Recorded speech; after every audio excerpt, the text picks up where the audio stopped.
Spoilers. Spoilers. Entire spoilers. All of the spoilers. Every spoiler. Every spoiler. Say the line. Say the line. What you got? No. This, before we all give our little scores, has been on in our minds since April. The leaks for this movie that turned out to not even be entirely true. Yeah. Which you guys frustrates me. Yeah. Many of them were true. Many of them were. Yeah. Mike and Elizabeth dating. There being a character named Michael in the movie who's not Mike.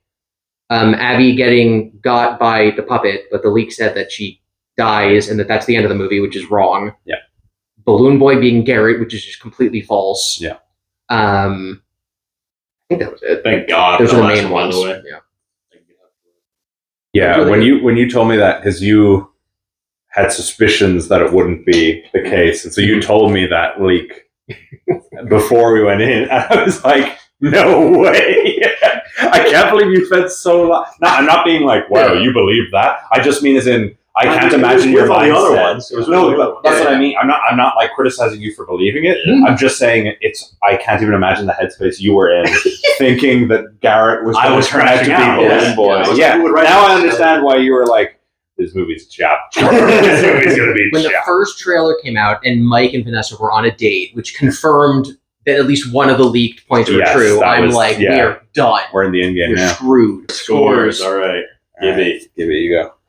I think right this second it's a 7 out of 10, but I could talk myself down. I will definitely not be talking myself up. I think if we continue to talk and find more flaws with the movie, it might go lower, but right now I'm feeling 7. 5. Easily. Very little room to go up. Oof.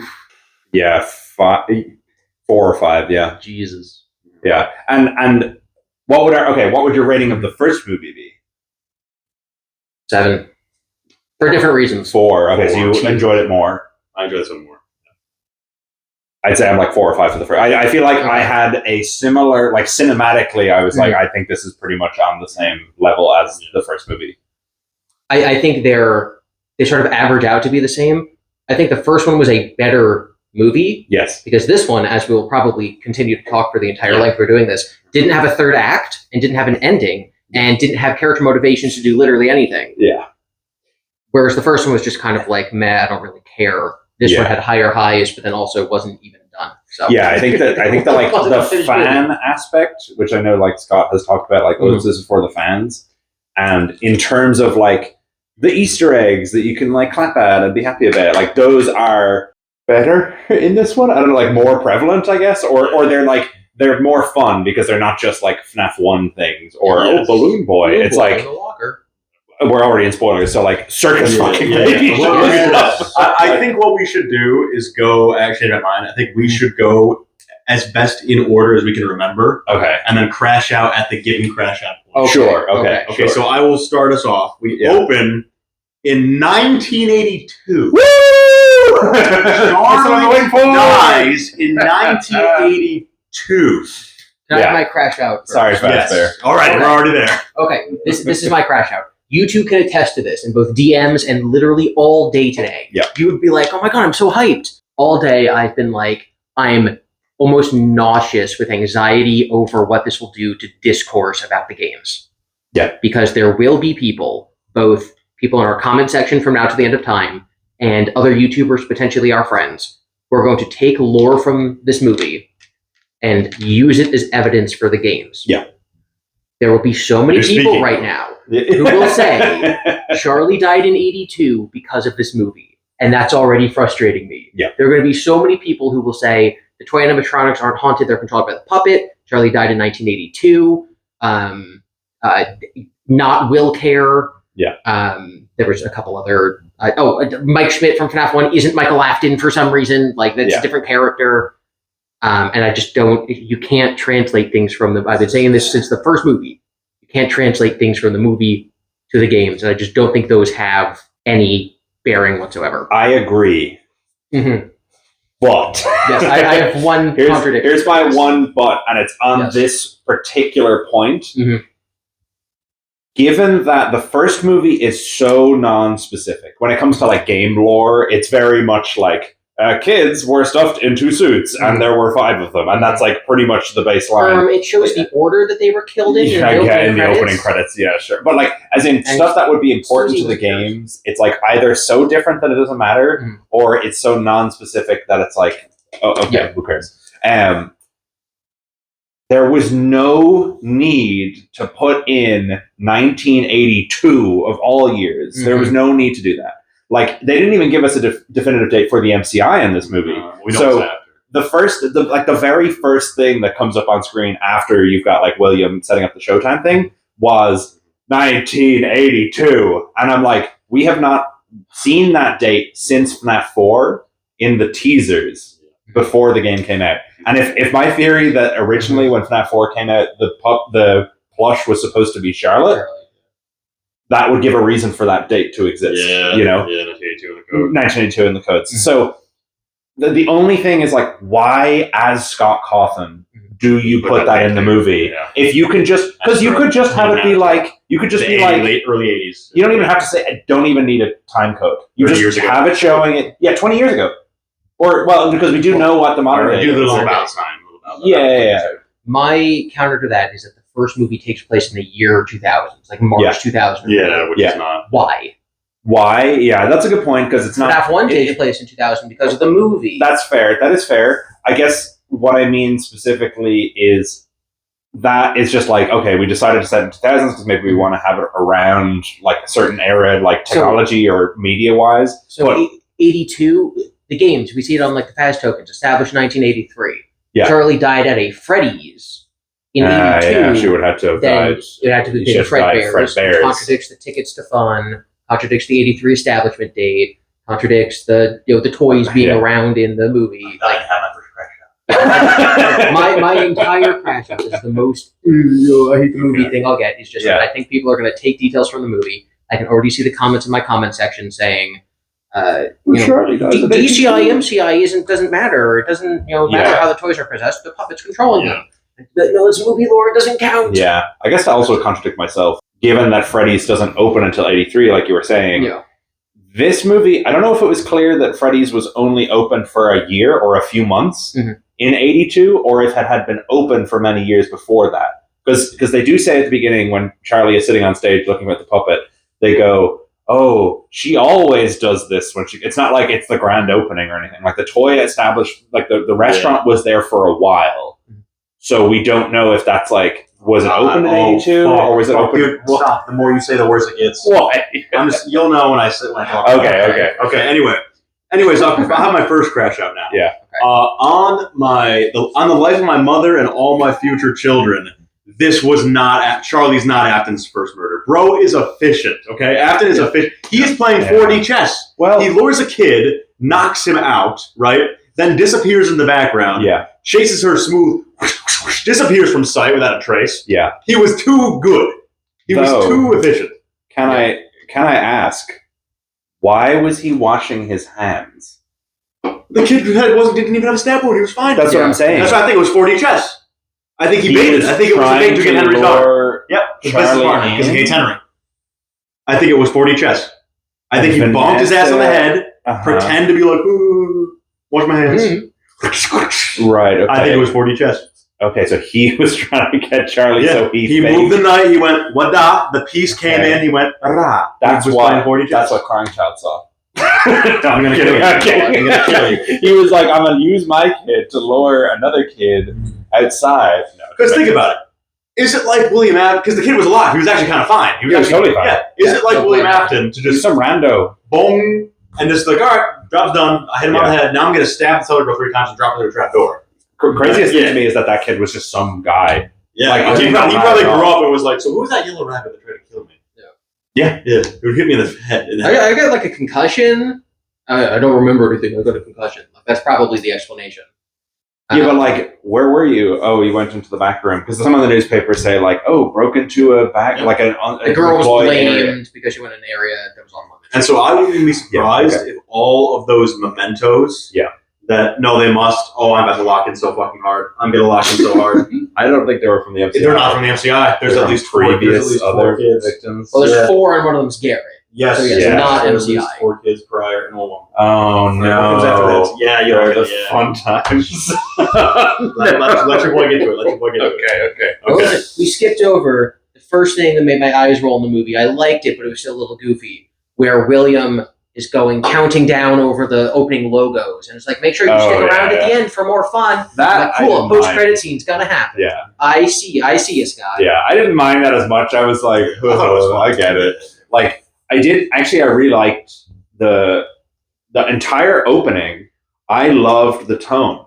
The only thing I didn't love was okay, so we open in Freddy's. Yes. Charlie is sitting by the stage.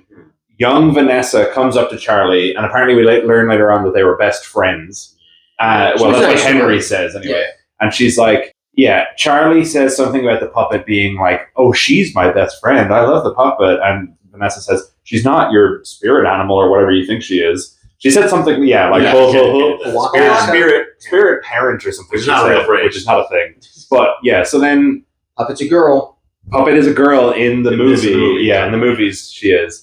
And then Charlie sees a little boy being lured into the back by Springtrap, which I thought was really cool because I was just like, immediately I was like, oh no, that poor little boy. And like, you got to see William be kind of like worried that other people would see him. You know, he kind of like dragged the kid into the back room and shut the door. You know, it was a cool depiction of that from a distance. Mm-hmm. And then so Charlie starts running around and grabbing employees and parents and being like, help, a boy needs help. And all of them are like, shut up, go away. And that was the thing. I was like, we couldn't. I feel like that's not realistic.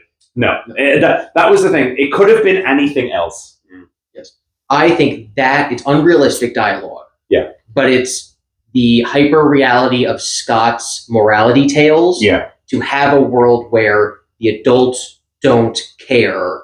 Mm-hmm. And so they end up being sort of karmically punished because the whole puppet thing is I hate adults. We need to punish all the adults because they let me die. Yeah. So like it was Fright's writing. Right. Yeah. It was really. It was Scott Cawthon. It was Scott Cawthon, Scott Fright. Yeah. Oh yeah. There's a lot of moments in this movie I was like, oh yeah, Scott wrote this so much. I think we said it out loud a few times. There were like jokes or whatever that we went, yes, Scott's writing this one. The otter banner on the wall. Oh, that was otter stick together. That whole scene. We'll get there. But yeah, that was a little bit ropey to me. I was like, we couldn't have any other reason for them to not like care or like maybe because she immediately was like, that little boy is in trouble. Like he's gonna die. Like she immediately picked up that was bad. Yeah. I think you could have played that scene very similarly if she was just like, excuse me, is the yellow rabbit supposed to be here? Or like, you know, asking a question and the employee's like, yeah, whatever, kid, you know, and brushes her off. And then later when she becomes more ghostly aware, she realizes, oh, well, if people had just helped me or listened to me, that would be different. But they are so cartoonishly against helping her. It is really just like, one of them, she goes up and she's like, help, there's a little boy. And they go, excuse me. The adults are talking, and I'm like, come on, like no one would ever say that. Next thing. This is the first time I got a hand Scott the L on this one. You need to remember that police exist. Maybe they're not very smart, but listen. Here is what the through line would have been. Okay, there was a little girl going around saying, "Hey, a little kid is in trouble." Yeah. And the same little girl then appears 30 seconds later with 3 bloody stab wounds on her back, and they say it was an accident.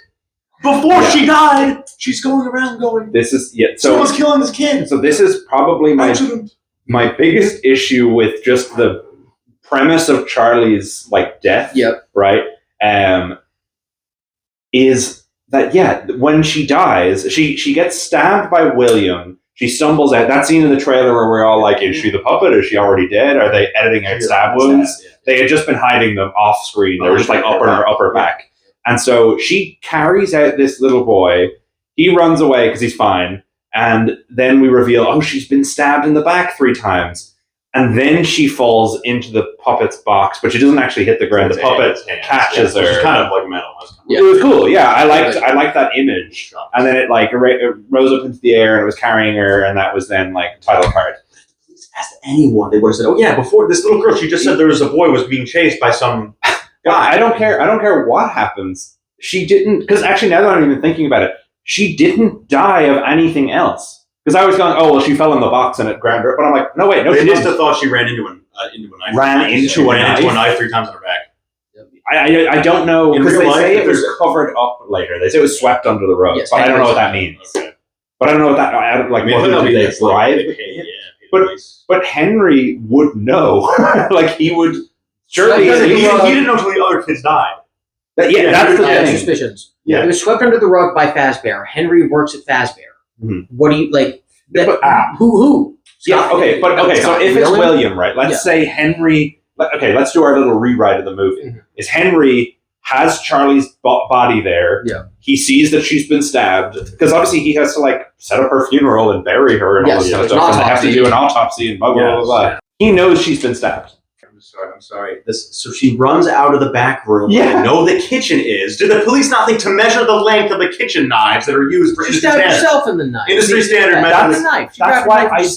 I don't mind it being covered up because we have that in Fazbear in the games. Like we Yes. have the idea that maybe police and Hurricane are Police just are incompetent. or wherever they are. All we need to be deliberately like stupid. Dude. I feel like a 3-year-old can think. Oh, no, that's why I think it's corruption, right? Like it's been Yeah. covered up as an active thing, even including the police. But Henry should know. They should have told you more about how. Though. They should have explained how that happened. Yeah, it was an accident. No, it wasn't. Yeah. What do you mean? That's why I was expecting her to get ground up in the box. Yeah, that would have been great. Yeah, or just die of fall damage. Is it possible that it was supposed to be something like that, and then maybe it was considered like it would have to be an R rating? Guy's head is squished. They The puppet Maybe. carrying her is so like metal. It's It's cool. such a good visual that I think that's what Scott originally It's not a imagined. reshoot, It's like, yeah. She'll die, and then she'll fall down, and then the puppet will lift up her dead body the way that like she, It's like Mary. it's literally Yeah. Mary holding Jesus is like literally lifting her up, and then her spirit inhabits the puppet, and she's possessing it. Like that visual was It in was Scott's cool. mind. Yeah. He wrote a movie around it. I don't get how that was never addressed at any point Mhm. in editing, in from writing to production to editing. I don't get how nobody went and like how do they think it was an accident? Well, we said the same thing about Aunt Jane in the first movie. We said We'll get to what she was doing. they go home and she's just dead on the floor and the police don't ask questions. This is a Yeah. plot hole. So maybe FNAF 3 will tell us all about how Well, Charlie actually, was covered up. that helps us segue into after that scene. We cut to Mike and Abby in their house, right? Yeah. Mike's going on a date with Vanessa. Yeah. Abby's going to school. Okay. We kind of have like Jeremiah. I think let's see Abby off to school and help Mike paint the house. Yeah. And during that exchange, they slip in the dialogue that Aunt Jane survived getting murked by Golden Freddy and has been going around town telling everybody about the evil animatronics. She's currently in like a psychiatric hospital. Yeah, she gets Oh, okay. admitted, Yes. but after telling everyone. Then Abby starts telling all her classmates about Yeah. the robots. Very real. And the one kid who never gets a name. Yeah, watching this movie, I'm like, there are so many kids watching this film who had this exact experience in elementary school where they're sitting there going, and then Freddy Fazbear did this. Yeah. And did you see Chico did this? I'm like, this is so many It's kids like watching this movie right now. Kids in school. That's me at home, trying to barely explain what's going on to anyone I know. So yeah, and then Freddy does this. Yeah, it was so And funny. then Vanessa shot him. Yeah, which I thought was funny because I was like, this is a nice way of catching us up and also poking a bit of fun at how silly it sounds when you say it out loud. Yeah. I guess the problem is that it's just this movie is equally as silly, Yes. if not more so. So I don't know. It definitely was a funny because it was also one of those like transitions where the character goes, "Oh well, I think Abby's kind of trying to move on," and then a hard cuts to her telling all her friends the story. You know, it was fun. All right, now we're introduced, right after this kind of story, we're introduced to the biggest hater I have ever seen in the history of humanity, Mr. Bird. Burns. Burns? I thought it was Bird. Birds. Birds. He's Yeah. bullying an 11-year-old. Yes. He is great. Who would like Abby to- is 11. She who says would- she's 11. Who would like to explain the bullying of the All right, so the most Fazbear Frights Yes. thing ever. Abby, who is 11, 11. is in school, her like I presume whatever middle school or whatever she's gone to, Yeah. that has 6th grade. Yeah. a full-on robotics class So it's just like the breaking wheel, where it's like a bunch of 11-year-olds moving. Like one of them, like Abby's working on the little toy chica thing, or the chica like plastic robot, and but one of the kids in the front has like this giant like hydraulic arm that's like moving around, and I'm going, these kids are very talented, and it's not. They don't say like, "Oh, Abby's been transferred to a new super school." Peter Parker. They've been sent to it's just a regular school, and so I was like, "Wow, yeah, Scott is writing this." The clash would be you all get the exact same robot kit. You're going to put it together because you're 11 the right way. It's advanced. You wire a motor or something to a battery. It's not. Here's metal. You can make whatever you want. This guy makes an arm. This guy makes a walking robot. But so the teacher is horrible and basically is giving Abby a really hard time because apparently she's not very good at advanced robotics at the age of 11. Big shocker. And he's going, what? What an idiot. What an idiot. Oh, yeah. And so he's going, we've got the science fair coming up on Saturday. And if all of you don't go to the science fair, I'm going to fail you because we have to keep our title at the science fair. And he's very, very set on everyone doing well at the science fair. Yeah, but then he tells Abby, you should drop out so that we win the science fair. Like, take one for the team and don't go to the science fair, which I find odd because all the kids that were complaining about not wanting to go, you think you tell them, okay, well, if you're not invested, just don't go. Like, if you can pick your team, you think you just pick the best kids. Yeah. But instead, he specifically has a problem with Abby just because she's like the main character in the movie. Yes, it needs to be bullied so that she can be killed and we can clap when she gets killed. Yeah, he just dislikes Abby. Which I still didn't. I wasn't satisfied when he died. I was like, well, that's kind of sad. Just pathetic guy. Just looks like a loser. And he dies alone in the back. It wasn't fine. Yeah, I'm not. I didn't feel very happy about it. I was like, well, that kind of sucks. It's one of those like action horror movie or like adventure movie deaths where you're supposed to just feel happy because they were an asshole one time. But it's like it's not at all real. Because if that was real, you'd be like, that's guy probably goes home alone every night. It doesn't excuse what he does to bully Abby, but it's also he doesn't deserve to fucking die. It's like Frights. It's like something that would happen in Frights. Yeah. But I think we kind of skipped over it. Since Aunt Jane was telling everyone in town about what had happened in the first movie, which is weird because she would only have known about the Golden Freddy thing. Yes. Yeah, that's Abby, because Bonnie. Yeah, I choose to, but but Jeremiah says that in response to seeing a Bonnie and Foxy costume on set, not a Golden Freddy costume. Yeah, there's like kids dressed up as Bonnie, Foxy, and Freddy. And Jane's a prophet. Well, no, it would be something to the effect of someone goes around town saying, I was beaten up by Chuck E. Cheese. And then everyone goes, our local Chuck E. Cheese did have a bunch of disappearances at it. Yeah. And that revitalizes interest in, I'm going to be Pasquale, I'm going to be Bird Girl. Chuck E. Cheese broke into my house and tried to fair enough. Yeah, basically they have what's coming up at the end of the week is Fazfest. And I think it's happening the same day as the science fair. We do learn Fazfest in part is being, is only so large because Michael Afton is trying to make it more of a popular thing. Like it's sort of implied he's putting up all the flyers.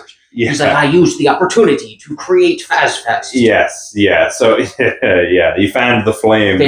Which is really funny to think of Michael Afton putting up posters and stuff for Fazfest. I majored in graphical design to make those posters. While Vanessa went to be a police officer, I learned how to create a fake security. I made that roulette wheel with all their faces on it. Because Abby gets home, she's watching these guys on TV, right? While Mike's eating. Now, anyways, that it cuts to now we are at the FNAF 2 pizzeria, which is the original location, right? Yeah. And we are following these little spooky ghost hunter people, okay? And they have gotten permission from a man named Michael, who's wearing a purple shirt with a badge on it, to go through the pizzeria and film it. Michael, not Mike. Michael, he specifies. Call me Michael, not Mike. That's me. Which is for the people in the cinema who are confused as to why there's another Mike in the movie. Yes. They never address it. No. Which boggles my mind. So, it's never brought up. First thing, what is this guy's plan? Because presumably he knows how this works. Yeah. And he looks like delighted when the puppet gets set out, but you could have just thrown a rock at the music box yourself. So this is my question, right? He brings them all in. Yeah. They say he's the security guard there, right? Which is weird because it's been closed for 20 years. So I guess has the other one. And so I guess the idea is it's the same idea. He's faking being a security guard, whatever. So these guys, the spooky hunters, contact him. They say, "Oh, hey, we're looking for this place. You know, can you show us around?" They get there. He starts showing them around.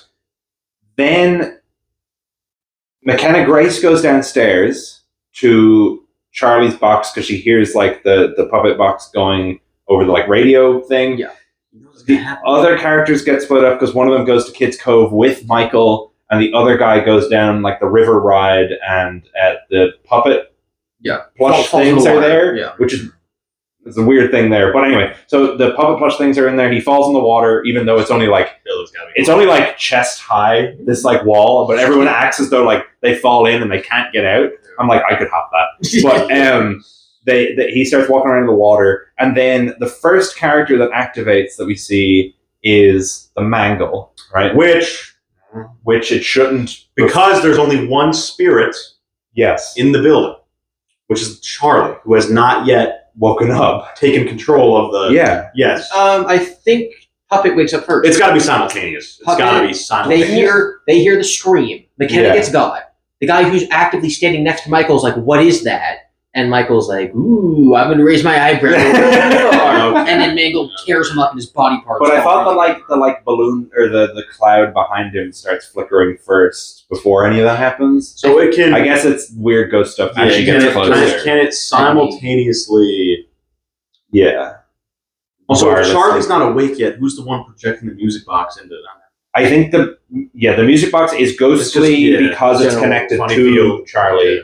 But anyway, McKenna Grace goes downstairs, there's a music box, she picks it up, she turns it off, the puppet comes out of the box, and does a really lame jump scare at the camera. I thought so anyway. Yeah, it just like, it looks like it's like that, and then it just like slowly moves toward the camera. That its hands kind of just do that. It looked very lame. I was like, there's better ways of... Practical puppetry, though, is it has to do with the real puppet. But it was so slow. Yes. Like, it was so slow. I was like, okay, speed it up. Move it with like 3 people if you have to get it like really fast, but it just kind of goes it kind of looked like something in Don't Hug Me, I'm Scared the way it moved toward the camera. And then upstairs the mangle rips the guy to shreds, which when I saw that I was like, oh, this must be the kind of gory stuff that people have been talking about. It's the only example that I can think of. Yeah, it basically like tears him apart and like drops his hand and then his leg and then his head and then his whatever, and I was like, oh, cool. That's the only example of any gory stuff in the movie, and it's cool because it's framed through the viewfinder of his camera, which he drops. I was like, that's a cool way of like obscuring it. And then the other guy gets torn to shreds by the puppet plushes. Mini puppet, which is really weird because later in the movie, it's Balloon Boy who's in the water. And you'd think he'd still be in there. You'd think it would either be them that show up again, or you'd have Balloon Boy at the start. Yeah, like in terms of like making your movie, you want to do your like setup at the beginning. You show he could look down and see the guy. Mike could look down and see the guy's head. The last guy. Yeah.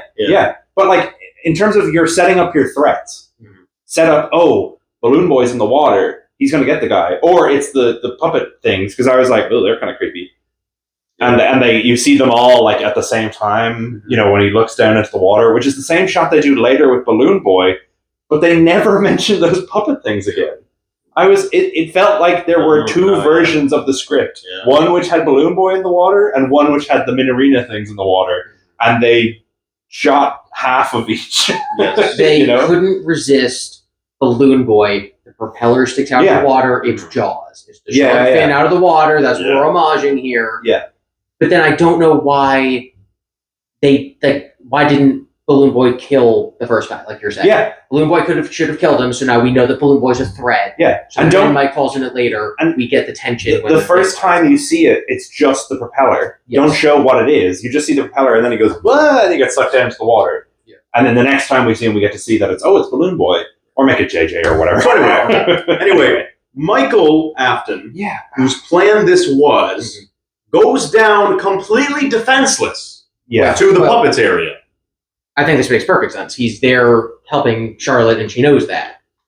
But he talks to her, and he's like, Charlotte, I have brought you over. Why does she try to fucking kill him then? Well, yeah. Because he's on her side. He's on her side. She knows that. No, she tries to kill him.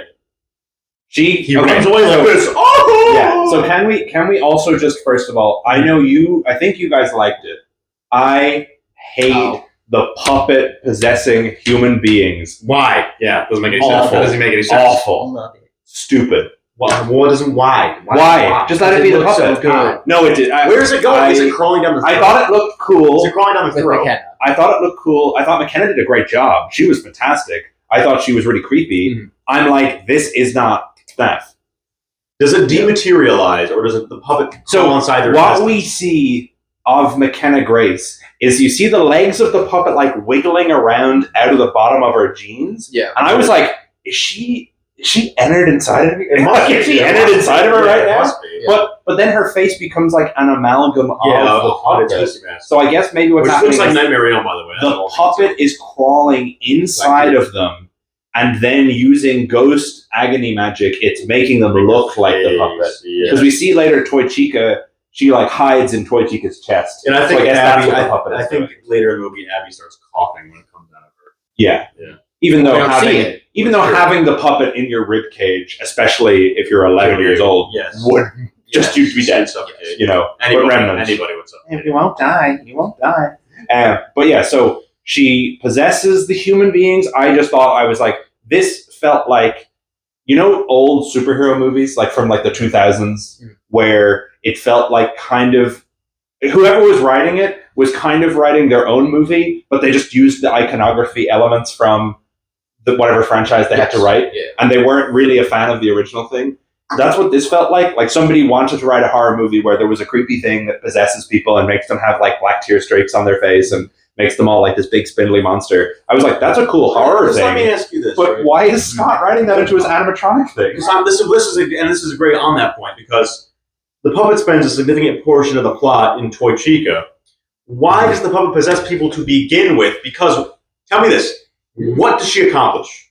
Any of the three possessions. Do you want to talk about this? What does she accomplish? Do you want to talk about This this? is going to be the whole plot of the movie. This is going to be... Do we want to talk about this right now?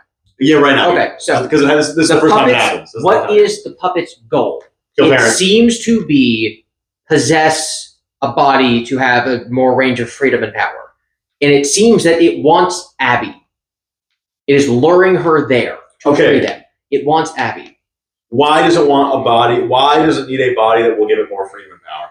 Well, we can just say that that's how the ghost magic works. My problem is... Don't tell us that. Because it could go in an animatronic. Clearly it's not to... If it's in the animatronic, it moves at 1 mile an hour. Clearly it's not to avoid suspicion. Because everybody already knows that it's a... right, so listen, hear me out, okay? It is not because it can't leave the pizzeria, because they already deactivated that. It is not because it wants to avoid suspicion, because if you're walking around like the girl from The Exorcist, you're plenty suspicious. It is not because it's targeting parents specifically, because it has like McKenna Grace, who's not a parent. Goes and Abby, who's a girl. Why does it need to possess human beings to accomplish the goal, when as the puppet, it can already fly around at fucking Mach 5? It's a ghost. Well, it can only... So McKenna, or I think Vanessa says... the marionette can't move on its own, or it can't get around on its own. But the fact that it can literally fly, it can fly a little bit. I guess the idea is it can fly at you enough to kill you, but not enough to like go down the road, which is so arbitrary. But even if that is how it works, if you can get inside of Toy Chica and pilot it around like a mech suit, then you really don't need McKenna Grace. Like, all you need is one person to show up, and then, well, actually, what she really needed was McKenna Grace. Why'd she leave her? Well, she only needed Vanessa, because Vanessa had the deactivation codes. Yes. Which I'm like, why doesn't Mike have that?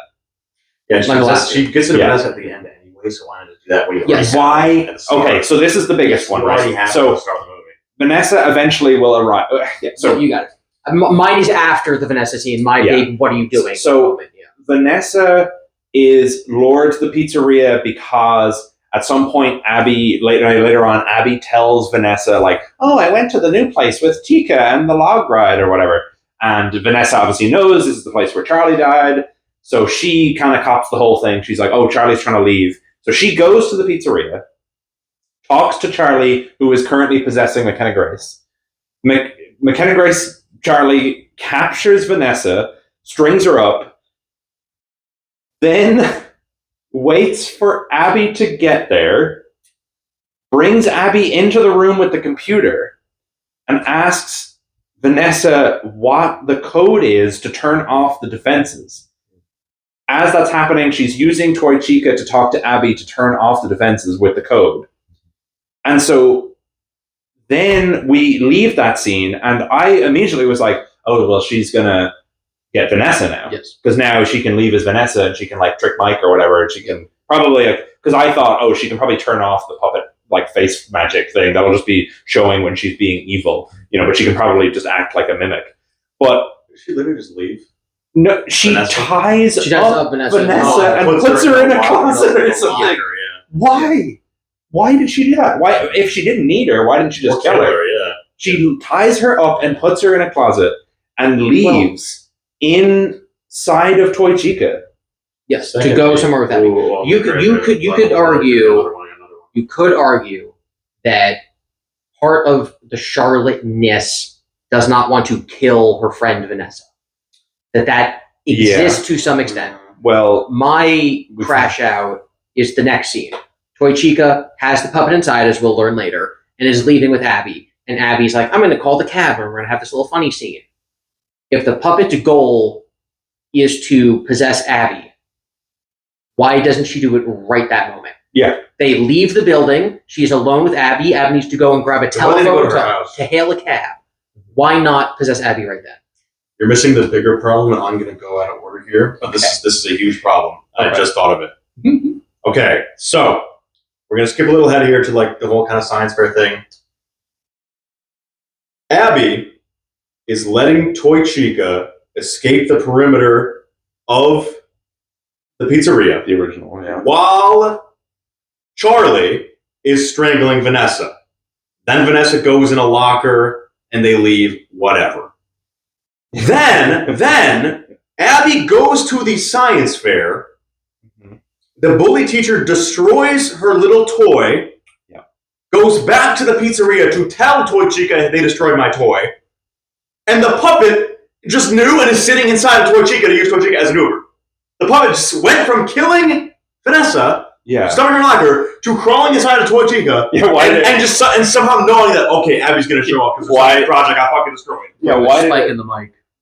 Yeah, why did it destroy? Why did it get inside of Toy Chica? And just wait before Abby and just arrived? wait. It's like, boy, I hope Abby comes. I hope that her bully teacher that I know nothing about destroys her science project. I guess if we're giving it the best faith possible, we could say that Abby comes in and goes, "Will you help me, Chica?" And she goes, "Yes, Abby, I'll come with you. I'll be your science fair project." And Abby goes, "Okay." And if we're giving it the best faith possible, the camera cuts, and then Toy Chica goes, "All right, Abby, give me 2 seconds. I gotta go in there for a minute." And then goes and opens up her spring locks.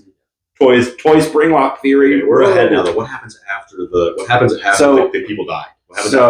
After they die, Michael goes downstairs, sees that Charlie has possessed McKenna Grace. She attacks him.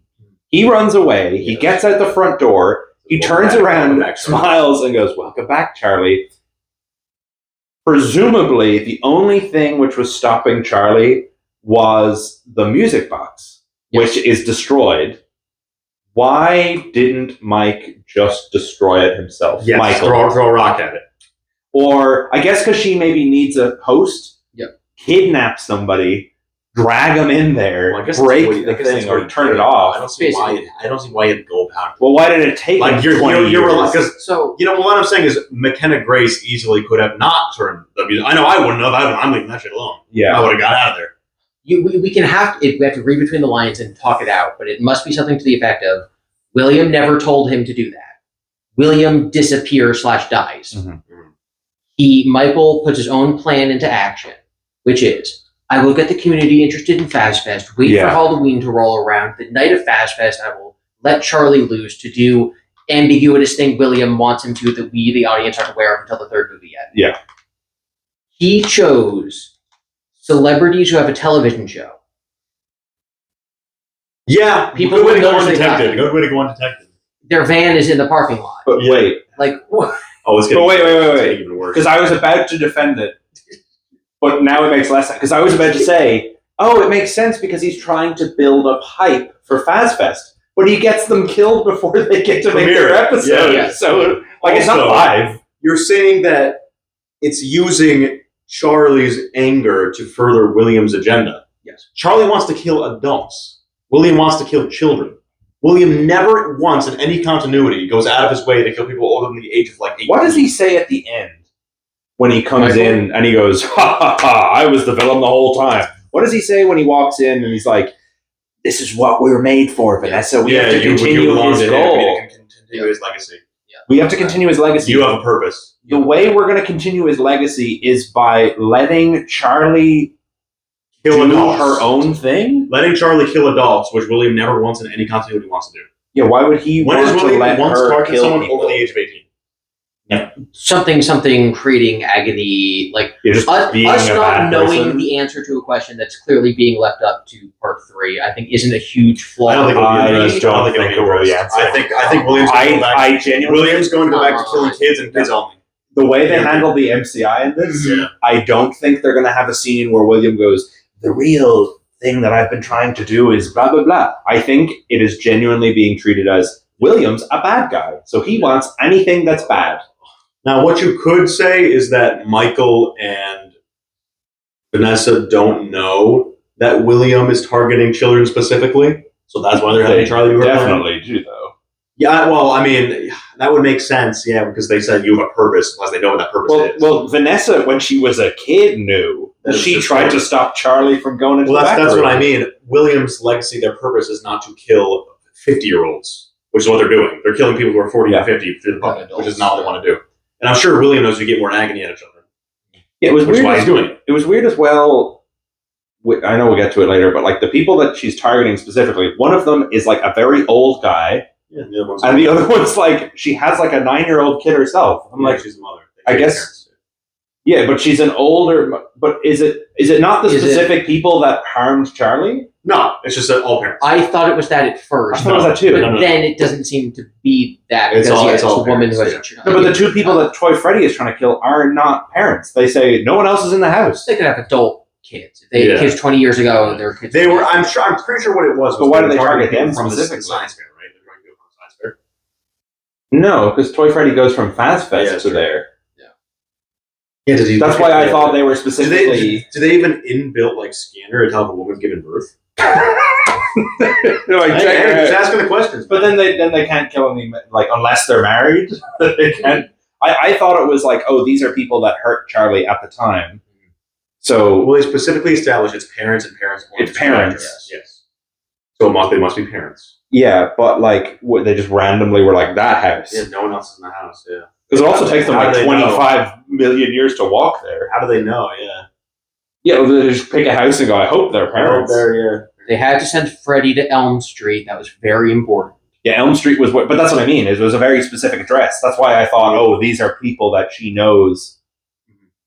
But no, the No, one because when mother she's was the girl talking to that- the two, when Toy Bonnie is on talking to the two on the ground, or is it Toy Bonnie or Toy Freddy? One of them is like, "You hurt me when you let me die," is what she said. Like Toy Freddy says, "You let me die." I think it's just Any parents. stereotyping. Yeah, I think it's just like adults did this. no pun intended, projecting. Yeah. So any adult. projecting, yes. Any But why wasn't it the first house along the way from Freddy's?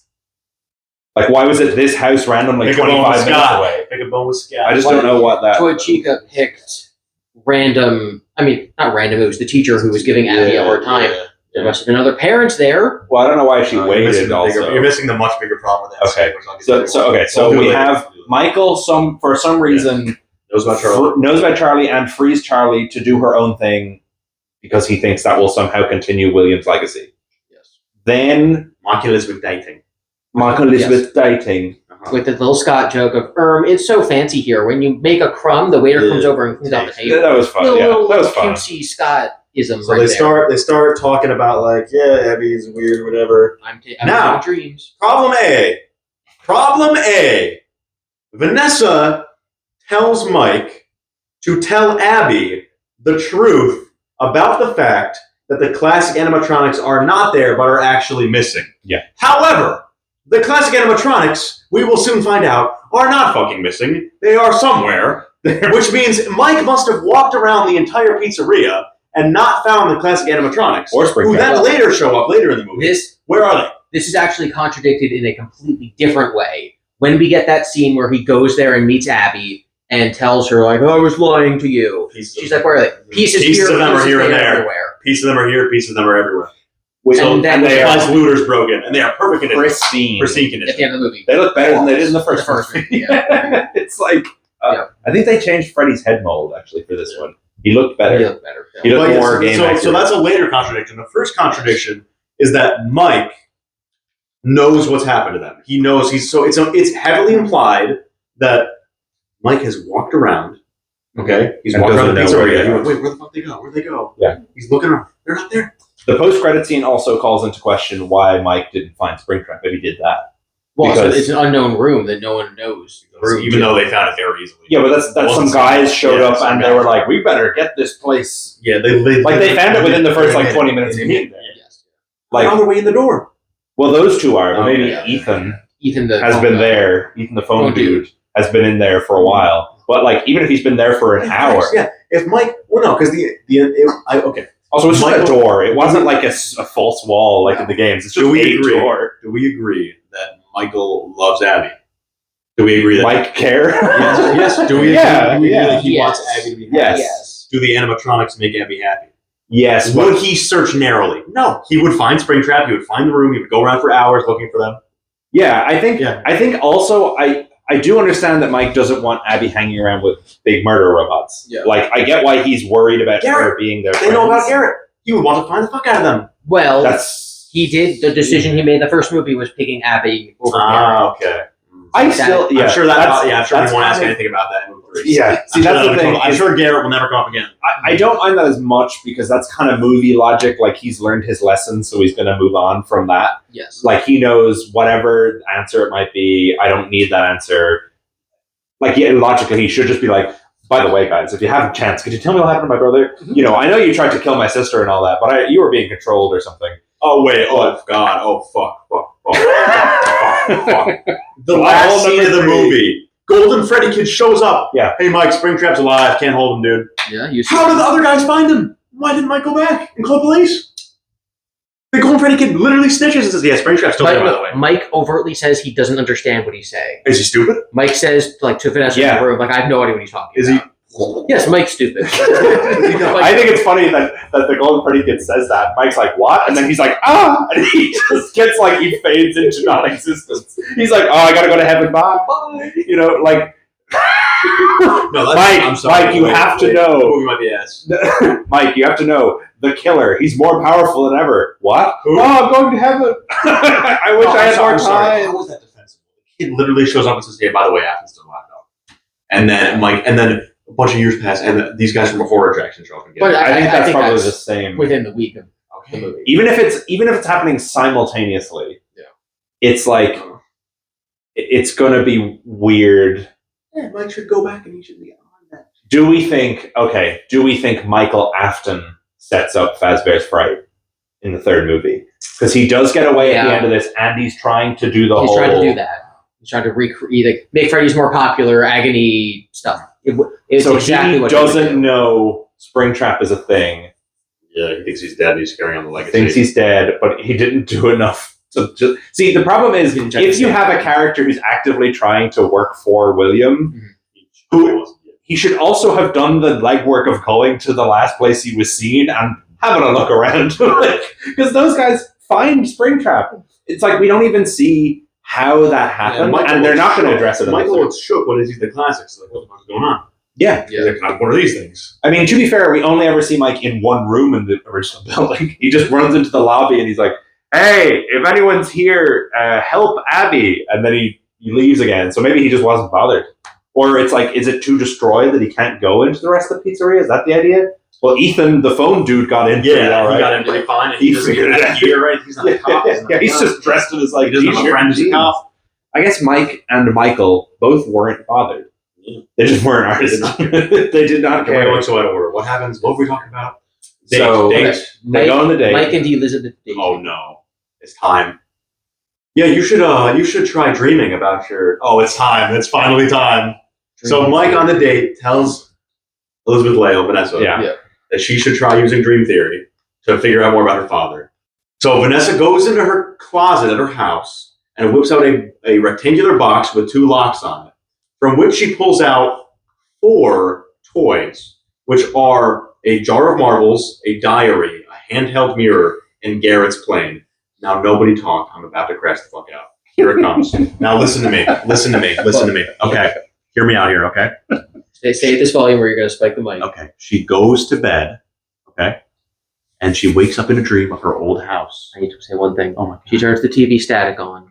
Looking at static is an actual experimental aspect of using the field. You actually need to look at static, and it increases your psychic ability. I had an issue with that filmmaking wise because she's staring at the ceiling. The camera is looking at static. I was like, audio. Yeah, White the noise. audio is white noise and the flickering lights on the ceiling. Anyway. Okay, now here it comes. Here comes the crash out. Vanessa falls asleep and wakes up the same age she was when Charlie goes missing in 1982. Okay? So then she goes up, says, William, I am not scared of you, and runs away. Okay? And now she's a little kid again because William's chasing her with a knife. She's like, I'm scared of you. Chicks. Goes into William's workshop. On his workbench is a work-in-progress blueprints of the toys which are in 1982 pizzeria, which has been open for a while because Charlie, she always does this. So let's say the toys are fully functional in 1981. While they're being built, probably in 1980, Circus Baby is fully fucking finished, right? Which probably was designed in maybe fucking 1978. Minimum, he started working on Circus Baby in 1978. The one thing I will say, I don't think is it the toys that the It's the blueprints? toys. It's the toys. I thought it was Freddy version 3. Removable beak and the Bonnie Toy Bonnie. I did not notice that. It's the I toys, thought because I saw that shot and I think my brain just went, oh, it's the one from the So- trailer. Classics, yeah. Which is the classics. It is Oh at my God. maximum. It is 1981 when Vanessa walks in that room and sees a fully built Circus Baby, which must have started construction in 1979 minimum. Why is he building Circus Baby murder bots in 1979? Well, he says to Vanessa as she runs into that room, he says, "You're mine. You're a child. You have a purpose." Mm-hmm. And then he turns her around and he goes, "You'll always be mine." So I get the impression that he is planning on putting her into Elizabeth, or into Baby on purpose because he wants to make her his he wants to make her into a little robot. Yeah. I just wonder why he didn't do that. Yeah. or did he? Or did he? Oh my God. No. He was freaking out in the theater. No. Vanessa bought.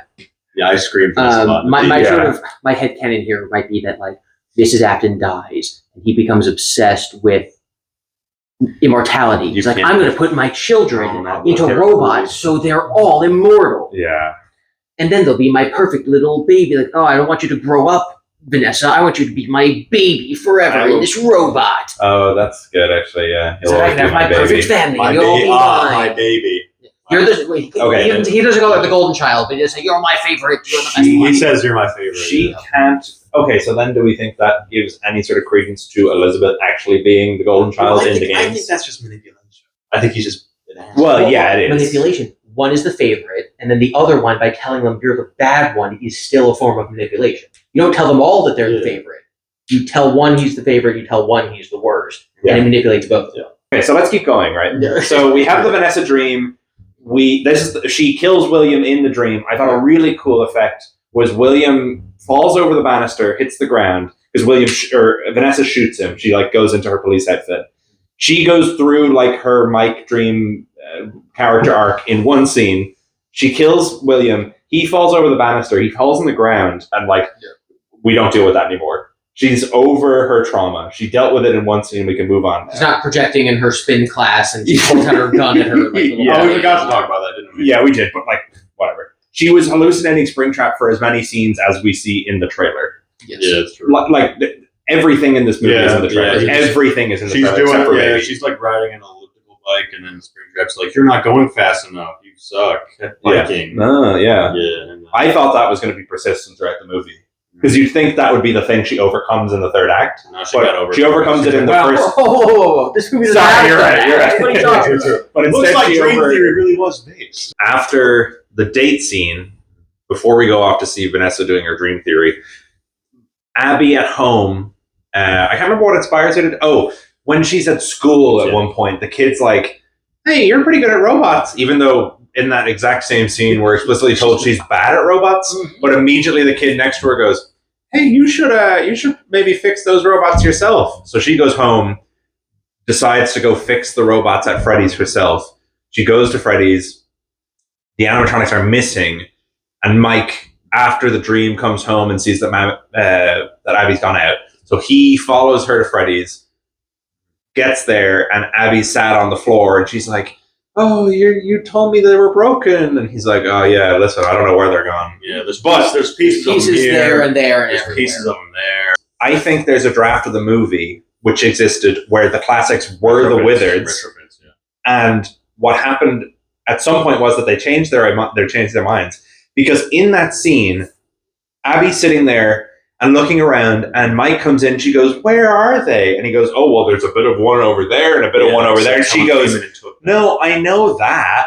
I mean, they're ghosts." Meaning she can see them. She can see like Freddy's arm and Chica's like leg over there. She's not asking about the robots because she can see them. You can see they're broken. She can see they're broken around. She's saying, I know that. I mean, my friends. My friends, my ghost friends, are they in heaven?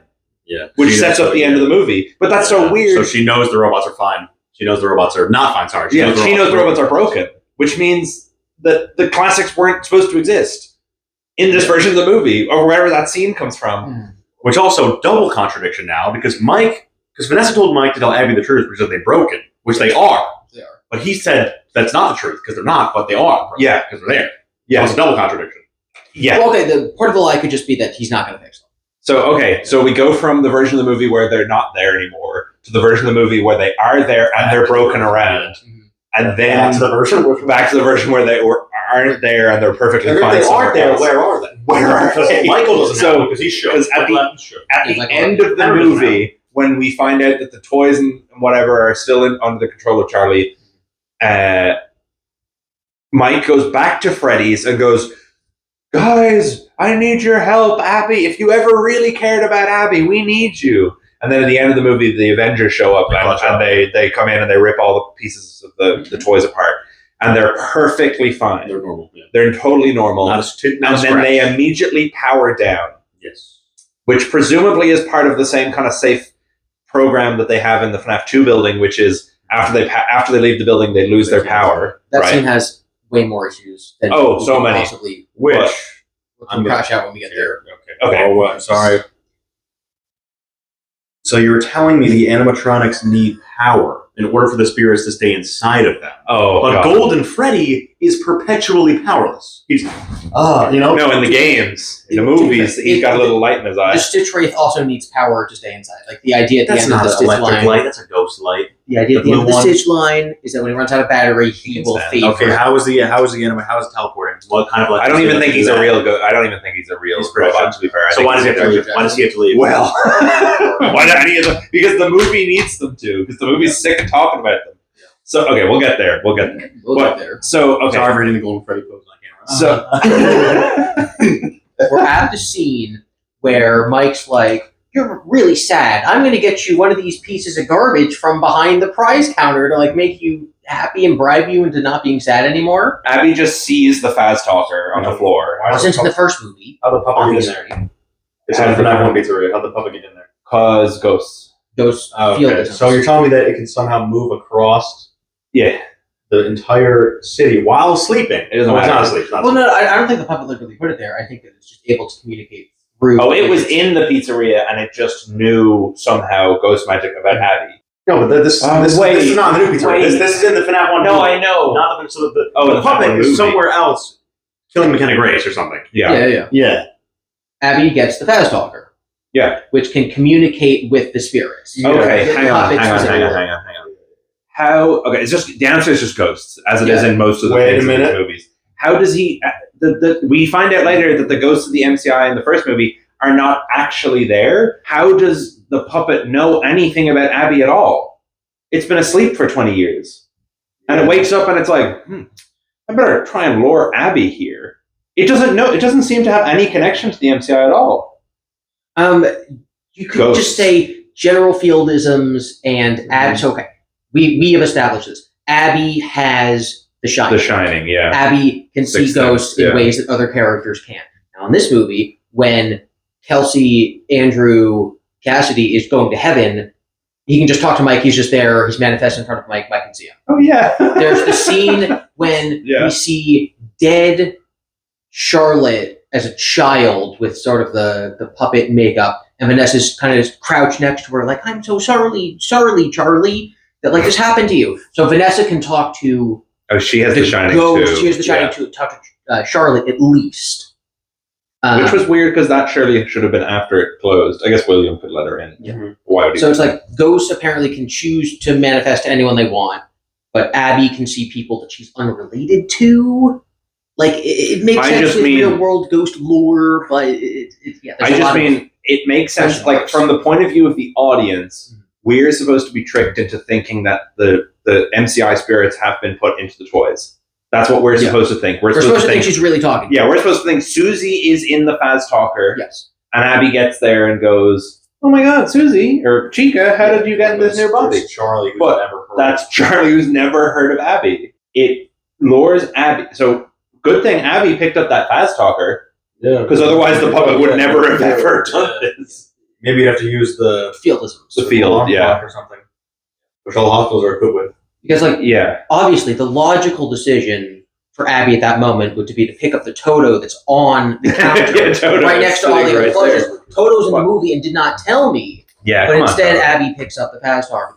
If it were the MCI in it, I would be like, okay, well, it was in their building, fine. Yeah. But it's not. But because here's what it is. Okay.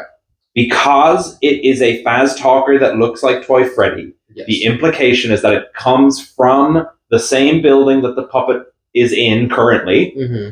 It was just ported over to the new Freddy's. That's a surprise. So it has ghostly connections to Charlie, and when Abby starts talking into it, Tom Rose battery figures out everything about her. It just figures out like, oh, she thinks. Because she goes, notice Chica? How you explain that in the movie did. Well, she goes, Chica, can you hear me? Guys, I need your help. And then it starts being like, Abby, come find us. I will show you the way. And then she goes there, and Chica is there. I don't know if the spirits ever make any particular reference that like Charlie shouldn't know about. I guess the idea is Charlie's just chilling out being like, man, I hope I figure out how to get out of this place. The writers should have.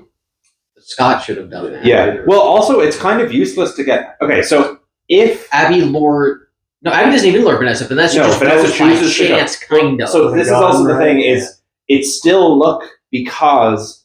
Well, it's because she drew the run. It's because she saw Vanessa drew the one. Yeah, does Charlie know that Vanessa knows Abby well enough? That's what I was going to say. Yeah. It's the only chance that even if the puppet can figure out, I'm in the field or I'm in FNAF world or wherever, whatever the ghosts do. I'm hanging out in my Sixth Sense world, and I'm hearing a little girl talk to me. Oh, she seems to know Chica and Bonnie and Freddy, or she seems to want to talk to them.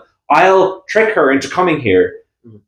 Okay, what now? Charlie must know Vanessa knows because she just she has to. Yeah, the goal is to get Vanessa to come here. Yes. But she does nothing to make it so that Vanessa comes here. Charlie knows that Vanessa likes Abby and doesn't want Abby to die. But Charlie also does nothing to make sure that Abby tells Vanessa to come here. Yes, it's literally just by chance. Eventually she'll show up. Eventually, but what if Mike showed up first? Yeah, but anybody not Vanessa. Yeah. You know what? If Michael Afton was supposed to be helping Charlie in some way. Which He should have been the one to get Vanessa to Where go was there. bro the whole movie? Oh, I don't know. He's just on there. He's somewhere else. He literally came in and left. he's literally manning like the ticket booth at Fazfest. He's like, I'm going to make sure my event goes off without a hitch. Okay, Otherwise, so- my dual major in event planning with my art graphic design will Vanessa be in shows use. up, gets wombo comboed. McKenna Grace strangles her, makes him give him the secret passcode. I will say, we as a collective, before the movie came out, were discussing that would be the correct You page talked me out of the plushies one. of the 4 pages that Scott leaves the correct one. We figured that out before the movie. Yeah. Which we all said was the most mid. Of all the 4 pages. Yeah, when it came out initially. This is the most mid one. Can't do this one. Yeah, it's like, well, because when we were reading it in the context of this being the climax of the movie, of being like, oh, they're being set free. It must be the spirits of the toys or something. But it wasn't. It was just, you set us free from the... Even the way the line's written, it's like, did you write that so that it would be the leaked script page? Because it's very non-specific and it's very, like, fake scripty sounding. Anyway. Michael deliberately wants this to happen. This is part of his purpose, his plan is to use Charlie to kill these people. Well, my question is why... I'm going to use these to kill half the town by morning. Yeah. Why wouldn't Michael just have the code? Well, that's what I'm saying, is I don't know why Michael wouldn't know the code. Yeah. So he probably He's an would. Afton kid. If he's trying to set Charlie free at the beginning, Ooh. the first thing he should have done was turn off the... Oh, man. It's like a 3. It's like a 3 out of 10 for you, boy. Turn off the perimeter No, thing. we're the critics. We're the critics, right? He needs to lure McKenna Grace there to give the puppet a body, turn it off, and then she's free. But it attacks him, but he's still happy that it happened, and then he has nothing to do with the entire rest of the movie. Like, there's no indication that he's in conversation with Vanessa or anything. So the rest of the movie happens by chance without him doing anything. Yeah, he did nothing. He did nothing. He was I guess, he kicked the plot off, but not through any direct action. Mm-hmm. It's just things worked out the way he wanted them to when the other characters arrived. Yeah. He did nothing for the rest of the movie, and then he showed up and he went, hey, set up Fazfest. By planning Fazfest, he inadvertently got the little kid to tell Abby, are you ever going to go back to Freddy's? Which has her go back. And Abby gets the Faztalker by chance, which allows her to talk to the puppet who he just reawoke. And the crew and Vanessa also came by chance. Yeah, but the crew came to Freddy's, which gave the puppet McKenna Grace.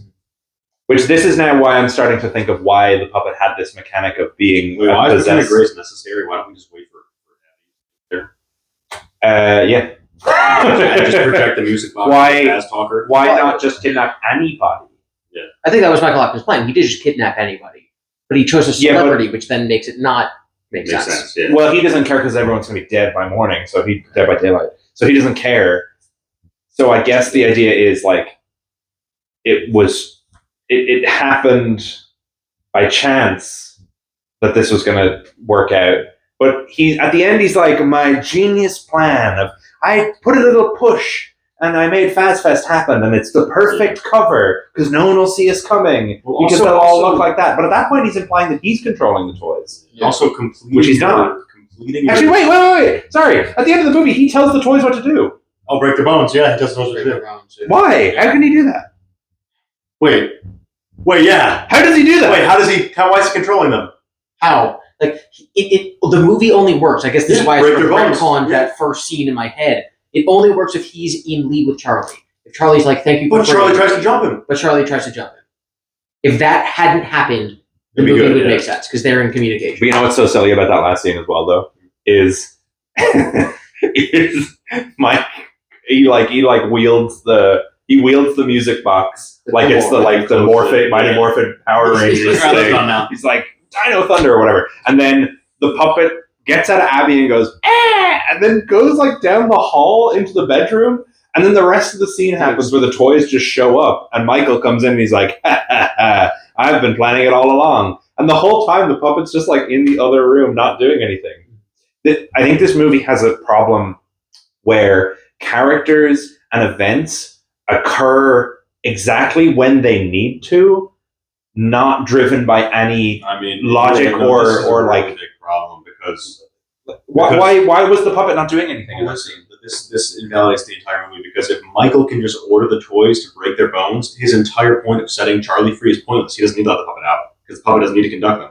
Yeah. He can do it himself. Yeah. The puppet can stay in the box. It's a threat to him. It's inadvertently we would call this an asset loss in the business. He inadvertently loses power by letting him out of the box. He can do himself. If he was in league with Charlotte, everything works. The movie shows he's not. But then someone kind of acts like he is. But also, if he's trying to work for William or under like the assumption that he's working as William's underling, why is he working with Charlotte at all? Because we're not pursuing William's goal, we're pursuing Charlotte's goal the whole movie, and Charlotte's goal is to get revenge on random every grown-up in the world, people, every parent, and we haven't got a reason. Because if William just wanted to kill every grown-up in the world, why wouldn't he have set Charlie free? Well, and that's when I'm saying we're going to finish his plan. Half the town will be dead by morning. Would that really be something he'd do? Kill 200 people in one night? You think if he'd wanted to, he would have. I'm saying William could have done that. Killing 200 people in one night doesn't seem like his. Like even the fun times, if that would snatch one kid every couple of days or a week, but in one night, that's like a. That's what I'm saying. I don't think there's like a motivation. I think it's William is a bad guy, so he kills people, so he's going to kill. But this is why it doesn't really work with the first movie either, because William in the first movie is laying low and acting like undercover guy, which is completely in contrast to I'm killing 300 people tonight. But nothing in this entire movie. Actually, we will say that the guards in the first movie, he does kill them with the Freddy Fazfest. So we're not saying like he can't kill kids. No. But as in, like, we can't say he doesn't not kill adults. But the thing is, nothing about the plot of this movie hinges on the plot of the first movie having happened in terms of the mechanics that cause it to occur. So if William wanted this to happen, he would have just done it. If William wanted to let Charlie out and let Charlie kill all the people, all he would have had to do is go to the place, bring one other person, turn off the perimeter control, and break the music box. He could send random security. He could send Ralph. Yeah. Go to Freddy's 1. Go in the building. There might be like a box down there. Just close the box. Yeah. And then give Charlotte a body, and then you can turn it off. Why is Mike letting out Charlie? There's no causation. Yeah. This is why it feels like there's like 8 scripts in this being combined into one. Mm-hmm. Because it feels like maybe in one of the versions, Michael was controlling the toys. In another version, he was trying to help Charlie. Like maybe there was a version of the movie where Mike was more like Game Mike, and he was actually trying to help Charlie fulfill her goal, but he was kind of messed up about it. But then there's a version where he's a supervillain. I think Mike told the police about his friend's dead corpse stuff inside of Shadow Freddy in the FNAF pizzeria, and the other 4 people that also died in there. I don't know. Nobody seems to go beyond the main dining hall in that building, except for Ethan the police phone find tube. the other 4 Did they find Max and say those ones were accidents as well? He's just killing as many people as he can get away with. But if that's the case, everything that happens in this movie should have happened already, because if he wants to kill as many people as possible, he should just, and he knows that Charlie won't kill him because she's mad at parents, which, by the way, you can be mad at both. You can be mad, because Vanessa explicitly says she's not mad at William. She's only mad at the parents who let her down. Which I'm like, I think you could be mad at both people. You could be mad at the people that didn't help you and the guy that stabbed you 3 times. But even if we just take it on face value that she wouldn't have killed William had he let her out, why, if his goal is to kill as many people as possible, why, before the first movie even occurred, did he not let Charlie out? If you want to kill as many people as possible, just have Michael go to like Walmart and put rat poison in all the water bottles. Yeah. Like, how does it have to work in the agony? How does the method of death have to work? Let's say he's theatric, right? He wants it to be a big murder with animatronic robots. Like, let's just say he's that way. Because he seems to be. Because, he runs a pizzeria. He could have just poisoned the food. Yeah. He could have done the thing in that one FNAF VHS horror. He could have done that thing. But, I don't know the lore. Yeah. Instead, he decides to dress up as a yellow bunny and stab children in the back room of a pizzeria. I still don't know why he was washing his hands. You think that he was trying to specifically lure Charlie? Yes. I don't think that. So you think he just hit the kid in the head? Because there's no stab wounds on the kid. I think the options between it's poorly written and William was trying to lure one specific child who he had no way of knowing was looking at him at that exact moment, and knew that she would act this way and knew none of the adults would help Well, you her. see, both are and was poorly facing written. the other direction. Both are poorly written. But like, yeah, but one is so one of them is written. character assassination. One of them is incomprehensible. See, one of them is because character assassination. when I was William knows watching how to it, kill people, he does it to Charlie. when I was watching the scene, I think he wants to kill him in the suit. Knock you unconscious. I'm going to drag you to Foxy later. But he doesn't want to kill Charlie in the suit. Charlie just gets stabbed. Oh, she's running away. she's running away, so he's going to get her before she tells people. But like, I was watching it, and I was like, oh my god, this is horrible. He's already killed the child, and his hands are bloody, and he's washing his hands. But the kid's fine, totally fine. The kid's totally fine. Not even hurt, really. He just gets it wrong. Yeah, you're giving it a more fair interpretation in terms of, well, why would he be doing that? Oh, he already knows she's there. Yeah. And he's tricking her. That's how I would try to twist it if I could. And you could easily do that with 2 extra shots. Have one of William making eye contact. Yeah. Like, there you go. My activation worked. And he's not actually, like, just a close-up of his hands, and he's not actually washing his hands. Or like when he's luring the kid back there, have him turn his head to Charlie and do the shush. Right? Yeah. Boom. There you go. My interpretation works. One shot. One reverse shot. That's Or one reaction shot. Well, this is like my like, if you were William, what would you do? If you're luring Charlie into the back room, you don't like pretend to wash your hands and wait for her to sneak across the room and catch the kid, then leave. It was the kitchen during prime hours. And then he killed her in the kitchen during prime hours. He did. Yeah. Then he leaves. Then she picks up the kid. He appears from some other room he went into. Yeah, to do something. Slowly chases her down the hall and slaps her in the back 3 times. Doesn't come back with Foxy, which is what you think he was doing if he was trying to kill him in a suit. Mm-hmm. He would come back with a suit or something. You know what I'd also be worried about is if I was... Also, why wash your hand? Why wash your hands before then picking up the bloody corpse and putting it in the suit? Wouldn't you wash your hands after it's all done? Well, that's what we were saying, is that's what it looks like he's doing. William, she hasn't done anything. William relying on Charlie picking up the boy that's her same weight and size and age and carrying him to safety versus seeing the body and trying she had to do that part. Another adult. She needed to check it out. I also don't know why, if he was going to lure her into the back room, like if the idea is he knew she would see him luring the other kid and then he'd pull him into the back room, if that was the idea, that instead of just like waiting like around the corner so that as soon as she came into the back, he'd just go stab, stab, stab, and she was dead. Well, what was his original? Wait, hold on. So if it wasn't a setup, what was his original plan? Because imagine if Charlie never came in there and instead the parents called the fucking police. The kid's dead on the kitchen floor. Is that an accident? We can say that's an accident. Puts him in the safe room, waits for it to close, and then stuffs him in Foxy or whatever. Why do you leave him on the floor? Why would you wash your hands before dragging the dead corpse? Are you gonna? Well, this is what we're saying. Here's the dead corpse. We're saying no, that doesn't make sense. But that you're doing the good faith interpretation, which is you look at it and say, why would he do that? You're saying, why would he do that? Let's find a logical explanation. We're looking at it and going, why'd Scott write it that way? Yeah, it seems more like they're trying to imply that he killed him. But so it's the same thing with the spirits, right? Is you're supposed to think the MCI went into the toys and they're talking to Abby. And then only later on, when it's revealed that that's not the case, you're not supposed to think backwards and go, well, then why did they act that way? Like, why did Charlie pretend to be them if she didn't even know who they were? You're supposed to just go, oh, no, it wasn't them. So in the same way, you see William washing his hands and you see the feet of the boy, you're supposed to go, oh, no, he's killed him and his hands are bloody. And then she turns the corner and the kid isn't dead. And then you're supposed to forget the fact that he was washing his hands. Because the washing his hands is a setup for the audience to think that the kid has been murdered with a knife. And then when he's not, forget about the washing the hands thing. Because that's over. That's no longer important for the audience's point of view. Also, I'm sorry again.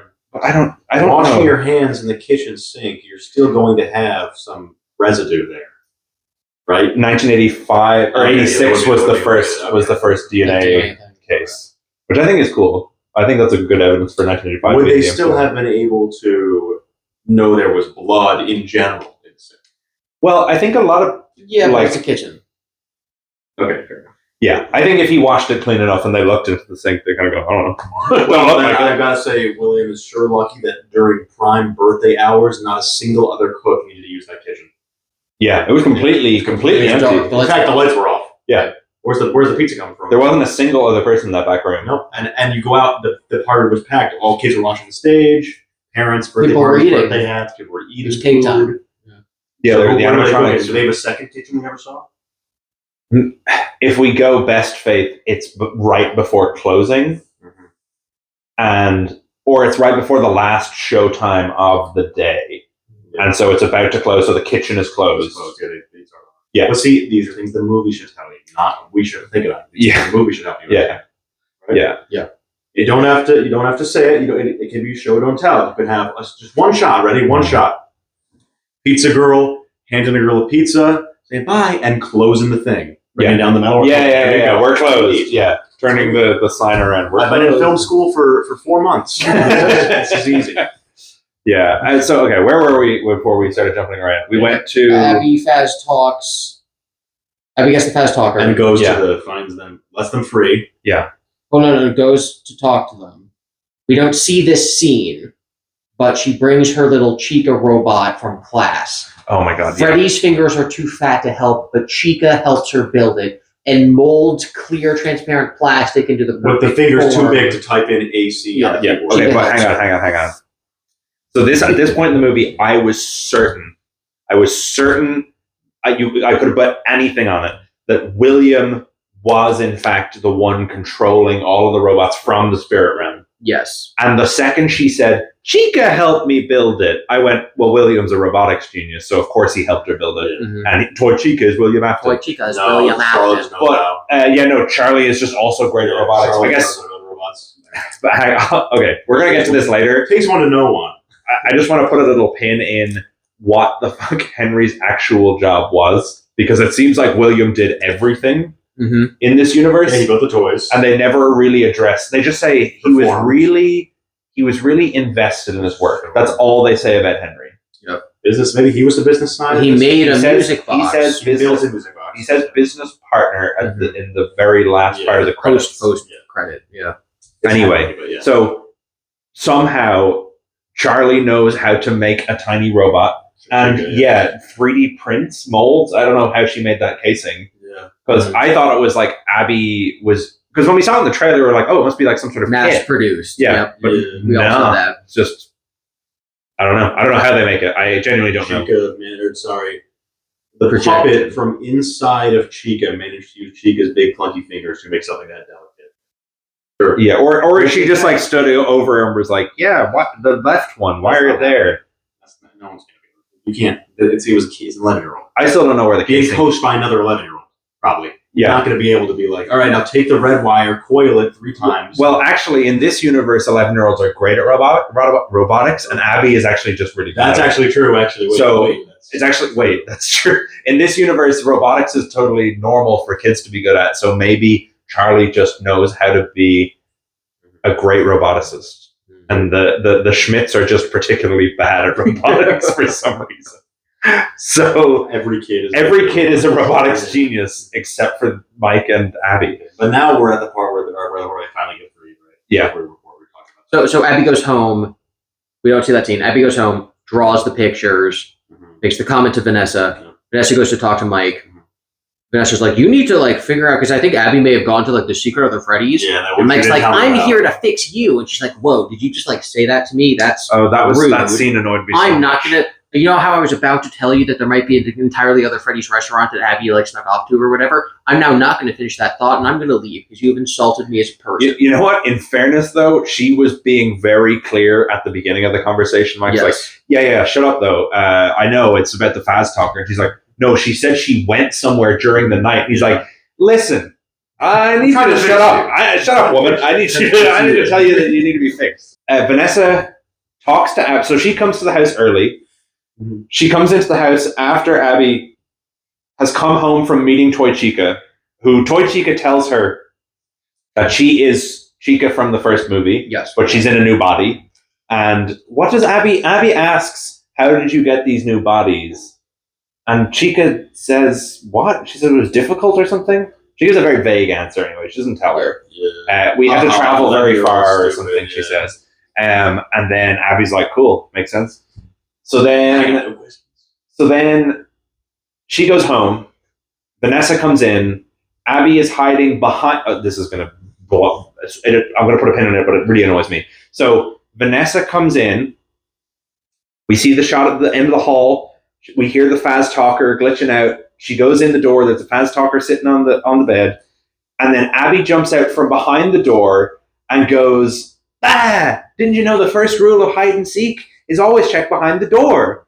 And Vanessa goes, "Ha ha ha, what is this? Where did you get it?" And she shows her all the drawings that she's done. And she goes like, there's like a river in one of the drawings. And she's like, what is this? How do you know what this is? And she goes, "Oh, I saw it." And then she shows her the little robot. She's like, "Chica helped me make it.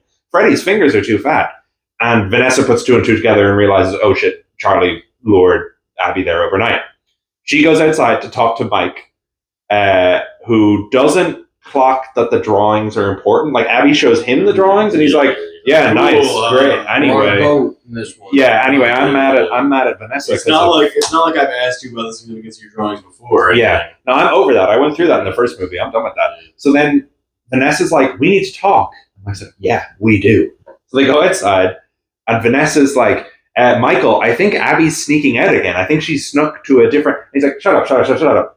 I was on the phone to a guy that left a flyer on a building that I went to, and he told me that another kid died and you were best friends with her. So what the hell's up with that? Why didn't you tell me?" So fuck you. So yeah, wait, why didn't you tell me? And she's like, "Oh, I don't know. There was lots of victims. My dad was a psycho." And Mike is so offended that she's trying to tell him that there's something that's troubling about his sister, and he's like, you're trying to move the goalposts here, Vanessa. You didn't tell me every single thing that your dad ever did." And he knows that they were best friends. He's not dealing with it with any tact at all. Mm-hmm. He's like, "Why didn't you tell me about your best friend who died?" When you were like 11? Yeah, when you were 11, your best friend was murdered by your dad. Why didn't you tell me that? That's my business. We've been on half a date. We went on one date once. That I may or may not have paid for. Yeah, you tried to kill me once, or you tried to not get me killed one time, and then we went on one date, and you didn't tell me the entirety of your life story.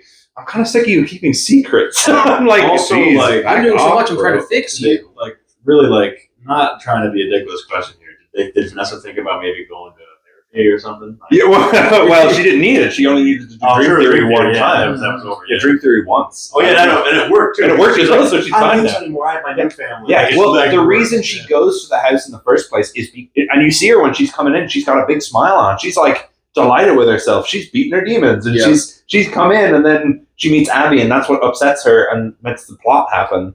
But so Mike ignores her, and she drops it, even though Abby clearly is sneaking out at night, and she worries about Abby. She drops it and leaves, and she's like, "Oh, what? You have to fix me? I need fixing now? Is that what we're doing? I'm going to leave." Yeah, she does. Yeah, I mean, yeah. Well, maybe not now. Not anymore. Remember, yeah. Dream theory worked. Did Mike ever tell anyone, like, "Hey guys, just so you know, this police officer, fake name, extremely mentally unstable." How did you pass the psych test? You passed the psych test to be a police officer. She must be narcissistic or like whatever enough to. I mean, these are the police that also covered up the 3 stab wounds on the child, so maybe William just paid him off. The question is she still a cop? She has a gun still. She does still have a gun.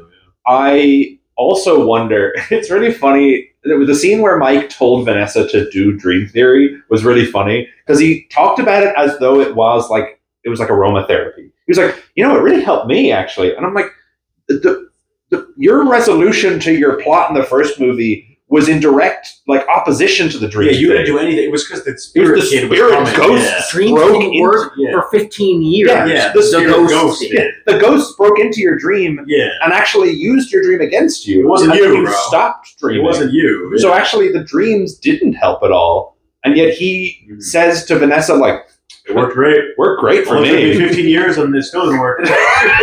So I recommend it. Let's try. You're walking to Freddy's and praying to the golden Freddy kid. Exactly. That's what he does at the end. Yeah. But anyway, so then Vanessa takes it upon herself. So when you were recapping that plot, I just want to tell 2 stories. The moment that we have Abby with a fake jump scare, "You need to hide behind the doors." I lean over to you and I'm like, Chekhov's gun. So what were we talking about? We were talking about Vanessa telling Mike. Yes, you are. Watching it on stream. So Vanessa leaves because Mike insulted her. Yeah. Then she goes to Freddy's. She's got Toy Chica at gunpoint. Toy Chica doesn't do anything, so she goes downstairs. Music box is off. Music box is off. Girl is what's her name? Freaking out in the McKenna corner. Grace. McKenna Grace, I don't know her name. McKenna Character's Grace name, no puppet idea. is there. Or the Gracie. Still so dumb. Just make it the puppet. I don't know why. I think what happened was they wanted to have a more articulate villain, and they didn't want it to just be the puppet's static face the whole time, going like, and talking. Expressions. They wanted expressions, so they had McKenna Grace do a really good job. By the way, I genuinely did think she was great as the creepy Charlie. It was very scary. I think. Yeah, Very effective. I think literally all the stuff that people were like, it's such a big up from the first movie being scary. No. It was just any of the shots that had the puppet doing that. Yeah, it was like which was 4 times. Yeah. I there was literally nothing else. Which in the was movie. better. It was better. It was better, but there was literally nothing else in the movie I that was made me shitting go. myself. Yeah, there was no other point in the movie. See, part of the problem was that the trailers had every part of the movie in it. Oh my god! Up till the very last. I think the very last shot of the movie is. we'll get into because I never expected that to be the end of the movie. Yeah, actually, now that we can talk about it, the very last shot of the movie is in the trailer with the puppet coming up behind her at the doorway. Yep. which is literally the last shot. Final shot of the movie. So What are you doing? up to the watching the trailer, I always assume like, oh, maybe that's like 3/4. I thought that was in That's the when scene. I thought that was when she was walking around Freddy's. Yep, that would be in Freddy's. No. Yeah, I thought, when the mangle, burst through the window to get into the house, I'm like, okay, this is like the start of Act 3. They're going to have to escape the situation and escape the house. Obviously, that's like the actual end of the movie. But what that also spoiled is after Abby gets turned, I'm like, okay, well, I know she's going to be perfectly fine because we know there's going to be a scene of her hugging Josh as the animatronics come at them. So I'm like, you can't have your last scene in the movie. We kept talking. We were like, it's so interesting. We before we went to the movie, we sort of put it together based on the trailer, like this happened. And we're like, they've shown us nothing from Act 3. They've shown us nothing from Act 3. Those who know. There is no Act 3. There is no Act 3. There is no Act 3. Rising action. Guys, it's over. Yeah, I have to say the structure of the movie did surprise us a little bit because we thought we had it figured. Yeah, well, we thought we had it figured out. Like, cold open, they go to Freddy's, then we go to Mike and Vanessa, then we go to whatever. And really, it was more like, okay, Charlie origin story, then the setup for origin, like the origin tying into whatever's going on now. Then we go into the whole. But we thought Act 2 was the animatronics on the town. Act 2 was the science fair. And Act 3 was the animatronics on the town. Like, that's... So, she gets captured. She gets captured by McKenna Grace puppet. Mm-hmm. And then Abby goes back the next night, or that night, presumably, because the Faztalker tells her to. She just does, right? And Mike, at this point, hasn't heeded Vanessa's warning. She go to the science fair and it breaks, and that's why she goes back? The teacher breaks her chica. Mm-hmm. So then she gets on her bike and she rides back there. She's sad. And that's when Puppet shows Vanessa, we have Abby here, we'll kill her if you don't give us the password. And Chica's like, you have to give us the password so we can go to your science fair for you. Yeah, that's what it is. So it wasn't, oh, we're so foolish on Wither. It wasn't the puppet relying on Vanessa showing up by chance. It was the puppet relying on Abby showing up by chance. Yeah, well, it was both. And it was also Abby the first time. Yeah. Abby by chance, Vanessa by chance, Abby again by chance. Well, she lured Abby the first time. Then it was because she had the Faztalker. Yeah, which was by chance. Mm-hmm. Then she waited for Vanessa to show up by chance, even though she shouldn't know that there's a connection between them. Then there is a connection with Michael. Yeah, and then she has Vanessa. And then she waits for Abby to show up again. She doesn't even call her with the Faztalker. No, she just waits. She waits because she's like, well, our mean teacher might break her toy. And then she'll come here, and I'll say, why don't you bring me to the science fair? Which is insane. We'll get into it. Yeah. So then Abby goes to the science fair. Mike, who has already talked to Henry on the phone. Which we didn't see, is like, this is also weird. Again, it's just the movie needs X character to be in Y location, so anything can happen. He's like to Abby, hey, do you even need me here, or can I just 11-year-old? Yeah, 11-year-old, can you set up your robotics project on your own? I've got something to do. Like, Mike, why did you schedule the meeting with Henry today? It's not important. He promises her. He promises her he'll be back. He's like, I just got to go do a thing. Yeah, so but Henry lives close enough to do that, and he believes he'll be back for the science fair. But why did he schedule it for that day? They're not particularly busy people. Yeah, Henry doesn't look busy either. He's got like a bathrobe on. Well, it's already Fazfest day. Mike can't let it get to be nighttime when Fazfest starts. How does he know that's good? He doesn't know anything bad's going to happen. He actually says that he can't wait for Fazfest to be over because everything will go back to normal. That's true. So he's like, oh man. I'm trying to help you, Scott. I'm trying. He just needs to go to Henry so that Henry can tell him about the FNAF 2 location so that he can know to go to meet Abby there. So he can rescue her. Yep. So she goes to the science fair. Mike leaves because he doesn't want to, because he just has to, because he has to go meet Henry. She goes in. The teacher immediately beelines for her. She's got her little robot, which, by the way, has been fixed and has like a plastic casing on it. Yeah. He doesn't let her present the robot. He just goes, oh, what's this? And throws it on the ground. Butterfingers. Such a hater, bro. He's just such a hater. He just hates her for no reason. Again, I would be more forgiving if this character was anything more than a like Disney Channel villain. Like, there's no reason for him to dislike her. Like, literally, his motivation in the entire movie is he wants to win the science fair. Boys. He's this grown-ass man who's a teacher who his main thing is he's obsessed with winning the science fair again. That's his motivation. And so he bullies this child who it seems to be also completely voluntary if she comes here or not. But she decides to come here, so he bullies her and he breaks her thing. And he goes, anyway, sorry, run along now, dear. I'll throw this in the trash. Abby gets upset, runs to the pizzeria. Forgot the scene. Oh, no. I forgot another scene. She walks in, the shot. She walks in and he's like, it's too late. Like, you can't even like find a table to set up your stuff at. Like, you might as well go home.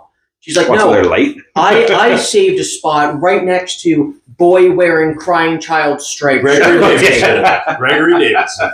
You mean Oswald? Nice boy wearing Oswald Gregory, Dave Afton's striped shirt. Gregory Cassidy. And I'm like, boy will be important later. Boy's out of the movie after that. Boy shot. never Boy's never mentioned again. Yeah, what was be a projection next movie? Don't worry. You're never real. I was actually the other Afton child. I am the crying child. I am Cassidy Davidson. So he, oh god. Okay, so he breaks Abby's toy, or not toy. Yeah. Robot. He breaks her robot. Ribbit. Abby gets pissed off, or not pissed off, upset. Abby gets upset, leaves, goes to Freddy's 1 on her bike, gets there. She goes inside and tells Toy Chica, it's so sad, he broke my robot. And she goes, that's okay, Abby, I'll be your robot. But first, remember how I said you have to help me? And she goes, yeah.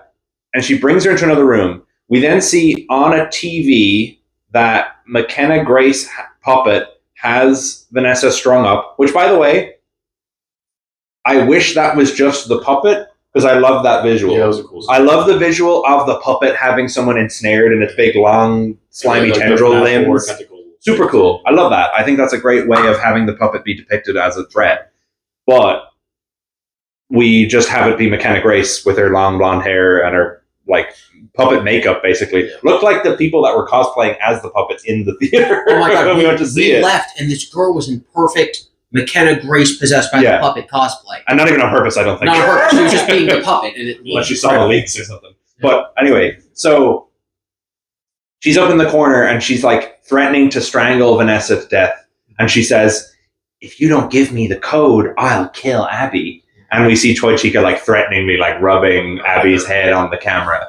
And so Vanessa reluctantly gives the code. And Toy Chica tells Abby to input the code on the computer. The computer is just like set up already ready to put the code in. So I guess somebody set it up that way.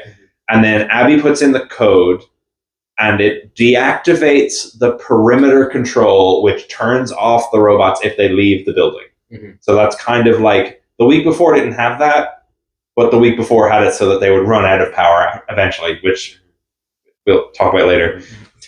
But the building, somehow this like perimeter control thing can just reduce them to 0, which is not how that works. You can't drain a battery remotely, right? You can't just be like, all right, battery, lose all power. You can just turn off the machine. Yeah. So they say it will run down their battery to 0, which is not something you can do. The only way it could ever work would be something to the effect of you have to, the battery has almost no charge at all. The building is constantly powering it. Wirelessly? Wirelessly. Wait a minute. When the puppet possesses McKenna Grace, why can't he just leave the building and kill Michael Afton? Because it's technically still a robot in the inside. So it's in the person's corpse? Question mark metaphysical something, because we never see it leaving Abby. The soul of Charlie is always in the puppet.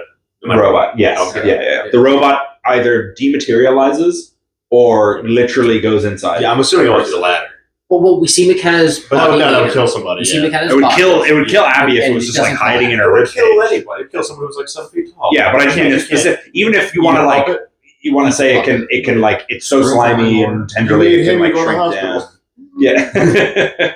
But like, so anyway, the puppet gets Vanessa to give the code, and then off screen ties up Vanessa with rope and then puts her into a closet. Must have been a Girl Scout or something.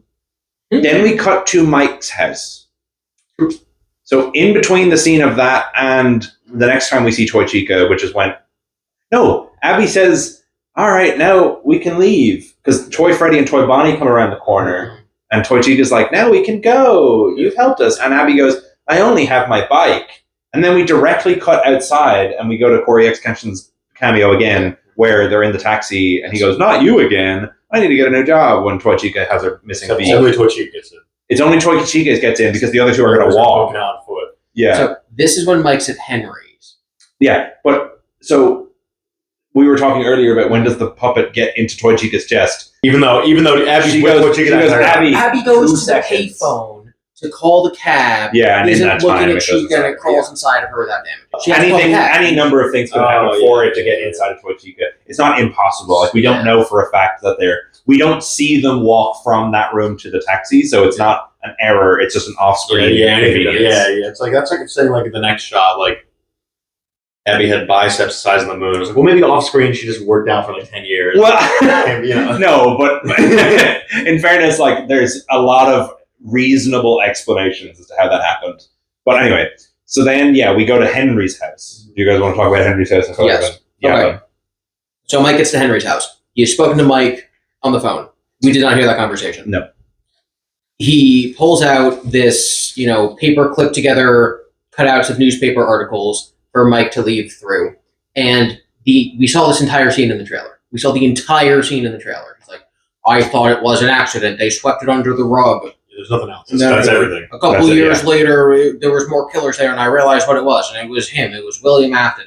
At no point, because Vanessa's not the only one who tells half-truths, at no point does he tell Mike, he was my best friend and my business partner. I knew him for decades, and the day that my daughter died, he said he was so sorry. And he talked about how he can't believe this happened on our premises, and he he put his arm around me at the funeral, and he made sure that I knew he was there for me. And he kissed me. He's a narcissist. It turns out he's a good person. And I never liked his 3 children, his 2 children. I never liked any of his many children. And the one that he kidnapped, that was your brother. Because then, if he had said any of that, if he said, I know William Afton, Mike could have gone, oh, I know Vanessa. Yeah. He just said, no, Henry does tell him. Henry tells him Charlotte's best friend is Vanessa. Mike puts it together that that's his Vanessa. Never tells Henry that he knows Vanessa. Yeah. To allow them to have any sort of... Well, he says, yes, because at this point, I think Henry just thinks he's some guy that saw a flyer. Yeah. And he goes, I assume you know him or you lost someone. And Mike goes, my brother. And he goes, sorry.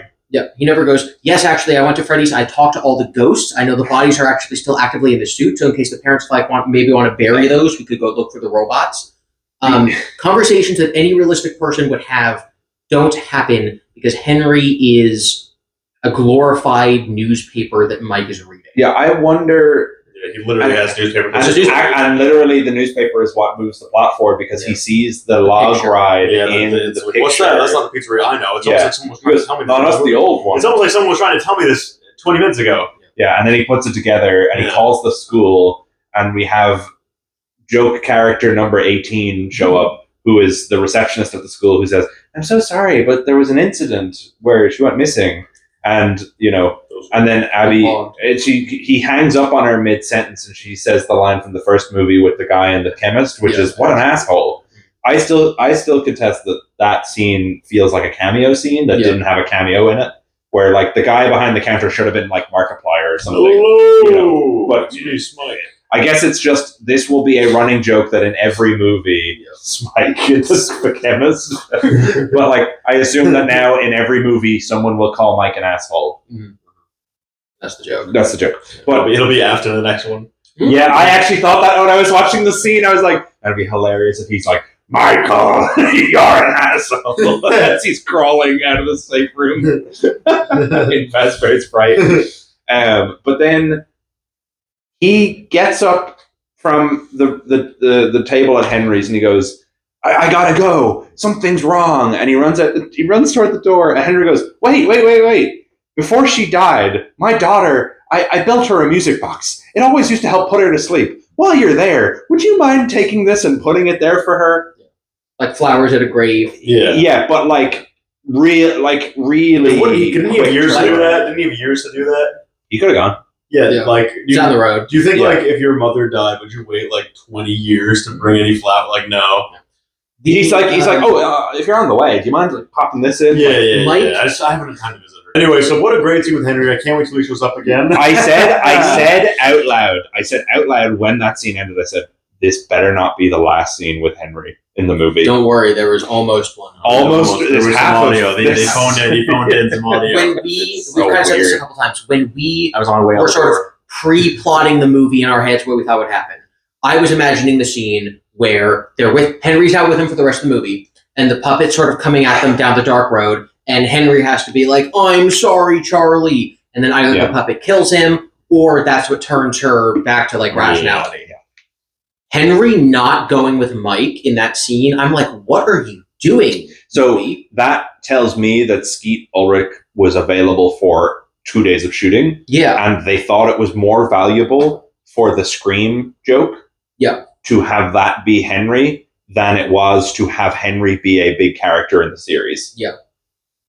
I don't think they were going to pay him enough, or he wasn't available to film more. Mm-hmm. So they went, but it's funny. Yeah, he's Henry. Yeah. So we'll do that, and then we'll make Edwin the main character. And then Henry will die. Yeah. Well, off screen.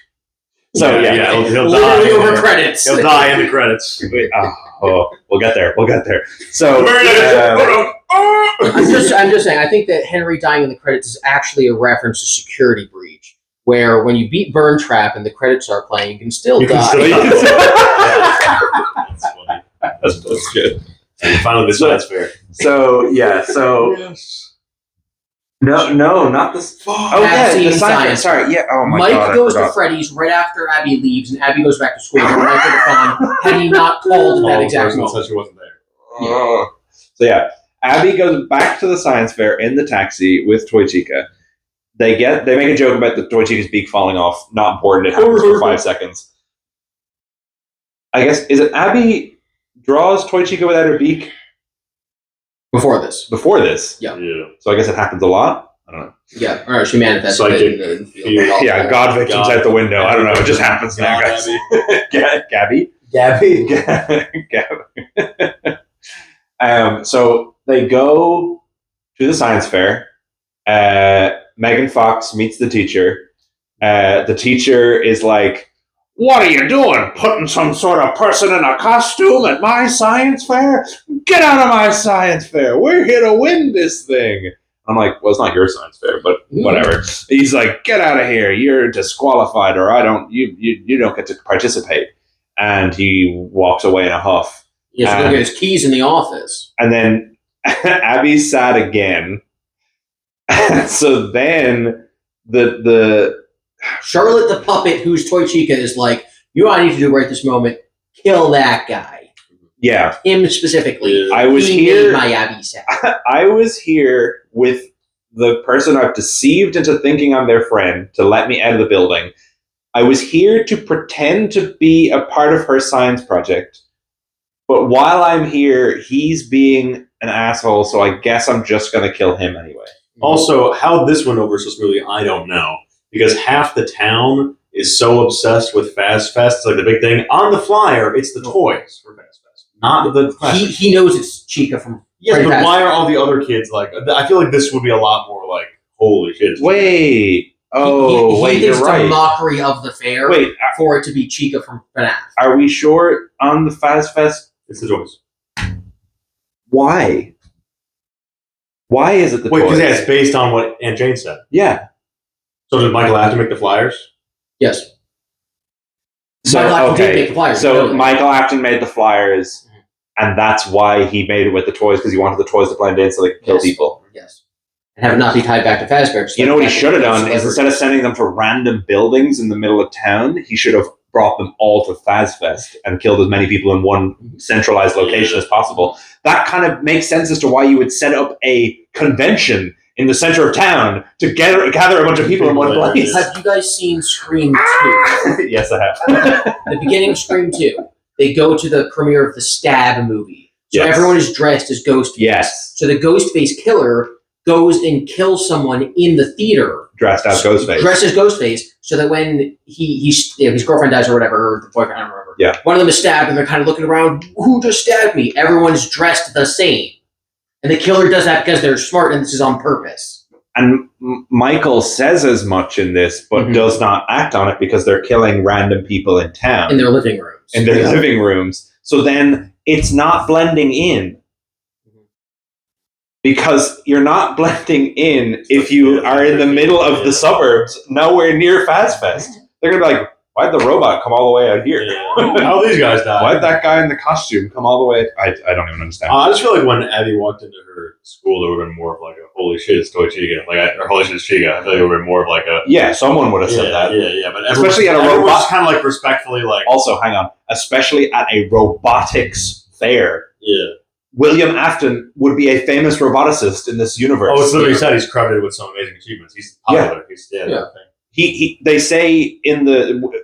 Michael says about the toys in the opening, or not in the opening, when they're going to the location. Yeah. He said they were way beyond their time. And in the newspaper clipping, it says that William Afton was way beyond his time. Circus Baby in 1980, so. And he made Circus Baby in 1943. So, like, you know, there's so many things that would make... 1943. He's working on Circus Baby. Mid-World War. Sent her right into Berlin. Oh, God. D-Day with Can't let the Germans get their hands on Circus Baby. I did see a video which was called Would Freddy Fazbear have survived Normandy? I did not watch it. My friend sent me. He's like, why don't you make videos like this? Like this. Yeah, why don't you make Beak? Anyway, so Toy Chica says, I want to see what's inside his head. Well, I get it. Haha. It's fine. Cool. Cheesy action movie. What if we said it 20 more times? That's the problem. They go down a hall. He goes down the hall. Some of the Fazfest kids are in the school. And jump scare him. Even though it's explicitly stated like multiple times that kids are going to ditch school to go to the Fazfest. To go to Fazfest. Yeah, they are in the school. Why are they waiting to jump out of the teacher? Yeah, they're not supposed to be in this part of Fazfest. What were they doing? Like, and they weren't older kids either, so not as if they were doing drugs. No, they were in a closed off section of school. Yeah, the school day ends, they hang around, they get dressed up, they're not ready to go to Fazfest yet. They turn the corner, spook their science teacher. This is why I was confused about the timeline at Fazfest, because I'm like, it seems like you could have had time to go to the science fair and Fazfest, but he was treating it like, I don't want anybody going to Fazfest. I want you at the science fair, unless you are not good at anyway. So unless you're at, in this case, you shouldn't go at all. Even though I just said I'd fail you if you didn't go. Yes. But actually, you're not allowed to come. I'll give you an A if you skip class. Yeah. So then Toy Chica kills him. She picks him up by the head and says, I want to see what's inside your head. Slowly crushes his head. 2 minutes after the last time she said it. Yeah. Then crushes his head, drops him, and goes, oh, what's inside your head? I guess it's nothing at all. Or like, well, guys, the joke is now paid off. I guess that means we don't need to use it. Yeah, I was like, I get it. Those who know. Yeah. Those who joke. Yeah. It's like she shouldn't have said anything when she killed him. Yeah, like, we got it because you said the thing 3 minutes ago and then you did it. I understand. We knew it was threatening because the villain said it. Because it is a... That's why I still thought it was William, because I was like, it's kind of cool if he's like being weirdly defensive of the kid.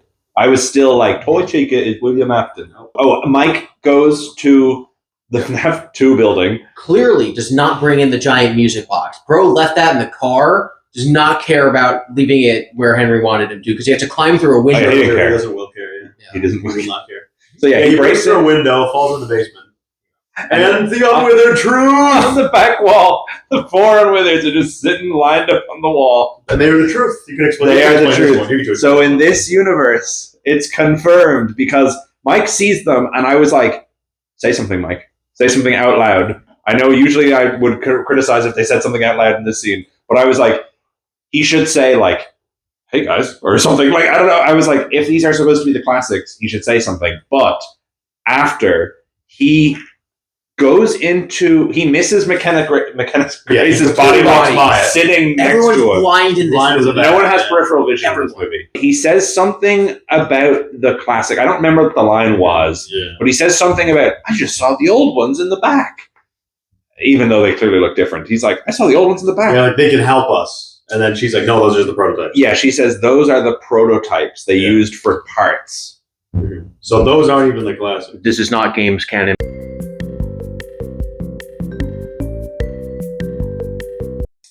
I've never been more convinced that there shouldn't be office gameplay in these movies than Mike sitting in the FNAF 2 office on that computer. Well, you didn't like when he fucking snapped Balloon Boy's neck? That was the first thing he did actively. He killed him. It was so easy. I was like, shit, Mike. Mike, you should just fight the rest of them. Imagine if Garrett was in there. So that was one of the leaks. It was like Garrett was going to be a Balloon Boy. And I lean over to GiBi and like, oh God, I hope Garrett's not Balloon Boy. And Michael at that moment walks up and snaps Balloon Boy's neck. I think GiBi said something like, he might still be. And I was like, no, he's not. And then what if Balloon Boy looked at him and went,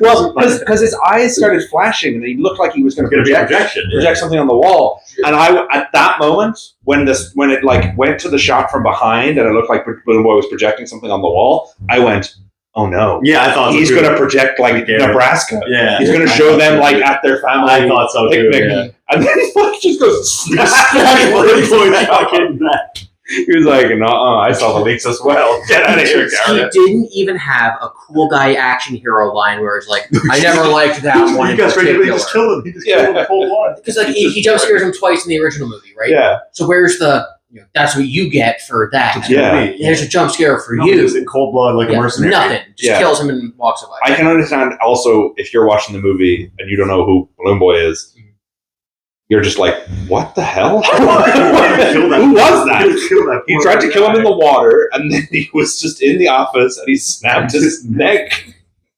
Why did it look like a kid? Why did all the rest of them look like animals? Also, mind you, these things are way advanced. These are super advanced. Super advanced. But you can also snap its head off. 5'4" man can just completely destroy this metal hunk of...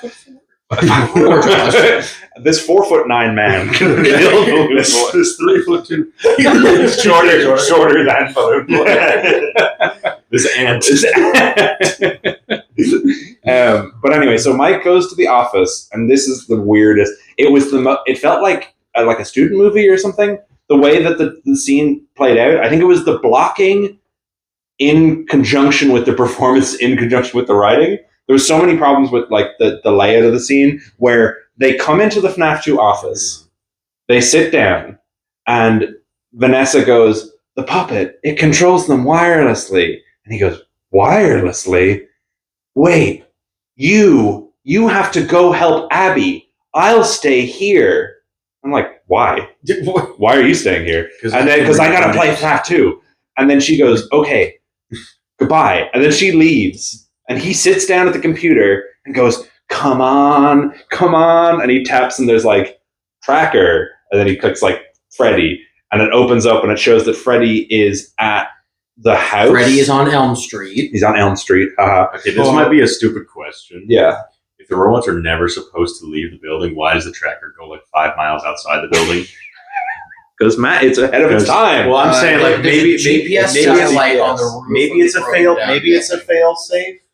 But like I'm saying, if the robots are supposed to be under perimeter lock, why do they even have a tracker system that's like? Why don't I mean, I get that. Maybe if they get stolen, actually that makes sense. But still, yeah, I don't know. Yeah. It's just like, okay, so that's fine, right? Okay, I now understand. Oh, he's going to play recon as Vanessa goes out and finds the toys. He's going to tell her where they are.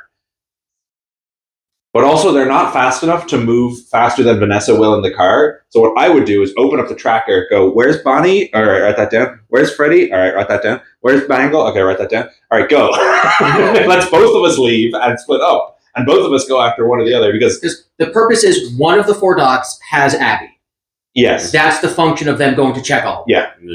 But I Split guess. Yeah, but split up. Yeah. To deal with them faster. Or call Jeremiah. Hey, Jeremiah. I guess the location's updating. Well, it'd be awesome if Jeremiah showed up. Talk about coincidences. That's going to happen. Wouldn't it be awesome if Wouldn't that Jeremiah be awesome? If he just happened to By the way, random, not like they're not going to McDonald's. It's like a random freeway. Just random. Nothing on the road. Just random road. Side of the road. Just random road. But so he sits down and he starts tracking toy Freddy first. Right? Mm-hmm. So he goes after, Vanessa gets in the car to go after Freddy. While that's happening, we hear sounds of stuff in the building and the like giggling of Balloon Boy. Vanessa leaves the building, no problem. There's no issue. She leaves the building and then she's not the night guard. She's fine. No peripheral vision. Don't worry about it. So then Balloon Boy shows up and freaks out Mike and he rips his head off. No. Toy Chica has Wi-Fi, so she's like, oh, somebody's in the security system. I'll send the Wizards out. So the Wizards are not haunted by anything. They're as possessed as the toys are. It's the same thing, basically. Which is, it's all the puppet. They're just being controlled by the puppet. Which I think is now, would mean games-wise, that means that we can't take the puppet controlling the toys as good evidence that the DCI don't exist. Yeah. Because the Wizards are also equally as controlled by the puppets, and we are 99.9% sure that the Wizards are possessed in FNAF 2. Yeah. Like, because they're most likely the suits that the kids were stuffed into. Yeah. So we can't really save them has to mean something. Yeah, well, also, to be fair, purple guy in this movie is Michael Afton, so the Save Them guard is Michael in this movie. So Michael Afton, DCI in games continuity, bad takes are coming. So the Wizards are coming after You Michael. You ask me, how is Michael Afton helping in all this? Well, fuck you. Michael has the moment which is only written for the trailer where he sees the mask and he goes, there's no way that would work. Why would he think that? Why would he think anything would work? What do you mean? Sense. What would work? FNAF 1, it's like, well, if you look like an animatronic, maybe they won't kill you. They don't say that in the movies. Oh, yeah. Also, this is Scott forgetting that he's making a movie that's a sequel to the first movie rather than a movie which is an adaptation of the second game. Because when Vanessa's leaving, he goes, where's the door? And she goes, there are no doors. He goes, no doors? And I'm like, yeah, there was like one fucking regular door in the first movie. Yeah. There wasn't like a security door like in the... There wasn't like... Full lockdown. Yeah, in FNAF 2, it was a joke because in FNAF 1, the doors were how you survived. So to not have doors was a joke about, oh, the new modern design of the building. And I liked the line when Josh Hutcherson was like, who designed this stupid building with no doors? I'm like, haha, that's Scott writing that about himself. Yes. That's a good joke. But it doesn't make sense for Mike, the character who never once used the physical door in the office in the first movie, to help him. To be like, Bro didn't play that one. Yeah, he never played FNAF 1. He just went to sleep. Yeah. Yeah. With his dream theory, that definitely worked and did not just get carried out. In the first movie, we also see that the first guard barricades the door with stuff in the office because it doesn't work. Yeah. Because it's not strong enough to keep the animatronics out. Yes. So Mike being like, no doors, blah. It's like, yeah, you didn't use the doors ever your entire time in the first building. It's like he's the character Mike Schmidt from the game FNAF 1. How does he know that Freddy is going to attack another one? So. That's what I'm saying. Yeah. Because he doesn't know. Work. Why would it work? What are you talking about? What wouldn't work? There's no way that would work. That's the line for the trailer. Yeah. There's nothing. He doesn't even know that they have facial recognition. Yeah. No wonder critics are confused. They're like, what wouldn't work? Why are they scanning his face? If you haven't played, if you're like actually like 40 years old going to see this and you haven't played the games, like why did he put on a head that was sitting there conveniently in the office and Yeah. trying to work on like non-Foxy. Okay, so Yeah. because I guess Foxy's it's Foxy's broken, you can glitchy. intuit But that. they were all broken. They're They're as broken as each other. Yeah. I don't think that as a video game reference is still something you can intuit by the movie. The movie They do never a good says job of the glitch. they have facial scanning that can denote the difference between a person and an animatronic, and they won't attack another animatronic because Reasons. I don't know. You know what you could have had Mhm. is on the computer as he's going through the computer. Facial You could recognition see software. facial recognition, and he taps into it, and he sees their cameras, and he sees Freddy go around the corner. Like maybe you can POV them. You can POV Freddy going around the corner, and he stops and looks at Chica, and it goes oh, animatronic, and then he moves on. But that also implies that like because these aren't possessed by anything. So this implies that the Well, they just kill robots anything. themselves kill anything that's not an animatronic. The puppet is telling them kill humans, Yeah. and they have the capacity They to tell the have to difference. follow That can still follow their own their programming, programming, but if the their puppet is telling real them powers to kill I guess. Mike. Okay, so now after he's done playing FNAF 2, let's see, he puts the mask on and does out again. Okay, so he puts on the mask, and it works with Freddy the first time. Freddy has no neck. For some reason, Withered Freddy has no neck in this movie. I don't know why. Then Chica attacks, and he puts on the mask, and it works. Then they're all coming through the door at the same time after he's ripped Balloon Boy's head off. He puts the and vent he goes, cover on for Bonnie, though. Yeah, he puts the vent cover on, which is not a mechanic in FNAF 2, but whatever. He Wait, why did we think of that? He runs back to the desk, and we see Withered Freddy in the door, Withered Chica in the door, Withered Bonnie in the side thing, the vent. And he sits down at the computer. He's like, "Come on, come on!" And he's like tapping away at stuff. And I'm like, "What's he doing? Why didn't he run out of the way? Like, why didn't he run out of the room? Like, what's he?" This was, I think, the worst shot, blame the director type thing in the movie. Because it really seemed like they're 4 steps away from the desk. They're going to get him in 3 seconds. He has to put it on. Yeah. Then we get a scene where they're 4 steps away from the desk. They're going to get him in 3 seconds. And it goes on for like 20 lingers minutes. on him typing on the keyboard. And then what eventually gets him is Foxy is there. So now he bothers to put the mask on, and then it doesn't work. And so then he takes the mask down.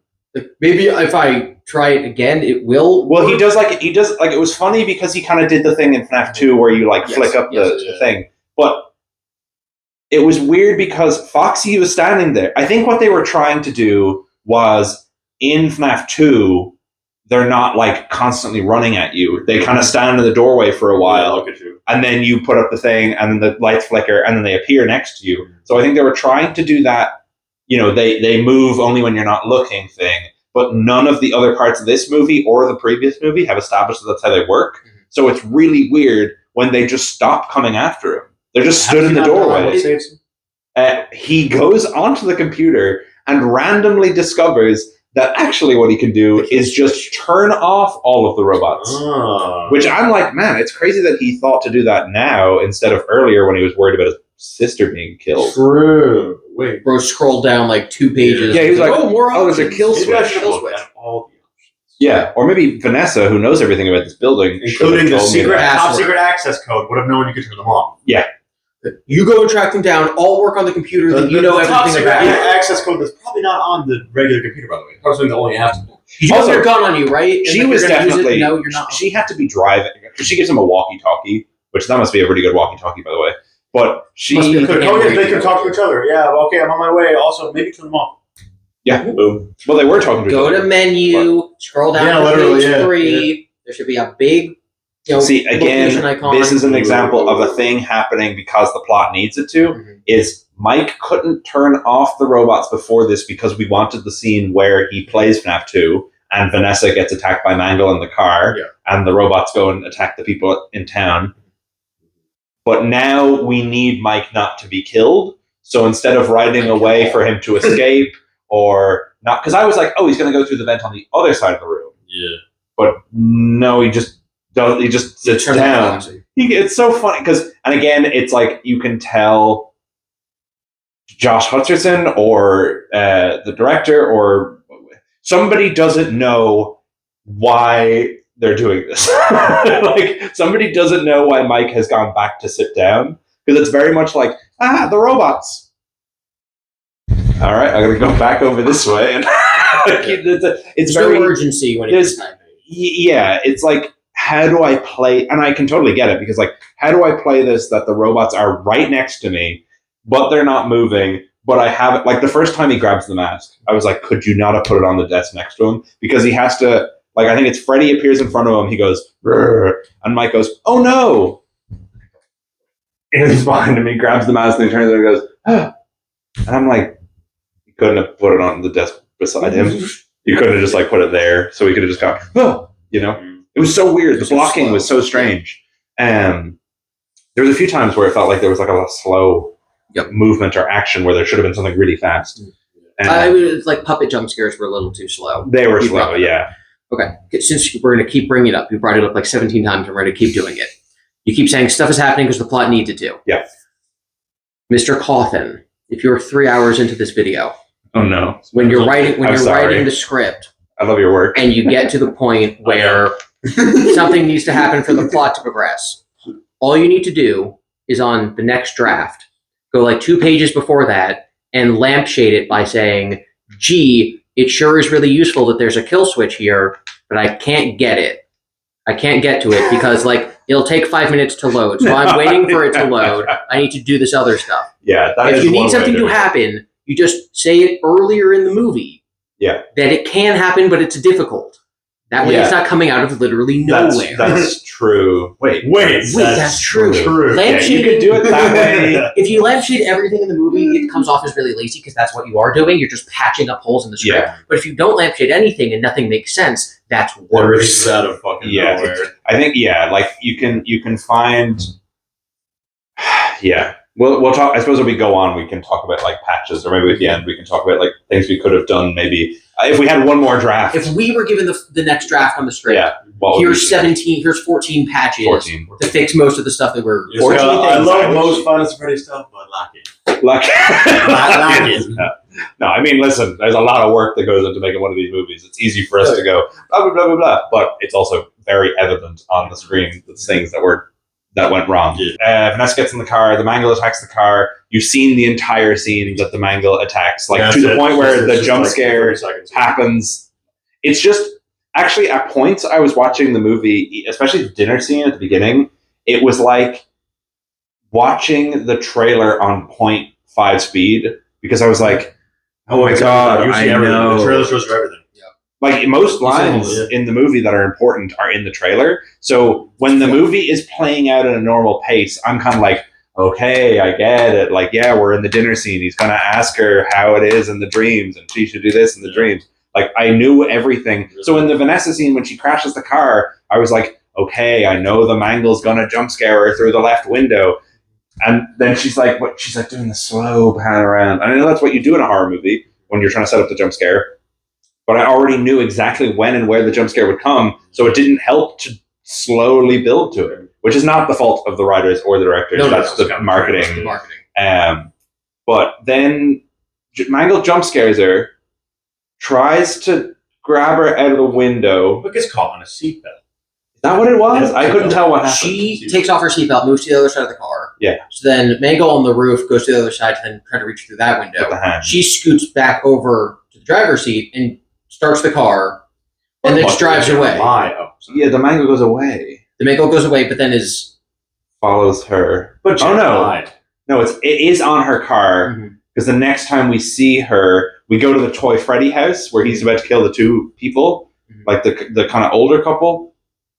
She crashes through the window. She crashes through the window with the mangle on her roof. Jeremiah get there?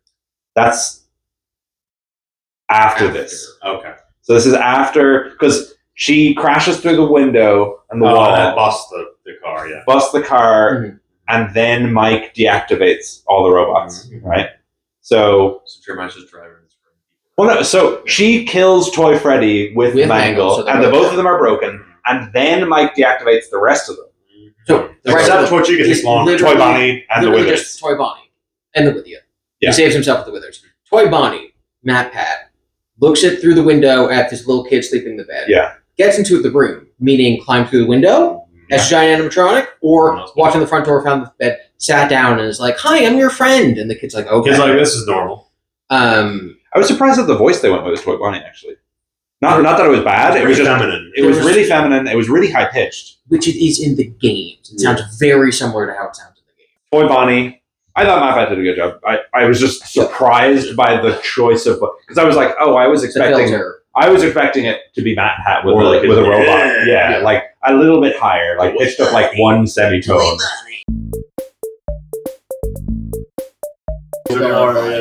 I think the reason that the toys are spring locks is because Scott thought about the fact that the spring Bonnie suit had to have been at that location. So he maybe, whether Fredbear's exists or not, I don't know, but he was like, Spring Bonnie had to be a part of the lineup. Well, I guess maybe he didn't, but he was. In the real MCI, he didn't. Well, in the games, the Spring Bonnie and Fredbear were at the MCI location. It was just they were retired like a few weeks before. Yeah. So they were at a Freddy's at one point. And we see in this movie, after Charlie is killed, Spring Bonnie is used again at the next Freddy's.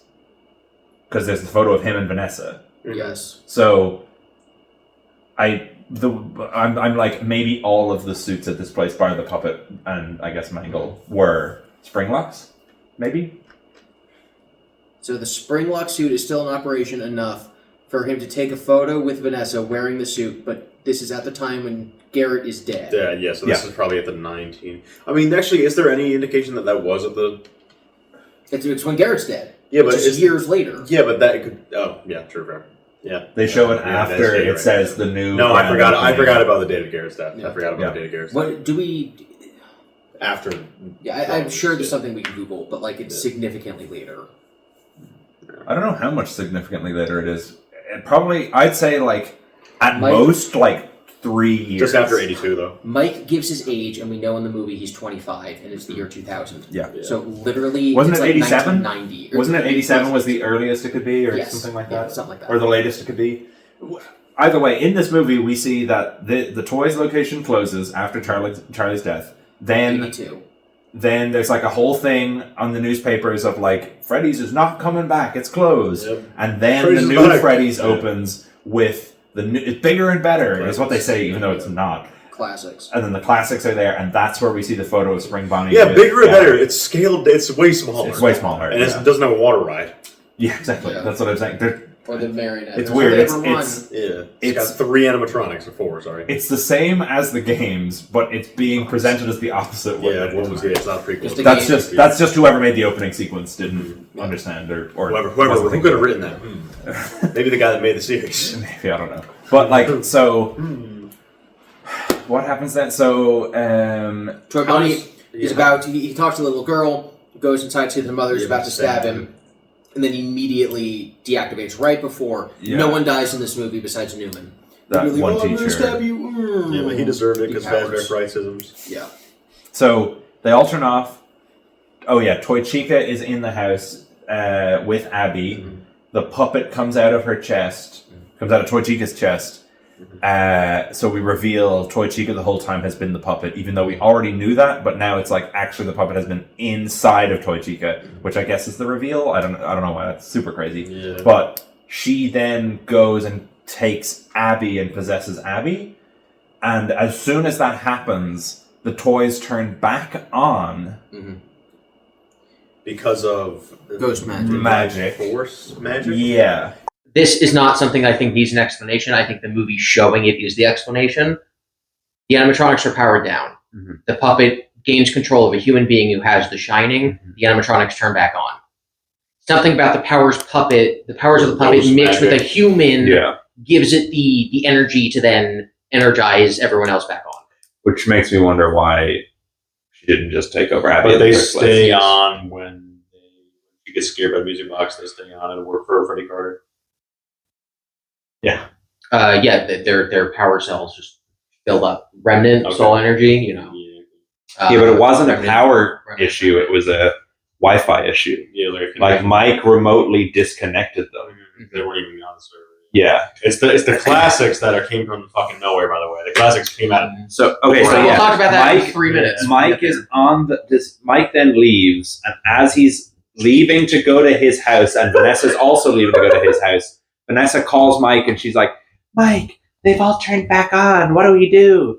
And Mike goes, "I've got an idea," and he takes a hard left down a road, and then Vanessa is driving, and her car stops in the middle of nowhere. We're just in the middle of the road. Yeah, literally nothing on the road. She gets out and she goes, "Oh no, my car! It's broken down."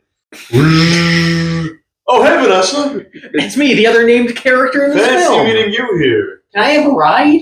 You need to go to Mike's house by chance? I'm going to Mike's house. The name's Plot Device.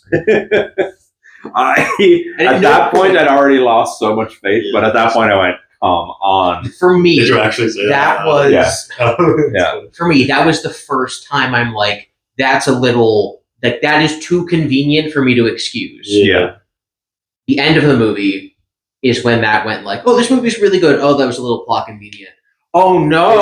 Have you ever seen like the Avengers Infinity War movies where it's like Kermit the Frog shows up? Yeah. Don't worry, I'm here too. Yeah. It felt Yeah, like that. like, oh, great. Yeah. Like you said, the only other named character in the movie shows up and is just ready to help. Don't forget Doug, guys. I was literally about to Oh, we forgot say, Doug. Doug. We Get right forgot. from Doug. Yeah, because Doug he's was there. there, yeah, So Doug yeah, was we there. forgot Doug. Is it the toy bomb? No, it's she saved the guys from Freddy. Toy Freddy and Helps them out the Mangle. window. They're old people. helps them out the window. They go, Neighbors. and Come she to goes, investigate. "Is there anyone else here?" They go, "No." Which I'm like, okay, so she's not killing parents in that specific scenario. No. Only Toy Bonnie is trying to kill a kid and the parent. And then Doug lives next door. Yes. Again, just coincidence. Cameo. Just cameo. Love and he Doug. says, "Sounds like you're going to need a good lawyer." Waka Yeah, waka waka. So Yeah. I have sneakers on too. he comes out of the house and I'm like, oh my It's god! Doug. And no one reacts. Yeah. And then the camera gets closer and we see it's Doug. And then the theater's like, oh, it's Doug. The guy next to me was like, "Who is that?" I know I'm supposed to know who it is. And I was It's like, "It's the Doug." lawyer. The lawyer from the first one." He went, "Oh yeah." It's purely just because Doug was a meme in the first one. So Doug's here. But yeah, it could have been Doug. That would have been funny. I would like to see Doug driving Vanessa. Driving Vanessa, yeah. It would have been funny if he had been the one that knocked out Michael at the end. That would have been so funny. And it would have been funny. Well, actually, okay. Well, we'll get there. He So just clotheslines. yeah. He's like, so we who get was that again? Yeah. So we get there, and Michael goes to Freddy's, the classic Freddy's, and we're like, "Oh shit, Golden Freddy's going to be here." I was thinking we're going to go, like, maybe the sister location bunker is underneath Freddy's. Mm-hmm. And because at one point I turned to you guys when we saw Circus Baby in the attic or in the closet, in the fourth closet. I was like, okay, what's going to happen is we're going to skip over Fazbear's Fright. We are going to go that William is like the fourth closet William, where being Springtrap is not a problem. Like, being Springtrap is just like a mech suit that he has now, and he's still doing experiments. So I was like, maybe the reason the classics are missing is because after the first movie, he became Springtrap, became an evil scientist, Springtrap, took the classics downstairs into the bunker, and made Molten Freddy. And what we're going to have is Mike gets here, and it turns out that either they're not there, and then later in the post-credit scene, we're going to find out that the reason they didn't come and help was because they're downstairs in the basement.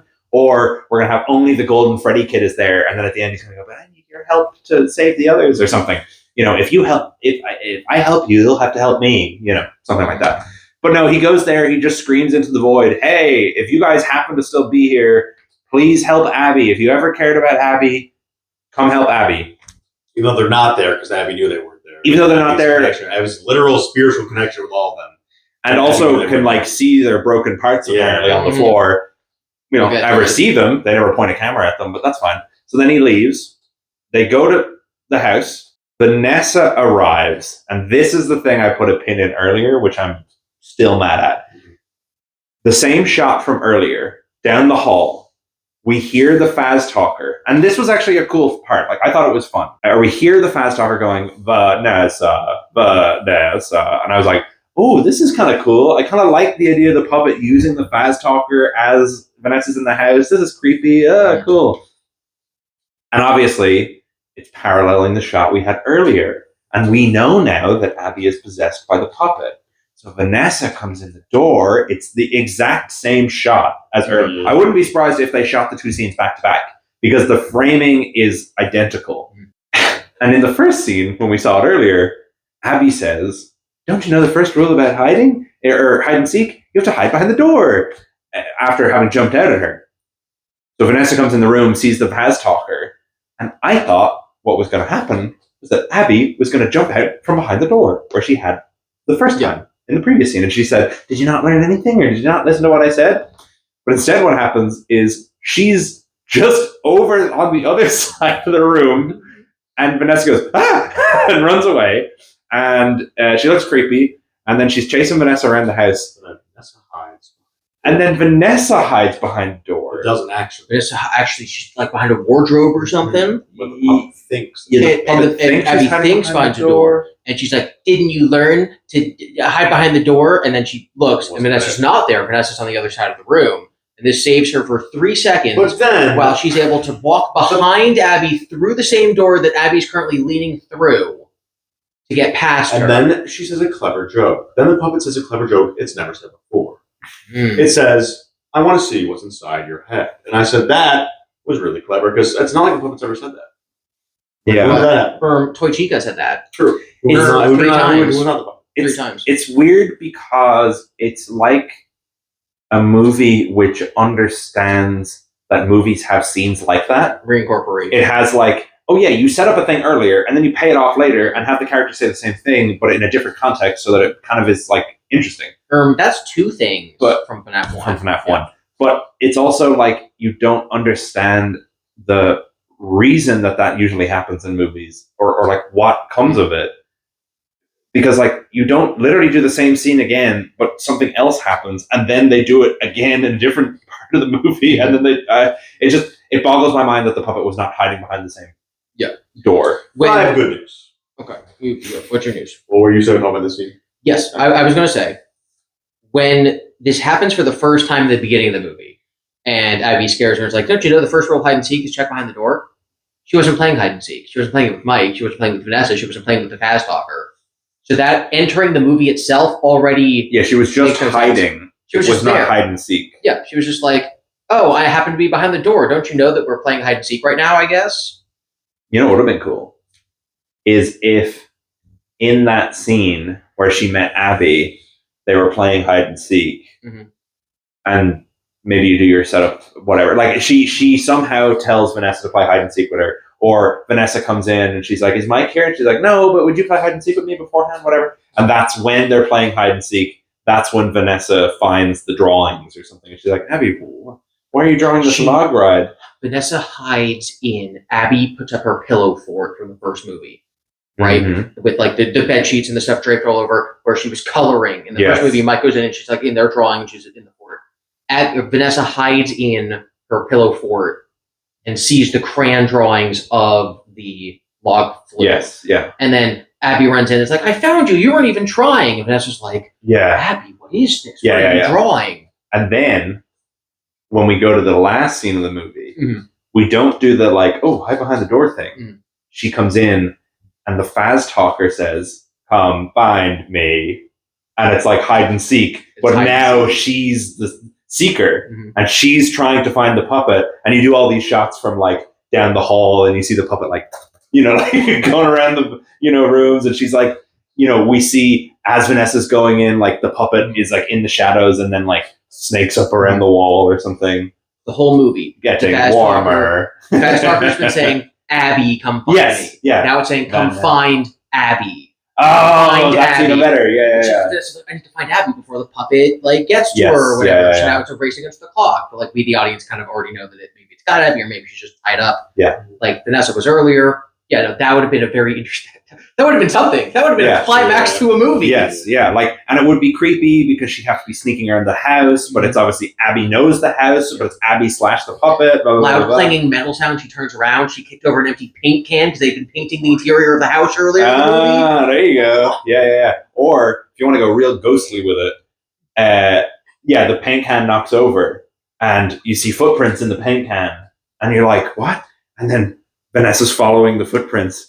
And then it goes up the wall, and then it's on the ceiling, and it shows up the puppet's there and goes, ah! It jumps down there. Something like that. Well, the good news is something. The good news is that Mike Schmidt doesn't really care about burying files. Please, Mike, just my dead daughter, murdered by my business partner. Oh my gosh, we're so young. Please just leave this for her. I'm going to keep it in my car, Mr. Gregory. I'm going to keep that music box in my car. Go fuck yourself. That music box is Good mine. thing he didn't, follow that grieving father. Baby, only 11 years old. Just leave this for her at her grave. It's staying in my backseat right next to the Chipotle. As if. This thing's cool. This thing's dope. eBay was just invented. Like, it's a good thing he brought it knew inside with him. That's how it works. Somehow That he used as a weapon. Did Vanessa tell him? Not on screen. Not on screen? No. That was Charlie and the puppet. No, I can't remember her ever backwards. explaining. I think she may have explained. There's one spirit in the building. Like, there was time for her to be like, the music box is what calms it. I think she did explain that when there's this the like one shot of young Vanessa beside ghost dead Charlie. Yes. With the cool, the music box with the street, yeah. Other problem though, right? Which I really didn't like this choice of the writing. Mm-hmm. When Mike plays the music box, Charlie goes no and tries to get away. I don't think that should have been the character. I think it should have soothed her genuinely because that's her father's. Mm-hmm. Yeah. I think she should have. Yeah. It should be like a puppy seeing like really yummy snack. She would have her expression should have softened. Yeah, it could have been really sad actually. Yeah. No, she acts like it's painful. You found my weakness and I'm angry. Yeah, as opposed to I am now actually calm by the situation. It used to soothe me to sleep, which is what the idea of it is. But yeah, you're right. It's the villain of be the a movie. good conflict. Oh, I hate parents. It's like, oh, my dad. Yeah. Well, don't worry. We're going to find out how she feels about her dad in the post-credits scene. Oh, or audio file. I don't know. So, music box, Ballora? Yeah, it was like a weird. That's really funny It because was a ballerina thing. It was Ballora. Just to plug the reboot. Mm-hmm. That's what I was, because in the reboot I had it be Jackie in the box, the one that winds up and plays the music box. I was going to have it be Ballora, and then Secret of the Mimic came out, and I went, oh, well, that's a better reference. If I had kept it being Ballora, I would have been like a big brain genius. But anyway, so yeah, he uses it like a Mighty Morphin Power Ranger badge at her, and It's a morpher, like a crucifix in The Exorcist. yeah. And she goes, no! And we cut away so that we don't have to show what it looks like when the puppet goes into or out of a person. Mm-hmm. And then Abby is just on the floor like, oh no, that was discomfort. That was uncomfortable. Whatever's happened to me, yeah. So then the puppet just goes down the hall into a room. We don't know where it goes. It goes off screen, so we can forget about it. It's been doing a lot. So Mike can close the music box. It's got to take a little nap. It's been doing a lot. It's got to take a little nap. Mike just closes it. Yeah, because when he closed it, everyone went, "Oh no!" Gasped. Yep. Because you'd think that closing it has been shown to be bad, but the thing is that the puppet is now off screen, and if the puppet is off screen, then it doesn't exist. Yeah. So it will only exist until the puppet kind of forgot it was in the movie. What was it you put in your like audiobook? You were like, whenever the narrator's not talking about them, they don't exist. Yeah. It was either me or Toto. It was like, I feel it's kind of weird because whenever the narrator isn't directly describing what's going on, I kind of cease existing. Yeah. That's what that was. Yeah. So like then out of nowhere, the toys show up. And they know where Mike's new house is. They know where Mike's house is. The toys show up and break down the window. They've got their scary red evil eyes. Scenes from the trailer. The first ever trailer. Yeah, guys. Surely these aren't from the last scene in the movie. Surely this isn't the climax. Surely this isn't there is no falling action. So there is no falling. There's climax and the movie is done. Yeah, so they come in. Chica, and up top. Yeah. Up top with it. Shirley, let's go. That's staying in. I'm not editing this. That's staying in. So okay, certainly was. so Many climaxes. Usually there's just one, but not this time. oh god, Okay, continue. I thought you were making a finishing early. Both work. So the evil toys come in, and Full hours. then from the shadows, he might as well slow clap his way into the room. Michael Afton, which For the he first makes, time in over an hour, by the way. yeah, which he also makes very clear by saying, "I'm Michael, Michael Afton. Hello, sister. Yeah, my sister. Sorry, my sis doesn't. It isn't like so forthcoming with the truth or whatever he says." And I'm like, You got it. Yeah, I know. If you've played the games, you got it. The moment he said he was Michael, he was wearing purple and he had an evil security expression. badge on. And if you didn't get it because you didn't play the games, yeah, you didn't need to spell it out 3 times. And there was a moment which I thought was both cool, and then immediately I was like, this might not be cool on purpose, or cool in the way I think it is. Mm-hmm. Because Vanessa kind of like immediately just stepped up to Michael and was like, Michael, what the hell are you doing? Like, don't involve these people. Yeah. And I thought it was cool at first because I was like, it's really interesting how comfortable she is with him, even though they're clearly being threatened. Mm-hmm. And it kind of shows that they have this interesting bond of being in life-threatening situations with each other. And she's used to being on his side. So she's not there like, Mike, what are you going to do? She's like, oh, Michael, what the fuck? Like, leave these guys alone. You're in control of the toys. Just tell them to back down. Yeah. And I was like, that's cool because they were acting like siblings. I was like, oh, that's an interesting dynamic for the two of them to have. And then I was like, is this just weird blocking? Like, is this just like, it wasn't talked about? And it was just like, well, she needs to like tell him to leave them alone. Like, I don't know. I thought it was interesting. It could have been like a character choice or a directing choice or a writing. I don't know. The physical action of her stepping up to him could either be, this is giving us something about her character that she is literally standing up to him, or when they decided where people would be standing when they filmed the scene, they're just like, okay, Elizabeth, you're going to take one step forward, you're going to view the camera, and just kind of like a 3/4 shot. You're doing that's something. What you're saying. You don't know which one. I don't know if it's that or if it was just like maybe Elizabeth made the choice, but maybe it wasn't written in the script, or it was written in the script, but then the scene wasn't shot in a way that emphasized that, you know? But anyway, regardless, I thought it was interesting. I'm not sure if it was on purpose, but Michael just goes on to say that we belong to our dad. Like, he basically says what William said earlier. So obviously William's manipulation has worked on him. Yeah. You know, Michael should really do dream theory. Because you go to sleep more. True. Literally, only one. You need one night. Is all you need. One. Yeah, she should be like. You get rid of years of abusive trauma. Michael, just take any 5 items that you own from our childhood and go to bed. If anyone watching this has PTSD, just force yourself to have nightmares about it. Don't follow FNAF 2 for therapy. Shocker. But yeah, so he just basically says that all this town will be dead by daylight, and he says Aunt Jane really did us a solid. He kind of says it as though it wasn't really part of the plan, but then it became part of the plan. Mm-hmm. That Aunt Jane made it so we can blend in. And again, it felt like nobody knew why they were talking to each other in the scene, because Josh Hutcherson would just be like, "What? And what about blending? What? Yeah, what did you?" Because the Freddy's character suddenly came into popularity out of nowhere based on murders being associated with the Freddy's name. Yeah, and now we're going to do more murders associated with the Freddy's name. Yeah. So what are you blending in with? Well, they're just going to draw more. I don't other think people in cosplay.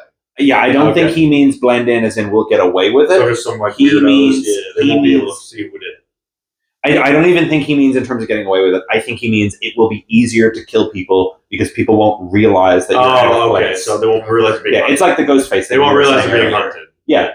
Is they'll just be like, oh, cool, a Freddy robot. And then get stabbed. Except for, that doesn't make sense if you're in the middle of the suburbs, nowhere near Fazfest. True. If you're killing random people in your house. See, this is the thing, is if the final sequence had taken place at Fall Fest, or at Fazfest, you could have had this cool thing where all of the toys are like working together and killing each other. Stupid question. Did they cut the shot with the spinning wheel on the trailer? I did not see it. I didn't see that. I can't remember. I didn't see it. I didn't see it. Yeah. But, they have a weird interaction with these 3 this is a bit earlier where Toy Freddy is somewhere. He somehow arrives at Fazfest and then eventually goes to the house. There's these 3 fans. It felt like cameo fodder. Yes. This is when Dawko was in it. He walks by. Yeah, But these three characters, I was like, are they somebody I'm supposed to know? Make-A-Wish kids? Like, Yeah, I don't know what it was. It was really straight because the scene is just them going up and being someone like, as children?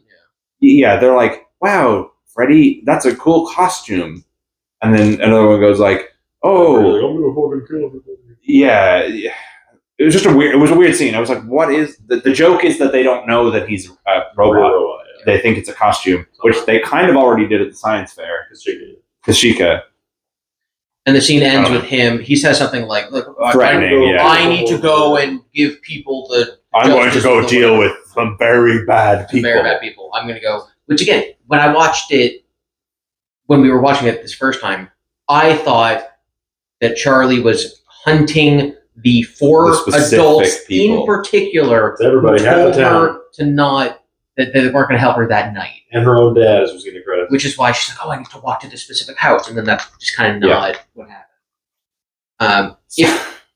With the powers that the puppet is shown to have, if the puppet gets to Fazfest, breaks out of Toy Chica, flies into an adult, kills them, flies into the next adult, literally. You can like Yondu's arrow. Yes, you kill every adult. They all just drop dead before anyone even knows what's happening. Because if it can bash through Toy Chica's metal stomach, it can definitely bash through her ribcage. Yeah, and also every single adult is dead. Yeah, just like Yondu's arrows. Also, we know it can both hold conversation and act on the behalf of each of the animators. It can act on the behalf of all of the wizards and the toys and itself at the same time. Yes. So it could have easily piloted all the toys and the wizards in Fazfest to kill everyone there.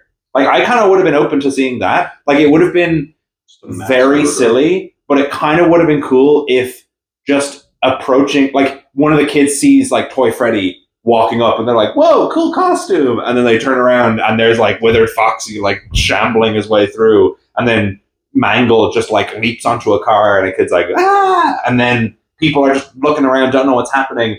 And suddenly they're surrounded by the toys and the wizards. And, like, you've got Toy Chica picks up somebody and, like, throws it at Mangle. And Mangle, like, rips him in half. And then Freddy bites someone on the head. Like, just have them all coordinating with each other. As that's happening, the puppet's flying around and possessing somebody and dropping them dead. Like, just have them getting one person after another, after another, after another. I know that would have been a very expensive thing. Well, it would have been very violent. And it also means that the sequel would have to deal with the fact that, like, hey, remember when, like, 300 people were killed by animatronics last week in our small town? And you wouldn't get away with Fazbear's Fright after that, I guess. Yeah, that'd be a little controversial. But, like, I don't know. You could make it so you could figure a way into half it. the town will be dead by morning. They could have, but you could have had them all dead by now. Yeah, they could have been dead by now. I don't know. What's from your perspective, Mr. Michael Afton? What is so special about these two people standing right behind me? Like, well, why do you care about? Why do you come in there to introduce yourself? Do you know that Dad killed Garrett? Like, what? Why are you here? He blames them for what happened to William. He does say at some point, he's like, it's their fault. Okay. He's dead. True. Don't you remember? Or something like that. I don't know why he knows that. I guess she told him. Yeah. Which is funny to think that she met up with him and was like, hey, he's not living at the Afton household. That's your house now, so who knows? Well, I don't know. We just maybe didn't see it enough. He was out for the day. He was out messing up Charlie. I don't know. But anyway, he introduces himself. He does his villain monologue about what he wants. And then, hallelujah, the Avengers arrive.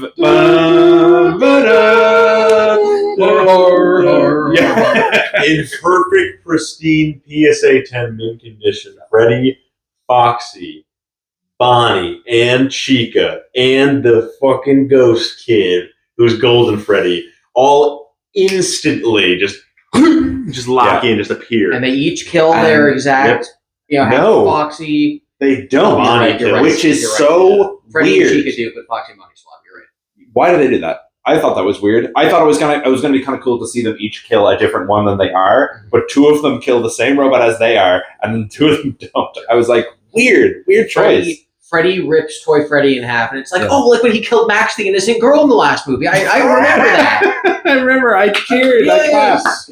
He's here. So they materialize instantly, Yeah. and no less than 10 seconds after disposing of their counterparts, they're dead. Yes. No more powers left. This is I only had 10 seconds, and I used all my powers. This is when I'm like, okay, this is not a scripting mistake. This is something wrong happened in the edit, because this is So the weird. worst. when pacing. Goku took Cell to the other planet. Yeah. I think it is also a scripting mistake, but I agree that the edit pacing is weird. Like something between the writing, the filming, the editing.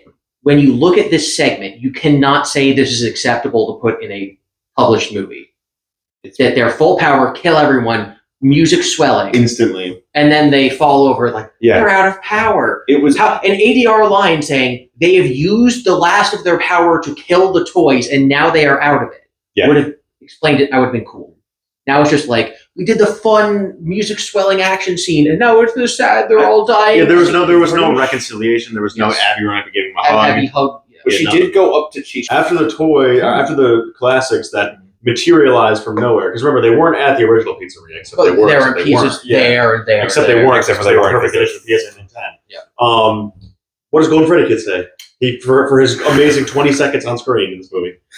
Abby Which says were spoiled because the actor was at the premiere, Yeah. so we knew Who was going to be in that it? he was going to be in the movie. He says, Abby asks, "What's wrong with them?" And Vanessa says, "They're running out of power. They must be broken They're or not something. designed to be out of the building. They're not designed to be out of the building for this long." And then the Golden Freddy Kid says, "We can't stay in these bodies any longer." Oops, hold, pause. Who? What body are you in? You're just Yeah, standing there. you're a ghost. You're a Just standing ghost. here. Yeah. And then Abby goes, "Are you going to heaven?" And he goes, "See you there." But not too Not soon. too soon. I was like, oh, that's kind of a weird And when line. you die too, Yeah. you can be my friend. Yeah, I can't wait to see you there. Yeah, I was like, I hope you die. I'm like, There's no better way of wording that. I kind of like, I got halfway through the sentiment, realized that like I had to save it, so I did a little pivot. Yeah. Maybe if I thought about it, I wouldn't have said it. But yeah, it did feel like something you'd say in real life and then go, obviously I don't mean like die now. I just mean as in I'll see you when you get there eventually. It's not like that entire character's motivation was to have Abby as a friend for the last, and not be alone for the last however long. Well, I guess he came to Christ in the last like year. I'm just There's a lot of time I'm to think in just that saying, back room with he Springtrap. knew, yeah, he knew what happened was maybe Springtrap had like a Bible or something. But the most important thing he says, and the last little pearl of wisdom he imparts onto Mike.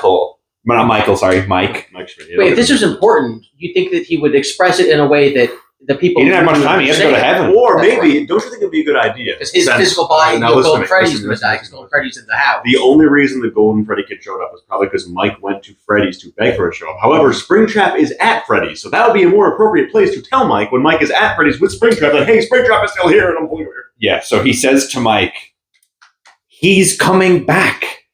I can't hold him any longer. He's going to be more powerful than ever." The Spring Cat. Spring goat? The spring yacht. No. The spring goat, the spring yacht. Mike says, what? He goes, huh? Did you guys know what he was talking about? And then the Golden Freddy Kid disappears. No, literally. He goes, what are you talking about? He's gone. He's gone already. I think it's hilarious. It's like, Jesus. My name was Andrew. I'm getting sucked up to heaven. I'm a protection. Smells like a baseball game. I made a bunch of That's not my memory. Whatever you do, don't go on room 1280. Yeah. Peel my face off the drawing. Garrett is Balloon Boy. I'm like, either he should. What's funny is either the implication is the Golden Freddy Kid thought it would be so obvious that Mike's just actually an idiot, and that he didn't go, oh, well, obviously he means the last guy I saw him with, which is the evil guy, and that's the only person he ever warned me about.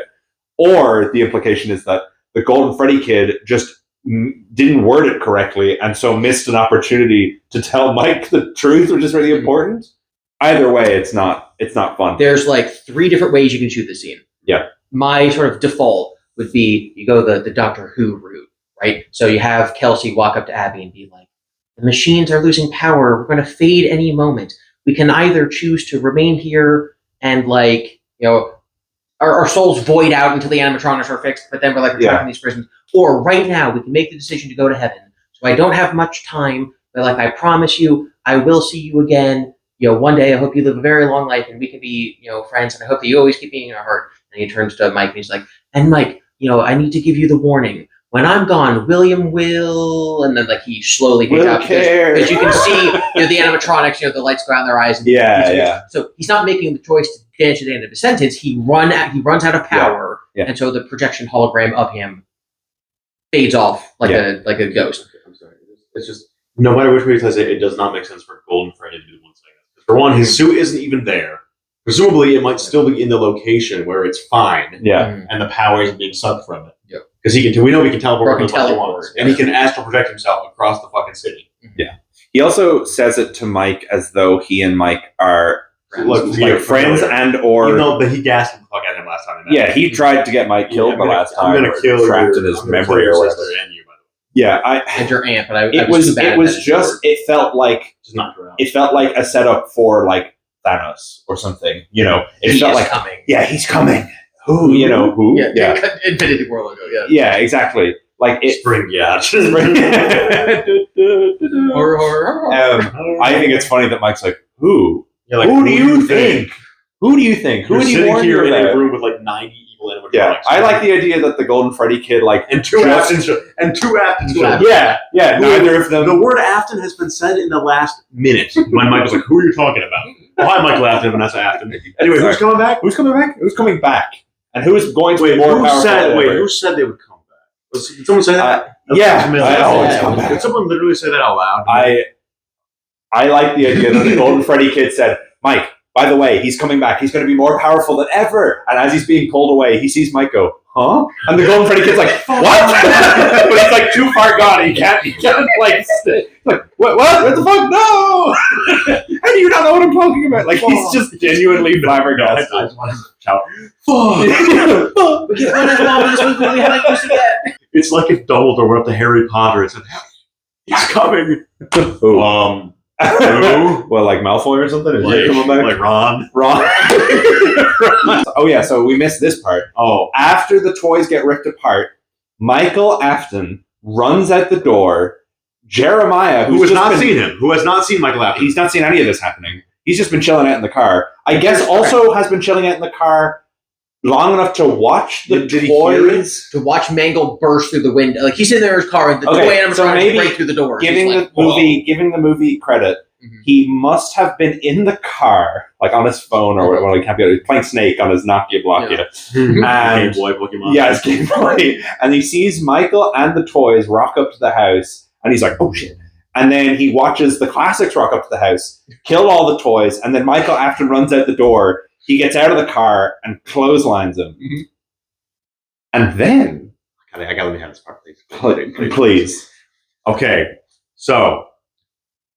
He apparently knows Michael Afton is evil, despite having no reason to know that. Like, it could be just like, oh, this guy ran into help, or this guy's running out because there's 90 animatronics. He doesn't know yeah, I would run out too. The guy he's never spoken to this guy, never even seen his face. He saw his eyebrows. Okay. Yeah. Because when Michael was running in the house, it's probably the back of his head or something, Jeremiah, so I don't know. Anyway, he's straight up Jeremiah as Michael Afton's running out. This random guy Jeremiah's never seen. He walks out. Just boom. Flatlines him. He goes something like, "Where you going, weirdo?" or something. Yeah, he says something. I don't know what he says. Where you going, eyebrows? Yeah. Fly away with your eyebrows. You got big eyebrows. But... Yeah. I feel bad for that, actually. And then Michael Afton's laying on the ground like, and then we cut to a scene of Mike and Vanessa inside talking about some shit. Yeah. And Jeremiah shows up. Yeah, Jeremiah comes in. He's like, "Hey, what's up, guys?" And then it pans back outside and Michael Afton's fucking gone. I love the idea that he didn't even think it was related. He was just like, "Fuck that guy." Bang! Anyway, I better go and check on Mike.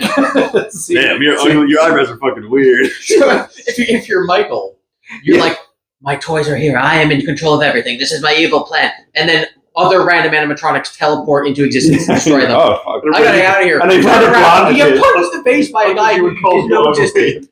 Fall to the ground. Calls you ugly. Immediately sit back up, and you're like, "Okay,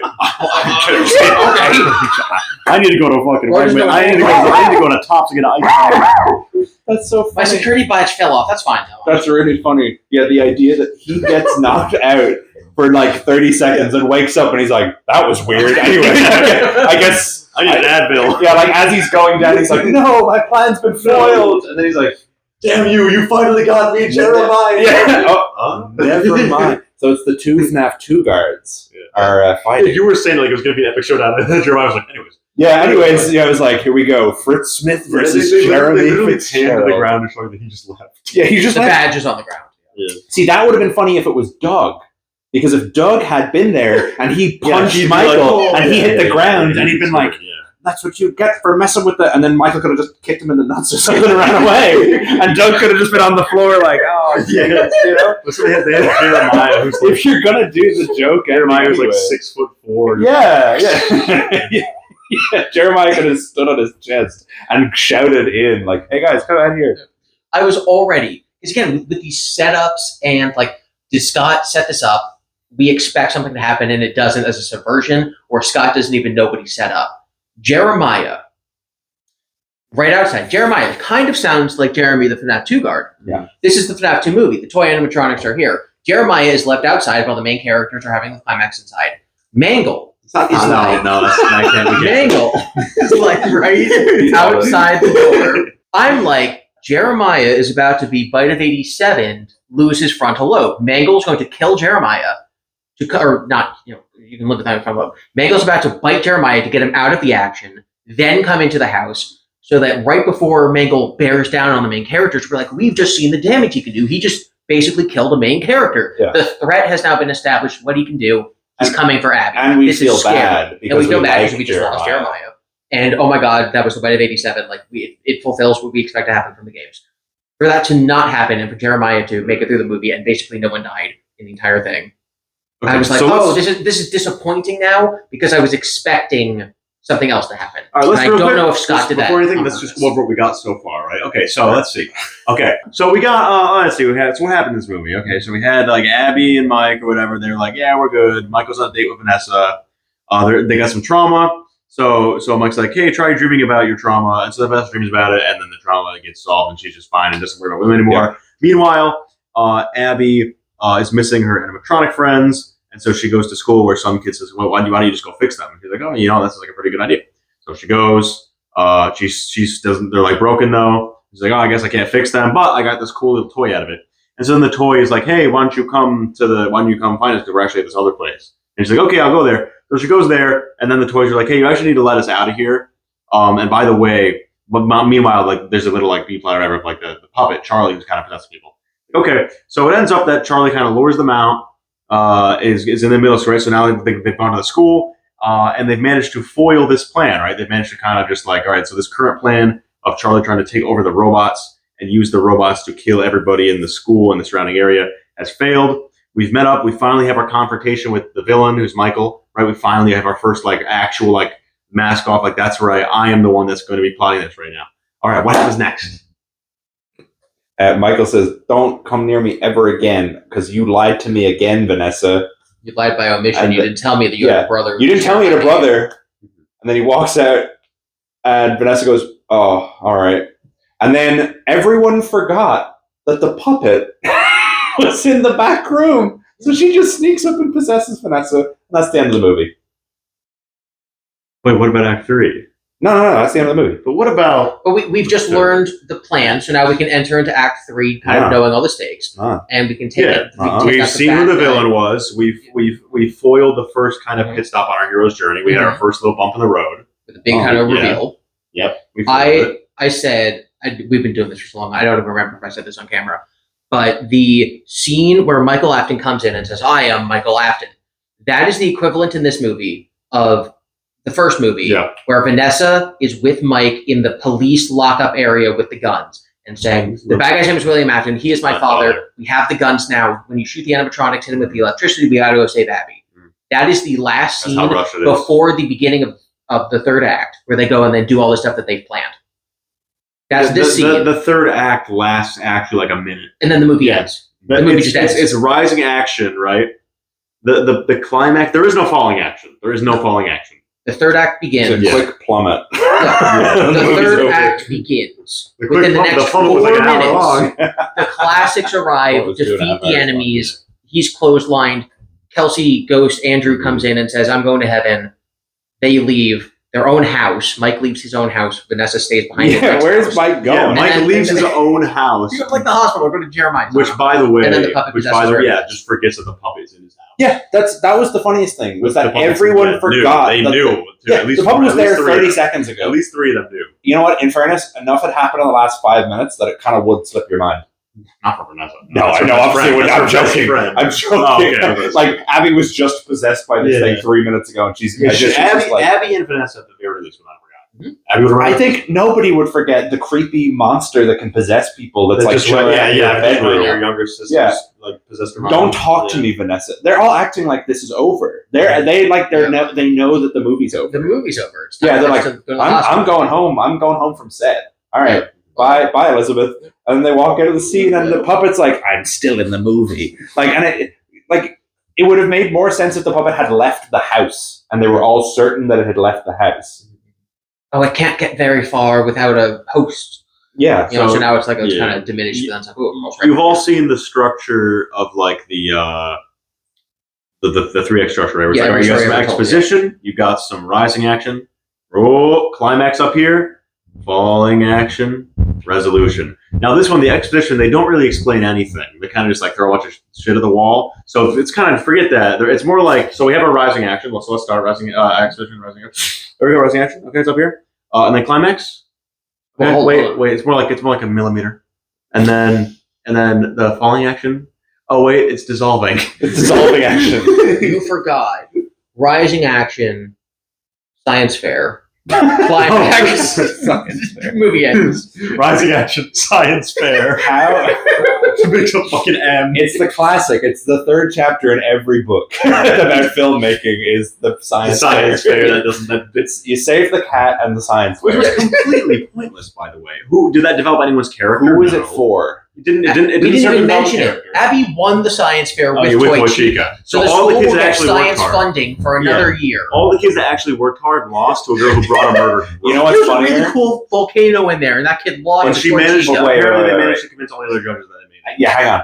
This is what I was going to say. So it actually must be that what we were saying earlier is not a joke. That it is in some way conceivable to the adult judges at this panel that this 11-year-old girl Toy Chica. built a 6-foot-tall robot chicken that can speak And has facial recognition. and has that it's not a person. Because the teacher's reaction, honestly, is more of a reasonable reaction to be like, "Oh, you put somebody in a suit, yeah. or you got somebody from Fazfest, or whatever." Yeah. That's a more reasonable reaction than Or to win the. this 11-year-old girl built this robot. Yeah. Like, Then how again, do you win Charlotte science knows how to fair? do robotics, but not to that scale. Well, that's what she does. Everyone does. Who knows? She built the spring locks inside of Toy Chica. Yeah, but She did it while she don't was you in see there. it's funny because the teacher was like, "You're gonna lose," but she won. But she You won. see that's funny. It's like, wait, that's not Wait, true. that's not true. Yeah. That's subverting Yeah, expectation. wait, they subverted. It was. You see how like they said like, yeah, you wouldn't do this, but then So then, of course, we finished the movie now. Movie's over. Last Okay. shot is Vanessa being possessed. Yes, I'm going to point out, we kind of mentioned it earlier. The very first shot we as the public ever got, the very first glimpse we ever got of the puppet was from the trailer, Yeah, which you're right, is the puppets, it kind of blurred in the background, slowly sneaking up on Vanessa. The first ever time we saw the puppet in any marketing is the last shot of the movie. they That used is the true. last shot. And you know why? You In know the first why? trailer. Because there's about, I think there's probably altogether, 3 or 4. yeah, I'd say if I had to like throw a number out there and be like, that's the number of shots of the puppet in the movie, Mhm. 5. That weren't in trailers. Yeah. No, that weren't altogether. That weren't the spooky. Oh, that weren't the possessed. Spooky possessed. Yes. Yeah. As in Actual the puppet Yes. animatronic, the Yeah, marionette. people actually wanted to see. Probably 5. Yeah. All the rest of them are it possessing someone else, which is it boggles my mind because it's my favorite. It's like a personal slight to me because I love the marionette design. I think it's fantastic, and to see it just be somebody's makeup is crazy. Like again, McKenna Grace did a great job. I thought Piper Rubio did a good job as the creepy puppet. Yeah. I thought like the people who were possessed did a good job. It was just crazy to have it in Toy Chica and off-screen / possession mode every time we saw it, bar the first time, which was really cool. And I don't know why that was the choice that was made. It felt like maybe Because it was Scott- convenient. It was cheap. Scott said practical effects only, and they said we can't do anything with the puppet. as Yeah, a it'll real look puppet, stupid. it would look stupid. And Scott said, okay, how about we just like The don't. mangle CG. Have you ever seen Jaws? You know how it's a complete accident that you can't see the shark in Jaws because the animatronic didn't Is work. bad, yeah. And you know how that then like became chapter 4 in screenwriting books. Yeah, Like, yeah. It goes, save the After. cat, we don't know number 2, science fair, don't show the monster. Just the first 4 chapters in screenwriting 101. So for no reason. And it's like half the movie. It's like half the It's a movie. huge driving force. so we don't show the puppet for the movie because it makes it scary. Yeah. Well, okay, but there's a difference between not showing the puppet and showing it lots of times, but in as like a Scary. cosplay version, Yeah. like a cosplay friendly puppet. Mm-hmm. It's like, I think you're right. It was like the puppet is hard to do practical effects to make it look good. We don't want to make it fully CG, but I think the problem is that these movies, and this is a general critique of both films, are lit as though they are being shot as a soap opera. They are extremely well, evenly There's lit no movies. shadows. There's very few shadows. Mhm. All the robots are constantly in full light and full, like, and don't get me wrong, I've had work that I've done criticized for this is showing too much of the animatronics. And I think it's a very fair criticism. But these movies are so evenly, plainly, flatly lit that you can't show the puppet without it looking stupid. Yeah. The puppet is so amazing because it's got all these like very subtle contours in its face and its shape that like when you put shadow on it, it creates all these crazy cool like shadows and stuff. And it's the kind of thing that I'm like, Scott, you did that, don't you? Like you made it. Like it's not even like an asset that you've arrived at accidentally or got somewhere else. Like Scott made these things. And I know it's not him like behind the camera or it's not him in the director's chair, but it's the kind of thing that like I would love to see more of and I would want to come out of these movies is like not just a better script, but like overall, I think these movies need to have like more thought and like care injected into them so that it's not just like we shot a movie with the script that was I just written. look at stuff on screen. Like I take this is about as professional as my film course that I take. The things they're shooting here. It's just at the most bog standard. Put a light up here, put another light up here, slightly dimmer. The sets, the costumes. Knock over the light and we can see it through the curtain in the first movie. Yeah, the sets, the costumes, the props, they're all that's where the budget's going. Yeah. It's but the problem is it doesn't matter how big your budget is for those things if they're not shot in a way which is cinematically interesting. Complements them. Yeah, like they have to be complimented and shown off in a way that's fun. Like, if you get really into film and stuff, the difference between movie cinematography and TV cinematography is television. You have so much more stuff to film that you just get the shot and you move on. Cinema, because the movie's only 2 hours long, this is like 90 minutes. You can plan before you even start building sets. Every single shot that you, in your mind, think will eventually end up on screen. Meaning, you're capable of doing anything. Some shows do that. Every cartoon has to do that. Every cartoon. Has to, every single frame. But I'm still in the mindset. 20 episode seasons of Bones. So you just film the whole thing as a different director. They go and they get the shot. They keep going. Yeah. With a movie, if you're like, I want the puppet to be scary, so what we're going to do is light it in the exact perfect way for the 3-second shot I want, where the shadow is on half of his face, right? Like the cool, interesting shot with the textures on the mask, and then also the weird textures of its like body. You can get that shot because you put it in the budget and the time to get that exact shot. Yeah. This seems like they got really, really good set designers to make Freddy's. Yeah. They got great actors. Yeah, and I think everyone in this movie actually did a really good job acting wise. The first movie I had criticisms for Aunt Jane. This movie I think the acting was great. Who Hutcherson. I just feel like he didn't care. Yeah. He didn't go above and beyond and make it a very. To be fair, it's also like, did he have the material to go above and beyond? Is kind of like what did he have to do? But like, yeah, I agree. It felt as though it was just like the first movie had a lot of layers where he both loved Abby, but also had to be a strict disciplinarian because he's also like her father, but he's also like just a kid himself and he has trauma. This movie, he has nothing to do. Yeah. But yeah, I think it was fine. So it seems like they built these wonderful sets and the animatronics are incredible. Yeah. And then they just pointed the camera and shot what was in front of them. Yeah, they lit Freddy's as though it were a building that you would go to. They did not light each shot. And I'm sure they did. Like, we're not literally saying, they just stuck up a bunch of lights and then put the camera different places. But that's how it feels. It doesn't feel like each shot has its own identity. There's certain cases where that's not the case. Like, I think...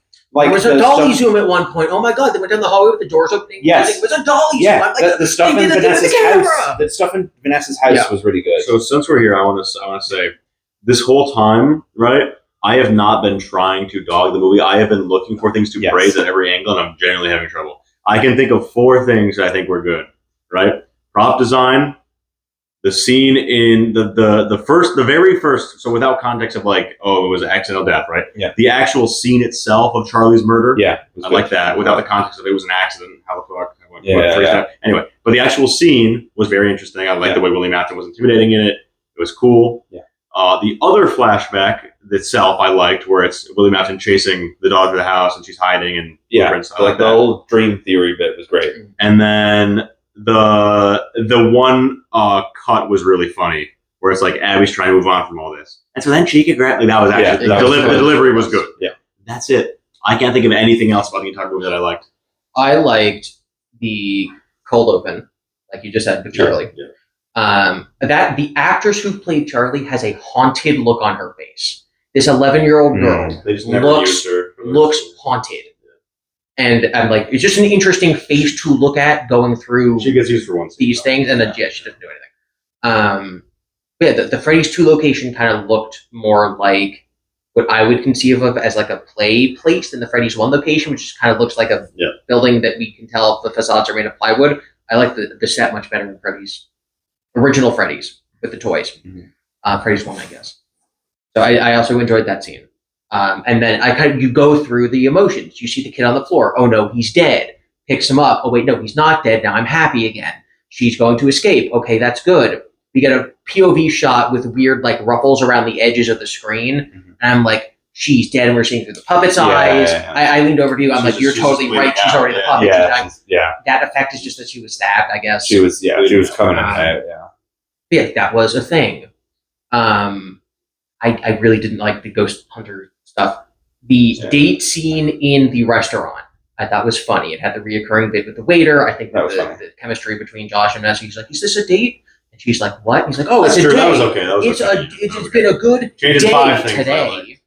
5 things that did the whole hour and a half. I just thought that was very like, this is a scene. This is funny. This is Scott's humor. I like the otter pun in the science class. As crazy as it is that this thing exists, it exists in Fazbear Frights. It's a thing in this universe. Yeah. Humor completely disappears in the second half. Yeah. I loved, and it was the best like key jingling moment, but it was the best one in the cinema. Got the biggest laugh was when he picked up the plushie of Freddy and he squeezed his tummy and it went. Literally the meme audio. Yeah, it was the meme audio. It was hilarious. Someone in our theater, he picks up the plush, and someone in the theater goes, "Horror, horror, horror." He squeezed it, and the movie goes, that was one of our friends. That was great. Yeah, that's so funny. Entire theater burst into laugh. Love that. Was great. Sorry, I interrupted you. Six things. Okay. Cold open and diner scene and Vanessa's dream sequence. We're getting there. It's been 4 hours. 6 things. 6 things. We spent 4 hours calling it ass. And then the second half of the movie, I just think fell apart. Yeah. What's the humor? They use the same joke that's not even funny 20 times. Yeah. I agree. I liked that opening sequence. I don't know what it was. And it was, okay, you know what it was? But I was talking about like interesting lighting and use of like space and shot composition. The opening shot of the film of William walking up to the Showtime button and like tapping the buttons and setting it up and counting down, great. Because it was so quiet and it was so private and there was something about it that was just unsettling. The way he just walked up to it and you already know who it is and you know it's fucked up and you're just worried about whatever's going to happen was great. I liked the opening, particularly the opening shot. I didn't like the parents yapping, but that was fine. I liked a lot of the humor. I think I had to settle into the fact that I was like, okay, well, tonally, this is just not going to be the movie that I would like it to be, but it's going to be the same kind of tone as the movie, and I felt like the humor in parts was better. I really liked all the Vanessa dream stuff. I felt like that was executed well, but I hate that it was only a scene. I think it's we'll talk about like things we would patch later on. I expected it to be. I thought it was going to be the whole movie. I thought it was going to be like her journey through the movie. Yeah, I thought I thought it was going to be like an arc. I thought a majority of the movie was going to be her investigating her past, and us, the audience, finally fucking learning about William Afton. Some of the stuff in the movie felt like it was being designed. You don't learn anything about William Afton. You learn, I'm gonna stab you. Dramatic third act of her looking at the apparition and going, "You're not real. You can't hurt me." And when I'm coming up with these ideas, these are Hallmark movie, just generic. Like this is what you do when you write your first draft. You have her dramatically go, "In actual you can't hurt me. You're not real," and she opens her eyes and he's gone. Actual AI could write this. We didn't even get that. We got it, but it was at the end of that scene rather than at the end of the movie, where the emotional climax should be. Loved the fair, obviously. Loved the science fair. Oh my god! That science fair. I was bored out of my mind. I was like, please, somebody just do something. And that's all you gotta understand. That's all Abby does throughout the entire movie is go back and forth between Freddy's and a science fair. Does the science fair develop her character? No. Does she deserve to win the science fair? No. She doesn't have any achievements at all. Does the science fair develop the puppet's character? No. Does the scientist develop anyone's character? No. The science fair is completely pointless. It doesn't do anything for anyone. It's not even a spectacle. No. We don't even get to see cool stuff in the Freddy's universe. Like, if they had, like, Gumdrop Angel on, like, I was so on the lookout for Fright references, Breaking Wheel specifically, in the robotics class. Nothing. Yeah. What else did I like? I liked the puppet when it was on screen, except for that one jump scare when it comes out of the box for the first time. It looked like they left the camera rolling and someone dropped the puppet. It looked like someone behind the camera went, "All right, cut," and they dropped it. I liked the general design of the FNAF 2 building. I thought it was kind of interesting. Cool. Very different. It's kind of something I'd imagine in like a Felix the Shark movie or episode of something. But it was cool. I liked it. I liked the Mangle's design. I liked all the toys. They looked good. The Wizards looked good. I wish Wizard Freddy had a neck because he just looked a little bit strange, like the way he was hunched over, like Quasimodo. But they looked good generally. I think that the designs of this movie were stronger than the designs of the first movie. I think that's just true of FNAF 2 anyway, but I like that. Michael has potential. Michael Afton has potential. It's crazy that nobody addressed that he's the same name as Michael. I don't know why that's the case. I don't know if that'll be a reveal, if that's just Scott being like, well, his name is Michael in the game, so it has to be that in the movie. I would have taken a Marvel joke where Josh floats in and goes, "You have a brother? And he has the same name as me?" Yeah. Waka Waka. Waka Waka, nothing. Absolutely no address. Nothing. Here's my thing, right? And I'm sorry, I'm jumping back here. Because that means that the MCI were fully ready to move on. Yeah, because killing the toys was their last order of business. So they were sitting around just maybe hoping that something terrible would happen to Abby that they could help with. No, they were sitting around. They were UCNing William. Okay, but why did they decide? Okay, what's the cost like? I'm sorry. The cost loss ratio. We didn't even talk about it, right? The implications. Cost benefits. The implication that. God. The implication that the spirits can just move on if the robots turn off is crazy. Because then, why wouldn't they just be like, "Michael, can you please turn us off?" Like, after they get free of William, they should have been like, "Mike, do you mind sticking around for like 10 minutes and like bringing us outside and we can..." Well, they also just can leave on their own volition. So they should have just been like, "Guys, are we ready to go to heaven yet?" "Yeah, probably. We want to just like stand outside for an hour." Is there any scene in the first? No, there's not. Only Golden Freddy leaves the pizza. Where they try to leave? Yeah. But here's the thing. You don't need to choose one. Because I think what Scott was going for was like, they sacrificed their ability to guard William by leaving the pizzeria. They had to use their power. Golden Freddy, you can astral project across the universe, dude. Just stay there with William and send the others to go do that shit. Yeah. He didn't even do anything. No, he didn't even use his suit. We can't stay in these vessels. Whose vessel are you in? I don't see it. He's in Garrett or whatever. So because when they arrive, they're in pristine PSA 10 form. Yeah. My initial assumption, because I'm taking the movie at its word, where are they? Oh, the pieces there, and there. I'm like, the suits are projections. Yeah. The kids are using they are Luke on crate, last second projecting themselves across to do this physical violence. If the suits had collapsed and then faded like ghosts, sure. But they didn't. Which to me means that, like, kind of like in the first movie, if you walk into Mike's house and Jane's dead on the floor. In this, if you walk right back in the house, there's just the 4 animatronic suits from Freddy's just like on the ground. Like, oh, are the skeletons still in there? Because in the first movie, they said the bodies are still in there. Are they actually still in there? I don't understand why it was such a rushed resolution for the MCI. Surely Golden Freddy Kid can't be that hard to cast again. He can't have that much expensive of a... All you need is, like we were talking about this before, just have a line where he says to Abby, "We want to look like you." Yeah. We're trying to be... We aged up to look the same age as you. Yeah, anything. Or just don't address it. They didn't address it. They didn't address it. Or just actually have him talk through Golden Freddy. Yeah, actually, yeah. Stop showing the kids. Because they didn't show the rest of them in this movie. They didn't bother to cast them for 30 seconds. With Golden Freddy in particular, that can work. You can just have him sitting there slack-jawed and a voice coming out. And that's even fine. creepier. That's creepier. But no, it's not supposed to be creepy because it's fine. It's Freddy's family, which isn't babies. Yeah. No, but I'm saying, like, I really don't understand why the conclusion to the MCI was so rushed in this. You didn't need to do that. So we were talking about this bit off camera. I get the impression that Scott made the first movie, didn't know what the second one was going to be about at all, started making the second movie, but now has in mind what the third one's going to be, and knows that he has no interest in using the MCI anymore. So he was like, well, I'll just get rid of them at the end too. But even in like the fourth closet, the MCI kids play a significant role in helping them figure out how to stop William. The MCI throw William into a furnace. Yeah. They gain control of Molten Freddy and they kill him. Well, okay, how about this? If they come back, you can always just remnant it. You can always just say, oh, there's a bit of them in the remnant or whatever. These Molten MCI. Yeah, I took their remnant before and I have them now or something. But it's like... See, only 7/8 of him moved on to heaven. Yeah, you get to this scene... I still have the last... I guess you're Scott, you're typing this scene, you get to the end of the scene and they beat the toys, and then you go, do they go back to the broken down Freddy's now? Where do they go? Because I need Springtrap to be in the next movie, and in 3, their ghosts disappeared because the suits had been destroyed. So what I'm going to do is have their suits destroyed. I think it would have been perfectly functional if you just had Golden Freddy teleport in for 10 seconds and solo everybody and teleport out. Yep. You know what you do? Sorry, I just realized. The ghosts, when they go to original Freddy's, the ghosts are destroyed, right? The ghosts aren't there. The suits are destroyed on the floor. The classics are destroyed. But they're not the Wizards. They're just the classics scattered about.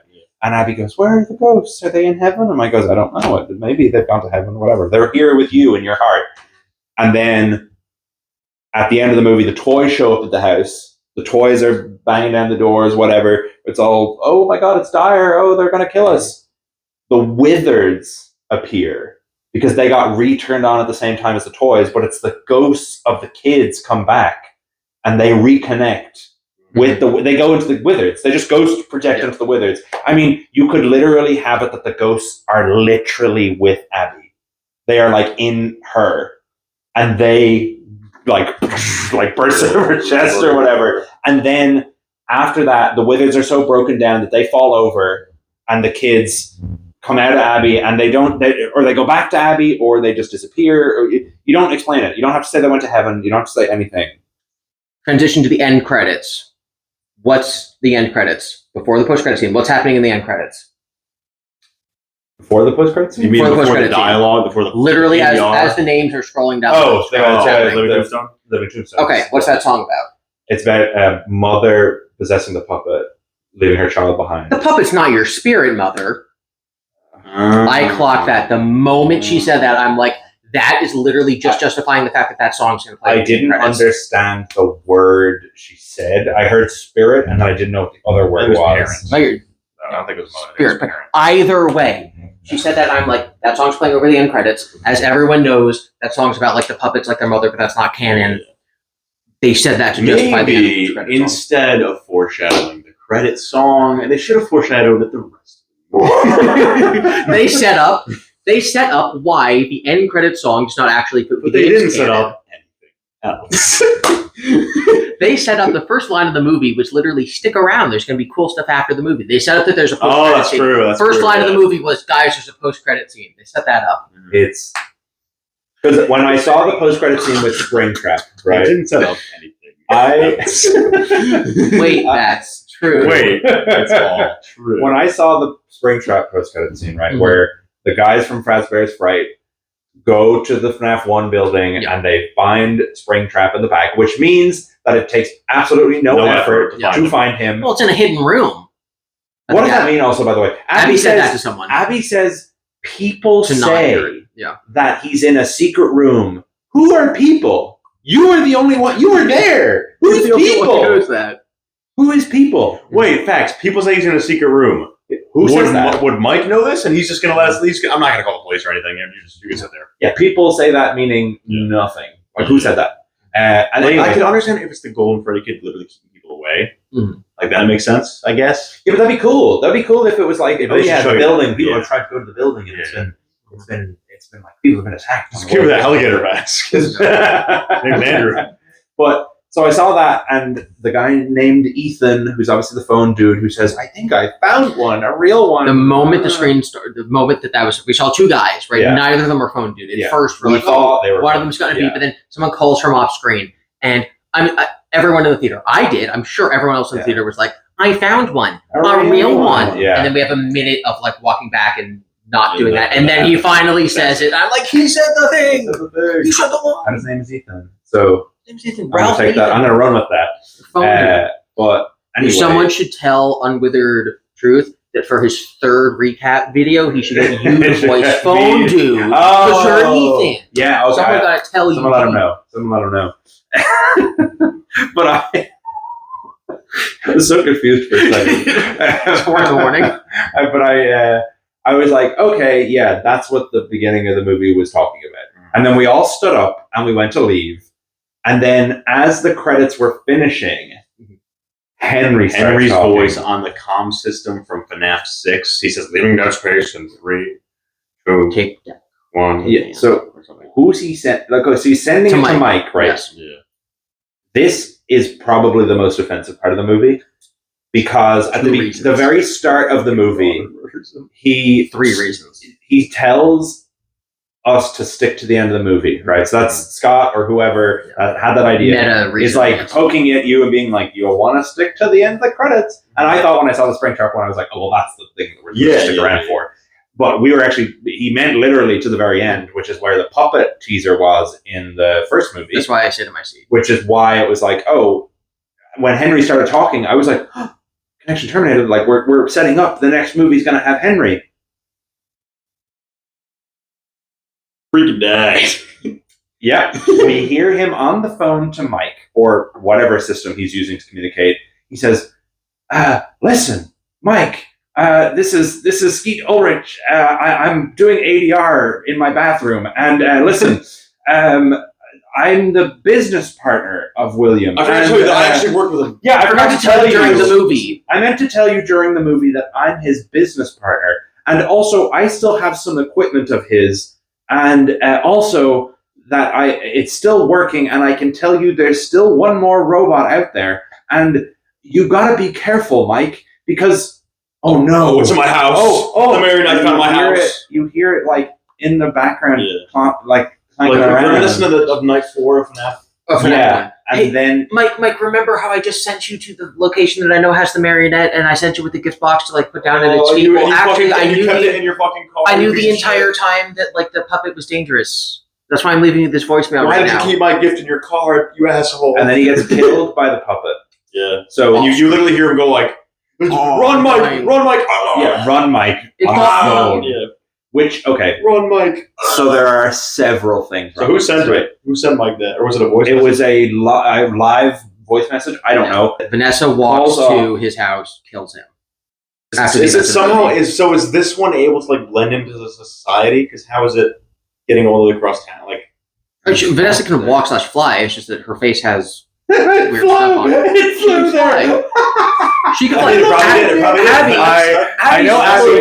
I know she like floats, but I love the idea of Vanessa getting her tear tracks, then being like through the ceiling. Vanessa flew to Henry's house as he was giving exposition to Mike about the plot in the last 3 seconds of the plot, movie, which Mike already finished. Yeah. Like Mike's gonna get that voice message and be like, "I know, puppet, the house." He's like, "Oh fuck, I forgot about the puppet." Vanessa doesn't call me back. Oh, it's in my kitchen. Yeah. Oh, I forgot it went down to my kitchen before the rest of the stuff showed up.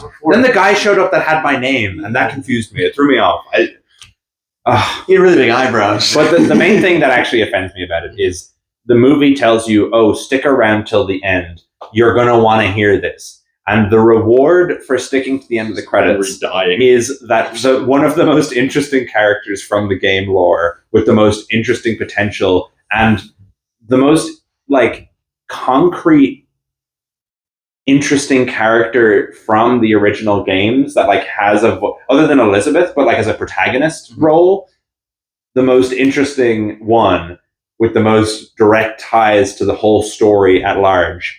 Your reward for sticking to the end of the credits is that his daughter murders him in cold blood off screen.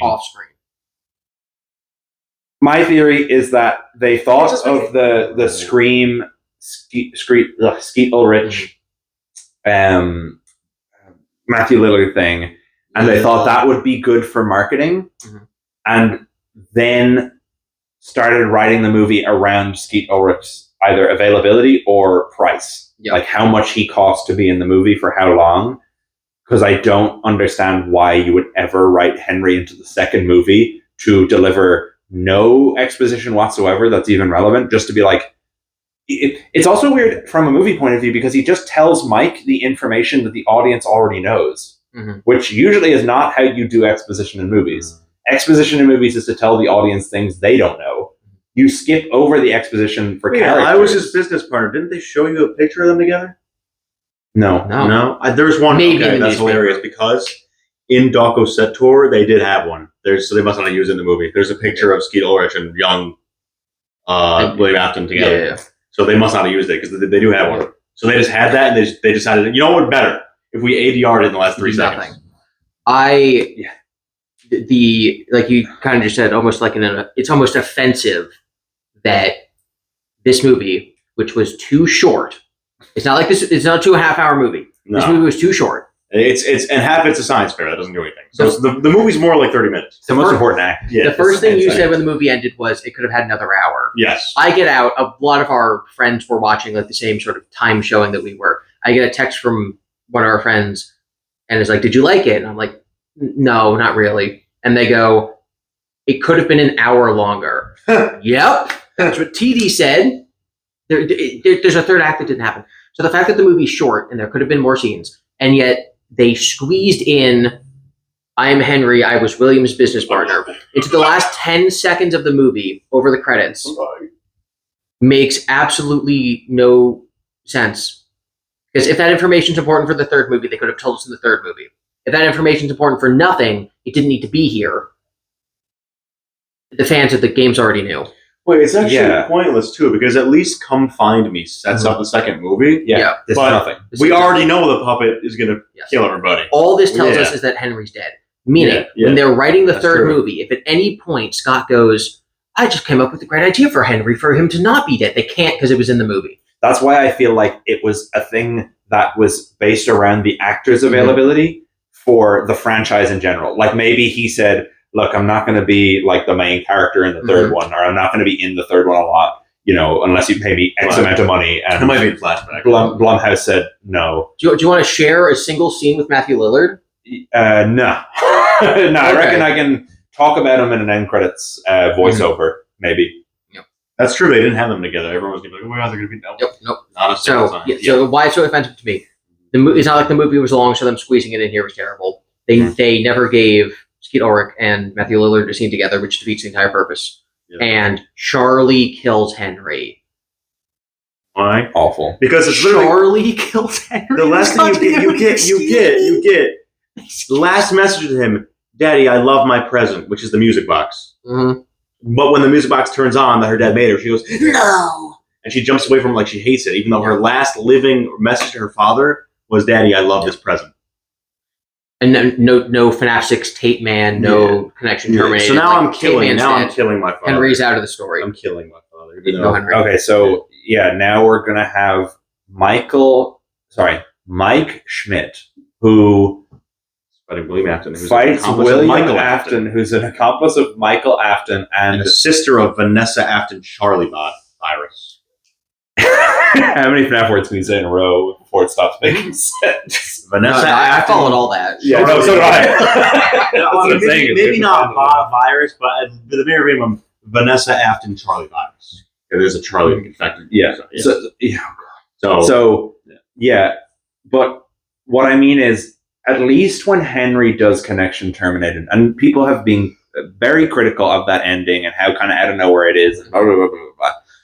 At least when Henry does Connection Terminated, there is a sense of this world which has been existing around us, and we're finally getting a glimpse into like the actual interpersonal connections between people. And when Henry does that, it's like, wow, the guy who was there at the beginning with William and didn't do enough at the start to stop him is finally here at the end, and he's closing the loop.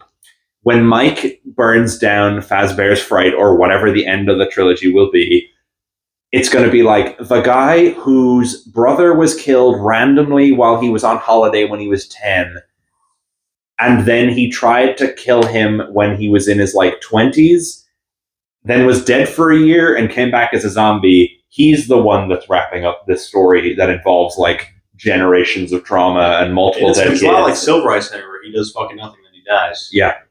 He did nothing. He said, "Oh, I'm sad. My daughter's dead." Even Silver Eyes like made Charlie. At least he was like smart. Yeah. Silver Eyes Henry is a interesting character because of what he does. Yeah. Taking his own life is interesting. Making Charlie Bond then giving up is He interesting. might have reached the most bum version of Henry. Yes, this version does nothing. Same as the game. Game Henry does nothing. This version does nothing, and then doesn't even make the active choice to die. Well, so as a character, Henry he is does like he nothing. like sacrificed himself to help the agenda. In this movie, he's just like, here's a music box. My daughter's killing me now. Yeah. Yep. I've been getting prank phone calls for the last 20 years. Now I'm getting murdered by my Pizza. daughter. Yeah. I can't think about. And I pizza thought anymore. it was an accident until my daughter got stabbed 3 times, but I was told it was an accident, so I kind of just went along with that until a bunch of other kids died. I saw and the then- other kids get stabbed, and I was like, wait, that's not too many stabbings. Too many stab wounds. Now you're. And I guess like stab, because he says business partner in the credits, right? yes. And William gets all the credit for every robot we've seen on screen, Yes. which means Henry was like probably Doing an hand. actions. Yeah. Yeah. Awesome. I'm so glad we got the cinematic Or the video adaptation of games. Henry. Henry is Nolan K. Bushnell doing the video games. He made the Candy. He made the Pop Goes, the arcade machines we saw for a split second. I didn't even catch those. I heard you guys say it. I went Candy, and he went Pop Goes, and I went, I'll take your word for it. No, in Doggo Set Tour, it's literally that one shot from the Silver Eyes graphic novel where it's done both like this around each other. That would have been Okay. nice to see. And that they just didn't have that in the movie. You know what would have been nice? Unless they did and I missed it. Is if we had a conversation between between Henry and Michael, even if we didn't want to show the two of them together, Or really a conversation Like, between anyone. discussing like the stuff that he talks about in Connection Terminated, where he's like, I I wanted to make him- myself sleep. Yeah, like, but not even if he's like not as active as a character yet. But just okay. Hang on, before we go into this, is there anything we want to say just generally about the movie as a whole before we do our like constructive criticism, like 14 changes to make it better? Yeah, I mean, like, was there ever a scene in the movie of dialogue where the characters were not just telling each other exactly what was happening on screen at that given time? Was there ever like a, I'm going to talk to you about our characters now. We're going to do some character work. Or was it all just like, Mike, we need to go to the store. Abby is at the store, Mike. We need to go to the other store. Oh my God, Vanessa, look. Abby's at the pizzeria. Your shit. Hey, robotics. it's me, the Golden Freddy kid. You're at the science fair, actually. You know what, Abby? You're not going to win this science fair. I'm going to go over here now. Oh, I'm going to go follow that guy who said you weren't going to win the science fair. Wait, no, I'll give you an A. Don't kill me because you didn't win the science fair. I'm killing you. Now I'm going to this house. Was there ever a moment where they actually talked about, like, anything that wasn't just happening on screen? Very, very, very early in the morning. Oh my God. It is very early in the morning. Yeah. Very early in the movie. It was when Mike said, tie my tie. And Abby said, you're going on a date. And he said, it's not a date. That's the only scene in the entire movie where they talk about something that is not just progressing the plot. This is these characters living. You're right. Yeah. One Abby tying scene. Mike's tie. Abby tying Mike's tie. Let's go, character work. Jeremiah was like, she's got crazy eyes. That was also plot related, though. Maybe. Oh, and it's reincorporated because he said it later. That makes it a joke. That makes it good. It's called callback humor. It's good. It's good writing. You mentioned something you previously. All right.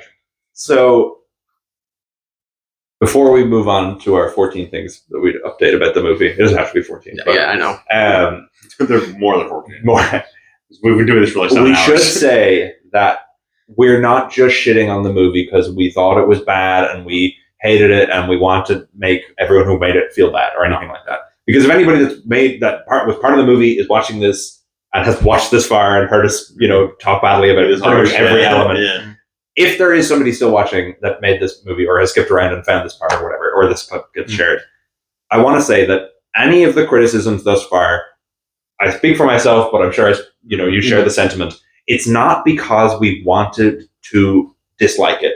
We went in, we saw the bad reviews, and we went in genuinely hoping and thinking, expecting that was because there was a solid FNAF story here, which was foundation of lore, which was and not just a lore fest of there's 100 million answers to stuff in the games, but a story which is not necessarily broachable from a casual fan's experience, but if you understand the story, you kind of get the whole FNAF's, and you're used to FNAF's waves. It's kind of like Secret of the Mimic is a bit like that. I don't know if I'd sit down somebody who's never played a FNAF game ever and get them to play Secret of the Mimic and have them fully appreciate everything that's going on in it. Obviously there's the surface level that's good, but there is a lot in that game which is deeper for people who are fans of the series and how it operates.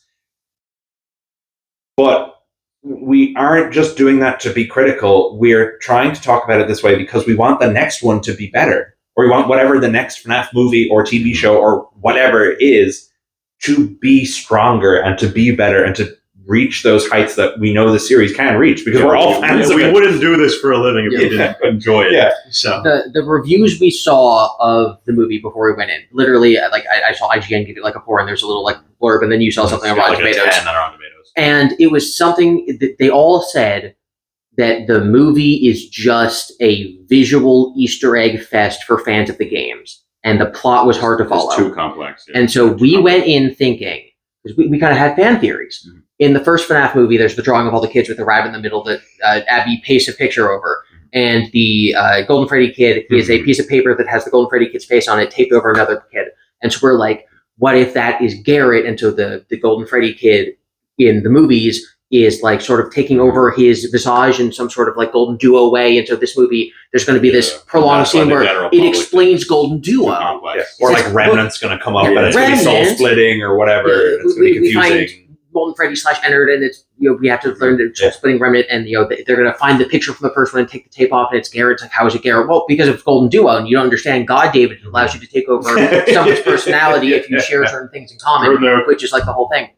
And so we're the movie's going to be complicated because the movie's bad to general audiences because it's going to be so complicated and FNAF lore focused that nobody can follow it unless you're literally us. Yeah.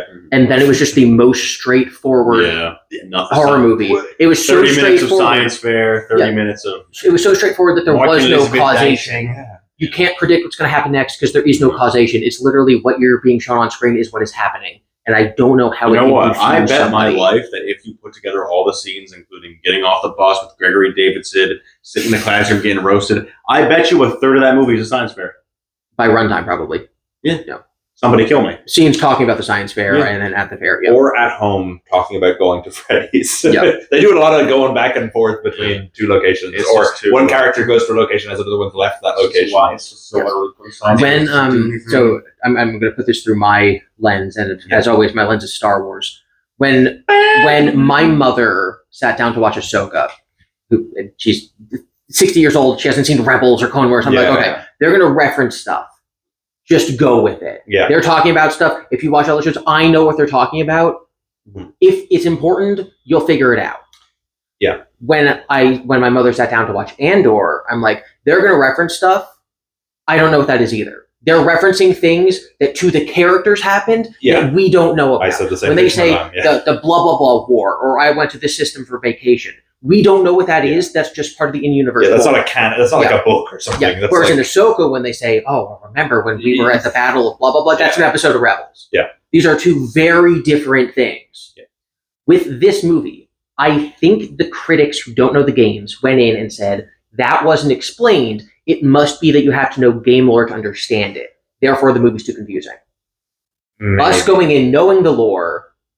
They just didn't explain it. Yeah, we're like, no, that's actually a hole. That's a gap in the movie. Yeah, not that you need to use the games to fill in. Yeah. It's just wrong. You're right, actually, because that's what my mom's reaction to Andor was the first time she watched it. She was like, yeah, they kept saying like all these planet names, and I was like, just treat it like when you watch Game of Thrones for the first time. Yeah. Don't think of it like, oh, this is a bunch of books references and stuff that I don't know. It's just whatever. And that's kind of what this movie felt like. Like, obviously, Baby, you can't explain Baby without going into game lore. Like, there's nothing in this movie to explain it. But it also doesn't necessarily mean, like, if you know what Baby is, that is better. You know? It was cool when it happened. I was like, whoa, she looks great. If I had a friend who didn't play the games and watched the movie, and they came to me and they're like, I was a little confused. Like, can you explain the differences between Mike Schmidt and Michael Afton? Like, why they have the same name? Like, what their different role is in the games? I'd be like, well, the thing is, they're not. Yeah, I don't know. These characters do not exist. What happens to Abby in the games? Like, I don't really understand how she got from where she was in the first movie to the second movie. Abby doesn't exist. Yeah, Abby is. How did she get to the science fair again? Yeah, what happened to the The crux of her character. teacher? Why did that teacher hate Abby so much? I think that the critics saying it's confusing think that the holes are filled in by the games when they're not. They're just holes. It was actually so painfully simple that nothing happened. Yeah. It was. I think also. Okay, so this is like a first critique, and it's not even of the writing or of the movie itself. Marketing-wise, it needs to be pulled all the way back. There was we saw everything. Every scene of the movie, I'm pretty sure, was in the trailers. There was a behind-the-scenes photo of, I think it was Emma Tammy standing in front of, like, you know, the display screen of all the different shots of the cameras, so that she's watching the director. And if you brighten the image, you can see McKenna Grace's face with the puppet makeup over it.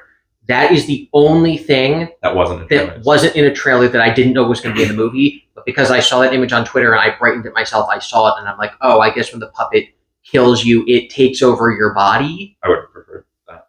Or I would have preferred that it just made you have those tear streaks. Yeah. I wish it like mummified glowing eyes and stuff. So the only thing that the trailers didn't spoil, a marketing tweet from the official Twitter account that you as the viewer are supposed to do all this stuff because it's FNAF, you have to brighten the image, does spoil. So it spoiled literally everything. Yeah. Right now, the complaint is the marketing, which is no one person's fault, but it negatively impacted all of our experience with the movie. Yeah. Which goes back to my thing that, like, we're criticizing the art, not the people who made it. Yeah.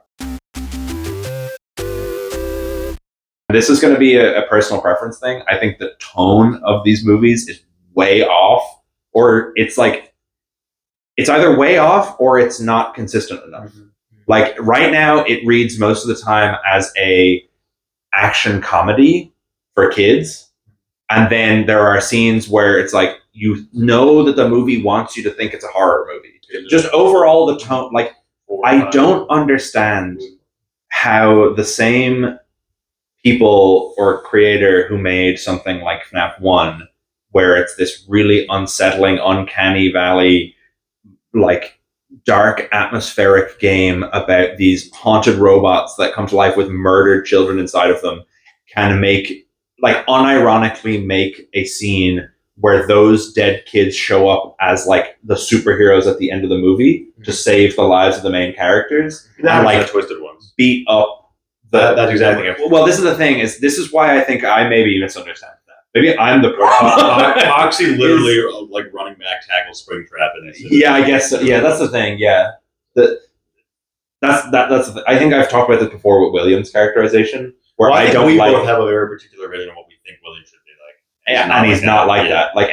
I think every time Scott makes something new, we're unks. Yeah, I think every time Scott makes something new, it proves to me more and more that I don't get it. Such dissonance between us. Yeah, I have a completely different understanding of what FNAF is or should be. But that was what was so interesting about the series, and that's why I find it so crazy that this is the tonal decisions that have been made to go with, is like, in this version, the kids are like superheroes. They're like the heroes at the end of the movie who show up to rescue our characters. And I'm like, no, they're like tortured souls who had their innocence robbed of them.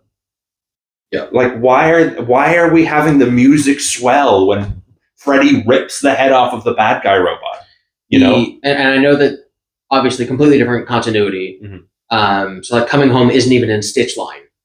But if you read Coming Home as Susie's story, and then you watch this movie, and Chica comes in to kill Toy Chica, and you go, that's Susie from Coming Home.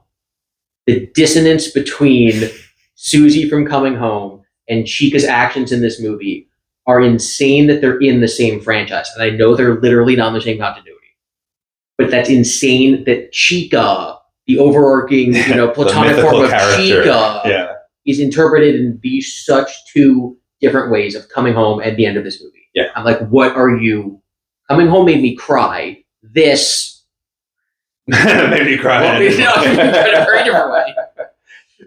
It's stuff like where I get excited to see something adapted, right? Like, I would love to see the crying child and that story. I would love to see how Mike obviously we can't do that now because we've changed everything about the whole universe. But like, what I mean is that kind of story, like this really sad, depressing look at reality that ends in tragedy that turns into supernatural hauntingness. I would love to see something like the story of Baby, which we also can't get now. But like the story of a child who just desperately wants the approval of her father and is killed in an act of like irony. It's ironic that he designs this robot for her, and it's his baby. It's his baby that kills her, and it's really interesting stuff.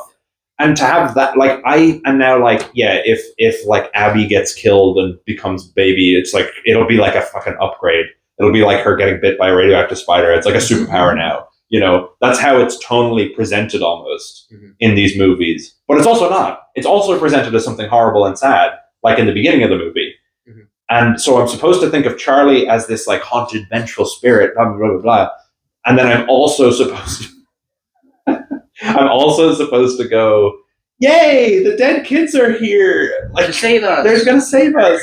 And then Golden Freddy is like, Mike, he's more powerful than ever now, Strike me down and I will become more powerful. Yeah, he's like a super duper villain. William's more powerful now because he is a robot. He is bleeding every day. He's constant pain.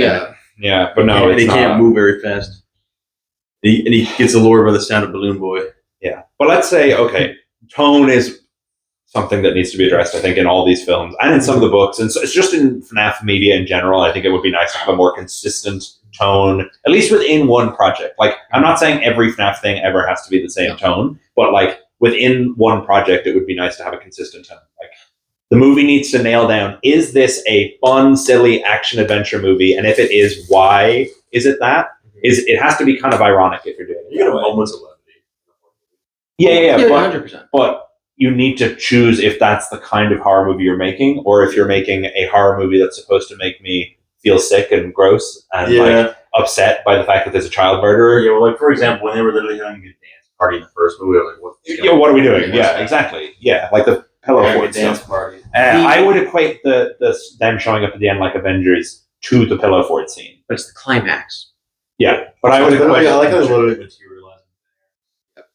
The They just show up. That's what I mean. They might as well step out of Doctor Strange portals. That's how it. The music that's swells. the joke I made. Yeah. It's okay, guys. I'm here. Yeah. Like, so, okay. Tonally, we need to make a more drastic change. But with the MCI, I think,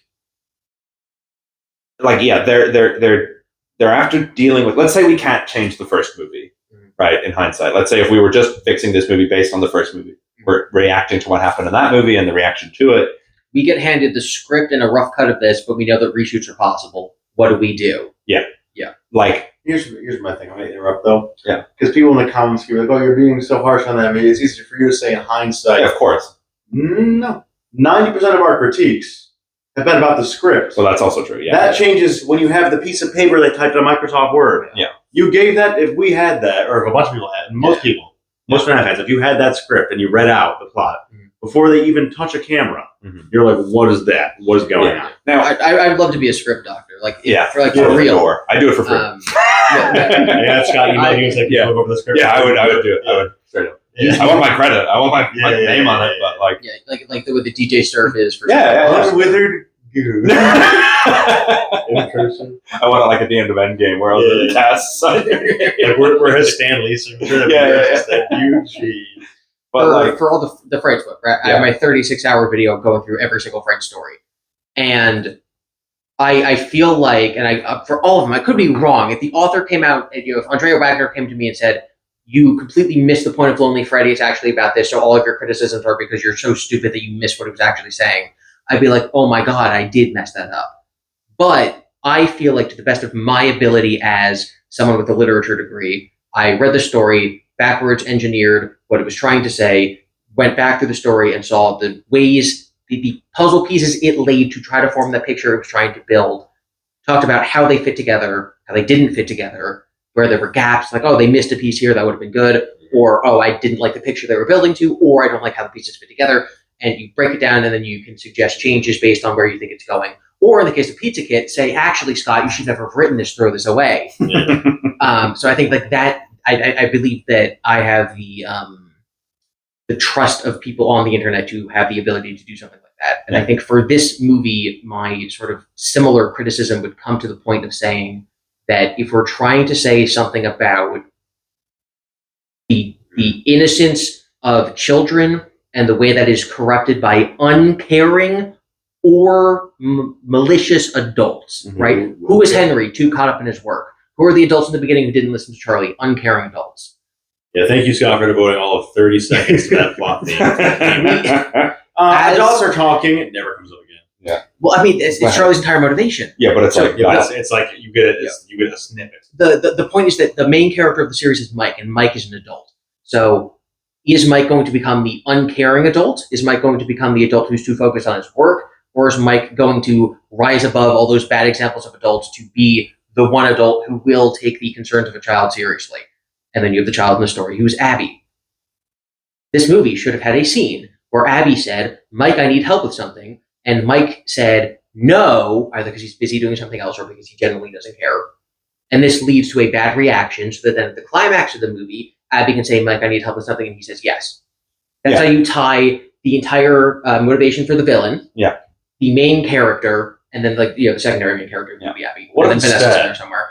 What if instead you don't do any of that? What if the main character got bullied? What if instead Mike does nothing? Yeah. Who said they couldn't do science good? Well, no, you wanted payoffs. It's another example of a malicious adult. Fair. They won, and they said they wouldn't, but they did win. So you actually don't know anything about writing. That character is an example of a malicious adult.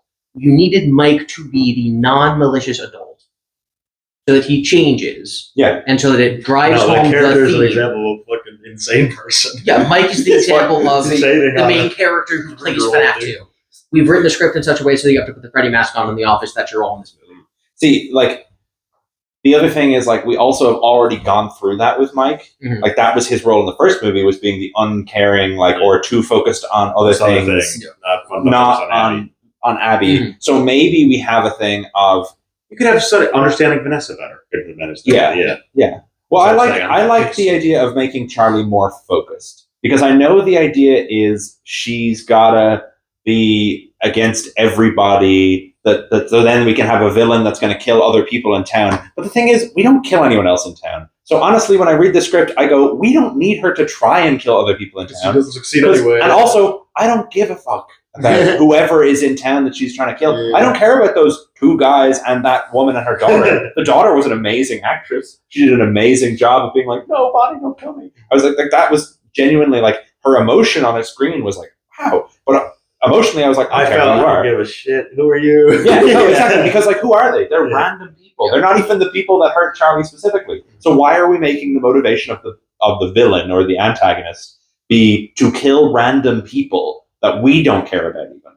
Like, so let's get rid of the whole, she wants to kill these random people because they didn't do enough to help her. Yeah. You know, because that's also like a very wishy-washy, like, oh, you didn't help me in a time of crisis, so I'm going to kill you now. Like, I think Scott started with the theme. Scott started with that and made it Charlie's motivation. Yeah, but I also find it just to be a little bit like, who do we care? Like, what? I think we have Henry, right? Mm-hmm.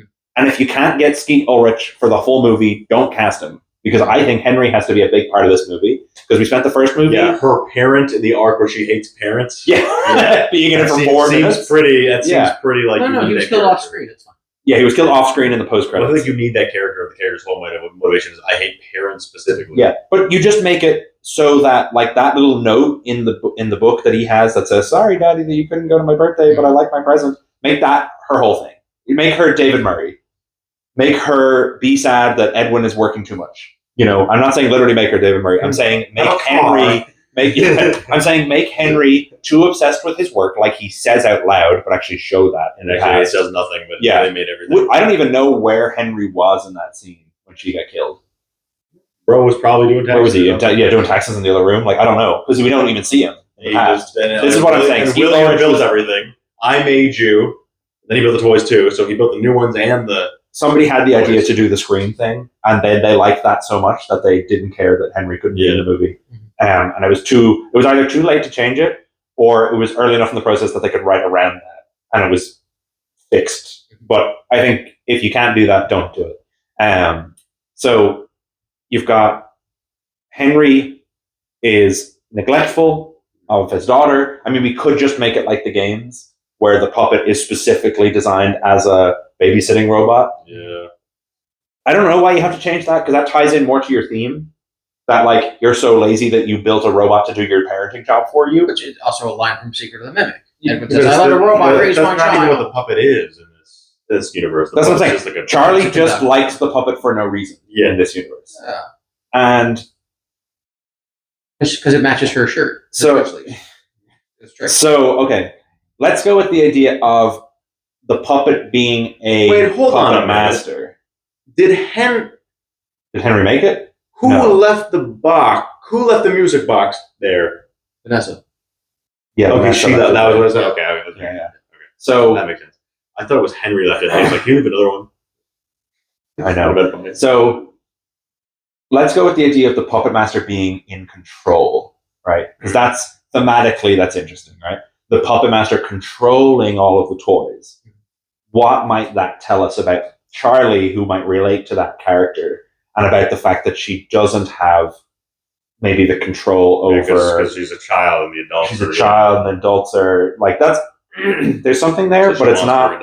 Yeah, but we're mixing themes. Like, it's like, is it about control or is it about... And also that theme, like, works better with a helper as well. Like, oh yeah, I'm in control. I have the ability to do more. I have the ability to empower other people and to kind of...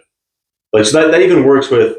If you wanted to do both roles, like two sides, not just have her be like, oh, I'm killing everyone. Yeah. But if she was doing that for... The Golden Freddy kid is more like Charlie than Charlie in this movie. You could just do basically what the game said. Okay, so you have the puppet be the security puppet, and you say, the security puppet was supposed to take care of kids, but then one kid got killed and it didn't do its job. It's a bad puppet. And the one kid is Charlie. And now she's possessing a puppet. And so it's a machine, and so it has a one-track mind. And the whole thing is the puppet is like, your job is to protect kids. You didn't do it. You're now possessed by the kid you didn't protect. Your entire motivation is to protect kids. And then you go the AI apocalypse route where the puppet goes, to protect kids, I must kill all adults. Yeah, you can do that. And now it wants to kill all the adults. If we want to keep the idea that it can control the other ones and it's some sort of like a conductor for the others, maybe we tie Charlie's idea. Maybe Charlie is bullied, like in the games, and she feels like she has no control over her life. I'm sorry, I'm thinking about like a philosopher sitting down with Charlie, being like, "Now, if you killed all adults, there would be no one left with the ability to reproduce and create new kids. So you're actually harming all the kids by infinitely more kids. Yeah. In fact, no one will be able to provide for the young children because there'll be no one to, make wages." Yeah. And the puppet looks at you and says, "I have 1 kilobyte of memory. I was made in 1982." Yeah. So your plan actually sucks, Charlie. How about, because Henry is really negligent, we do a bite victim on it instead of a Charlie on it, and we say that Henry just doesn't... I never want to hear the phrase "do a bite victim on it." Do a bite victim on it. He I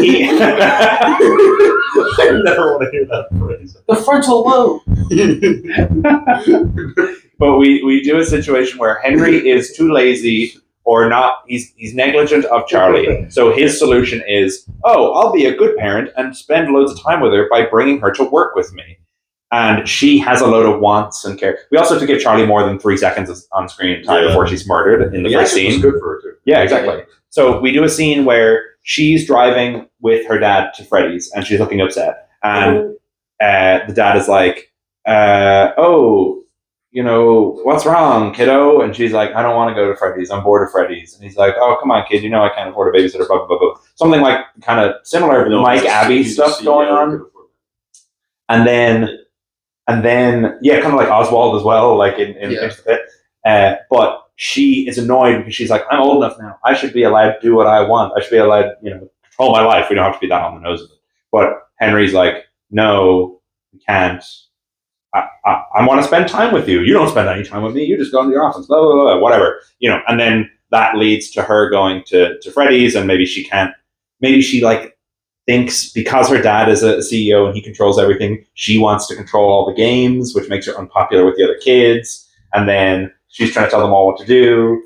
And then she gets bullied, and then William takes advantage of that, kills her, and we do the thing. I don't think we have a random child maybe get kidnapped / killed by William, but then doesn't. I feel weird. William's like, I'll take anything at this point. Come on. Die. Scott was just tied to the image of her carrying someone in her arms and then her being carried in the arms of the puppet. That is the entire build up to that shot is the entire carries anyone in her arms the rest of the movie. Yes. It's just like every detail of the prologue is the build You figure like, I'm sorry, like she died with her last emotion. Her last act was saving somebody. No, it was screaming out in anger and pain because she was looking at the adults who didn't help her. No, I feel like it's more than one. I feel like also like though, I feel like that you can more than one emotion at once. Like running out there with the kid you saved in your arms, you're like, hell yeah. Yeah, I saved him. Yeah. She succeeded at saving that child. Like that's a pretty good feeling. You did good. Yeah. But no, instead we're gonna be a rage baiter for the next like. So when it comes to writing, there's one of the most important things you could ever do as a writer. It's called killing your babies, which is the idea that you could come up with the best idea ever. You could come up with the best idea ever, and you write your script, you write your manuscript, you write your book, and then you're reading it, or you're having beta readers go through it, or you're editing it, and your favorite passage, your favorite part, your favorite character makes the book worse, and so you need to cut it out. And you say, no, I can't cut that out. It's the best part. Mm-hmm. And someone goes, that might be your best part of writing, but the book will be better without it. Mm-hmm. And so you need to kill your babies. You need to kill the thing you spent so much time raising and nurturing because it actually makes the story better to cut it out. But did you just like the Bible where it's like, the imagery is like carrying the person that died and doing yes. The image of Mary with Jesus, which is what the puppet does with Charlie. Yeah. And Scott's like, I want those in the movie. And it made the movie worse to have to write around including those scenes. Yeah. And so they just that should have been cut, and a better idea should have been used. Yeah, or there was not a satisfactory lead up to those. Yeah. So if we tie the MCI into this, because this is my biggest problem with the first movie, is that you can take out Five Nights at Freddy's from the first movie, and it will still happen the same way. It does not need to occur in a Freddy Fazbear's Pizza. Mm-hmm. It does not need to include 5 ghost children. It could just be any sort of plot device that carries them from one location to the other. There's nothing particularly relevant other than the fact that Abby makes friends, I guess, but that's also kind of not central. I just think it's so the writing is still so iffy to me because you have, she screams, whatever, but the last shot of her is her holding a child in her arms. The screaming is the transition to the puppet when she dies, who is then also holding a child in its arms. So you're assuming, you're looking, you're making that connection. Oh yeah, and I'm sure all 3 of us did. Like, oh yeah, look at that, puppet's holding a kid in its arms. That's the Henry thing. Yeah, I'm sure we all did that. Yeah. Nope. The movie's, I'm killing you. Yeah. I don't care about anybody. Die. Yeah. Puppet. So, I'm willing to kill Abby. I'm remembering the line of spiritual mother. You guys were thinking spiritual parent. I might have been. I don't even know what it was. Yeah, I might be confused because the moment I heard it, I thought the mother song thing. Spiritual mother, Mary. Yeah, Mary holding Jesus, spiritual parent, like that seems very intended. Yeah, and the message in the imagery. Yeah. There's more religious stuff in this. But so with the MCI, we have to find a way of making them either relevant or just cut them out entirely, or at least the Golden Freddy kid. And I don't think we should go the whole movie without them. Like maybe we do. What if we got rid of the fucking dumbass science fair and actually did something useful? Yeah, well that's. Yeah. What if we did the MCI instead of the fucking science fair? Is there anything we can do that's interesting with the MCI, given that they were under... Okay, so if we're going with this control motif, right, of the puppet controlling them, the first movie, we had the MCI under the control of William, So that's a theme of being free of control. And so we could do something where they get put back under control, but they fight it, or they reject the idea of being controlled, or you could have Charlotte's trying to get them to go after, and they're like, no, that's our friend, and they have the conflict between the actual I think cool. Put that in movies as a science fair, good. Full FNAF world. You go full this is fantasy. Okay, you go half FNAF world. Okay, this is I gotta say, bro, you that's have the 5. You have the 4 dead kids. You have Golden Freddy Kid, and you have Charlie. Yeah, and they exist in this forest, tree on a hill. Yeah. It's heaven. Yeah. It's whatever. This is the other side dimension landscape. And so the 5 missing kids from the first one, and Charlie from this one, and Charlie literally just goes and just solos Golden Freddy. Yeah, just like, you're out of here. Bye Kelsey, bye Andrew, bye Cassidy. Rip, you're gone. Okay. Hey, other 4 kids. You remember your friend Abby? Bring her to me. Let's play with Abby again. And then through some, the withers were too weak and damaged to do anything, but Charlie's able to do something that allows the animatronics to physically stand up again. So she's just like, go, my puppets, go and do this thing that I want to do. I'm evil and now roar. So I like the idea of Charlie meeting the others for the first time and being like, maybe the Golden Freddy Kid is like, oh, by the way, either we killed Afton or I've got Afton in the back room torturing him. And maybe we get this conflict of either Charlie wants him dead and has to fight the Golden Freddy spirit to kill Afton because she's like, I don't want him alive and suffering. I want him dead. I want him gone. Or she's like, I don't hate you, but you just said it my way. Yeah. It actually means something. Yeah. And maybe she's like, I don't care about Afton. Whatever. It really was my dad's fault that I died, or it was really those kids' fault, or whatever. Make it something else that she wants to take control of the others. Yeah. I like the idea of her taking over the control of the other MCI, which sort of, the only thing is it kind of undoes what happened to them in the first movie, but they're kind of props anyway, so we can kind of undo that. They're not characters. Only Golden Freddy is. So maybe he's too busy to help the other spirits. He's obsessed on Afton. He's locked in on Afton. The others are lost. They're wandering.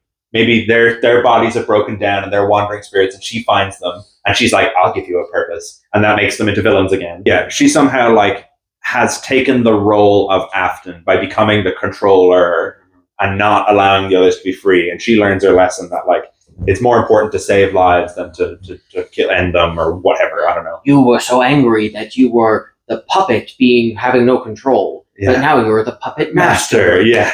She's a puppet controlling other people. It is interesting, but it's not the theme. It's nothing to do with control. It's just, that's the mechanic we can have so the toys can be in the movie.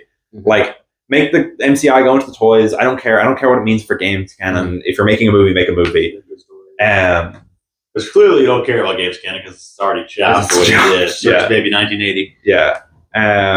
Make Abby and Mike's relationship either mirror Henry and Charlie's or flipped. The situation is completely opposite. Maybe Mike doesn't have enough control of Abby, and he's learned. He's like, oh, Abby's so wild now because she did all this stuff in the first movie. And she's getting older. And she's getting older, so she's growing up. And he doesn't put enough reins on her, and she just goes wild and gets herself in trouble and in danger and whatever. And Vanessa is like, you need to put a leash on her. She's going to hurt herself. And he's going, oh, that's just because you were, brought up by this crazy guy. Make the whole movie about control. If you're going to have the whole central thing of the puppet be that she controls other people, make the whole central theme of the film be control. And not have stuff where your characters just go, all right, I'm going to go to the other room now because the plot needs me to. We can probably talk for a million more years. And we probably will talk more about it tomorrow after we see it again. We'll see it again and then we'll have more things to talk about. Yeah. My first thought, I'm like, okay, what are the interesting, you see an idea.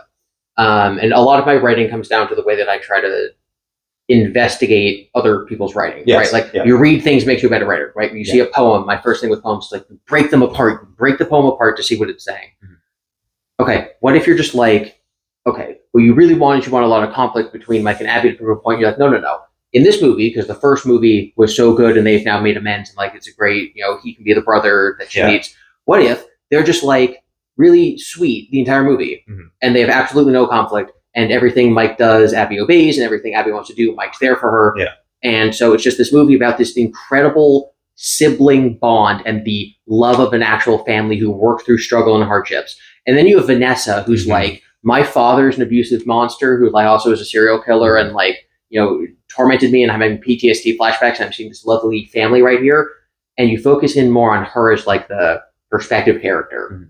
So it's no longer, it's not that there's no conflict because Mike and Abby are happy together. It's that the conflict comes from the difference between their bond and Vanessa's lack of any bond whatsoever. So then when you have Charlie doing all this stuff, I'm angry at everyone, I want to kill people, I'm going to, you know, take control of the toys, you sort of see, okay, Charlie is damaged by the world, damaged by adults in a way. Vanessa is damaged by the world, damaged by adults, her father in particular, in a way.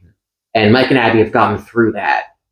So what is the playoff between this bond, this human who can still make decisions because they're a free will human, and this robot machine ghost who's stuck in the last moment that they ever lived, and they have to sort of do that forever, but also are bound by the programming of the animatronic, and how those three things, those three, you know, triangle relationship play off each other.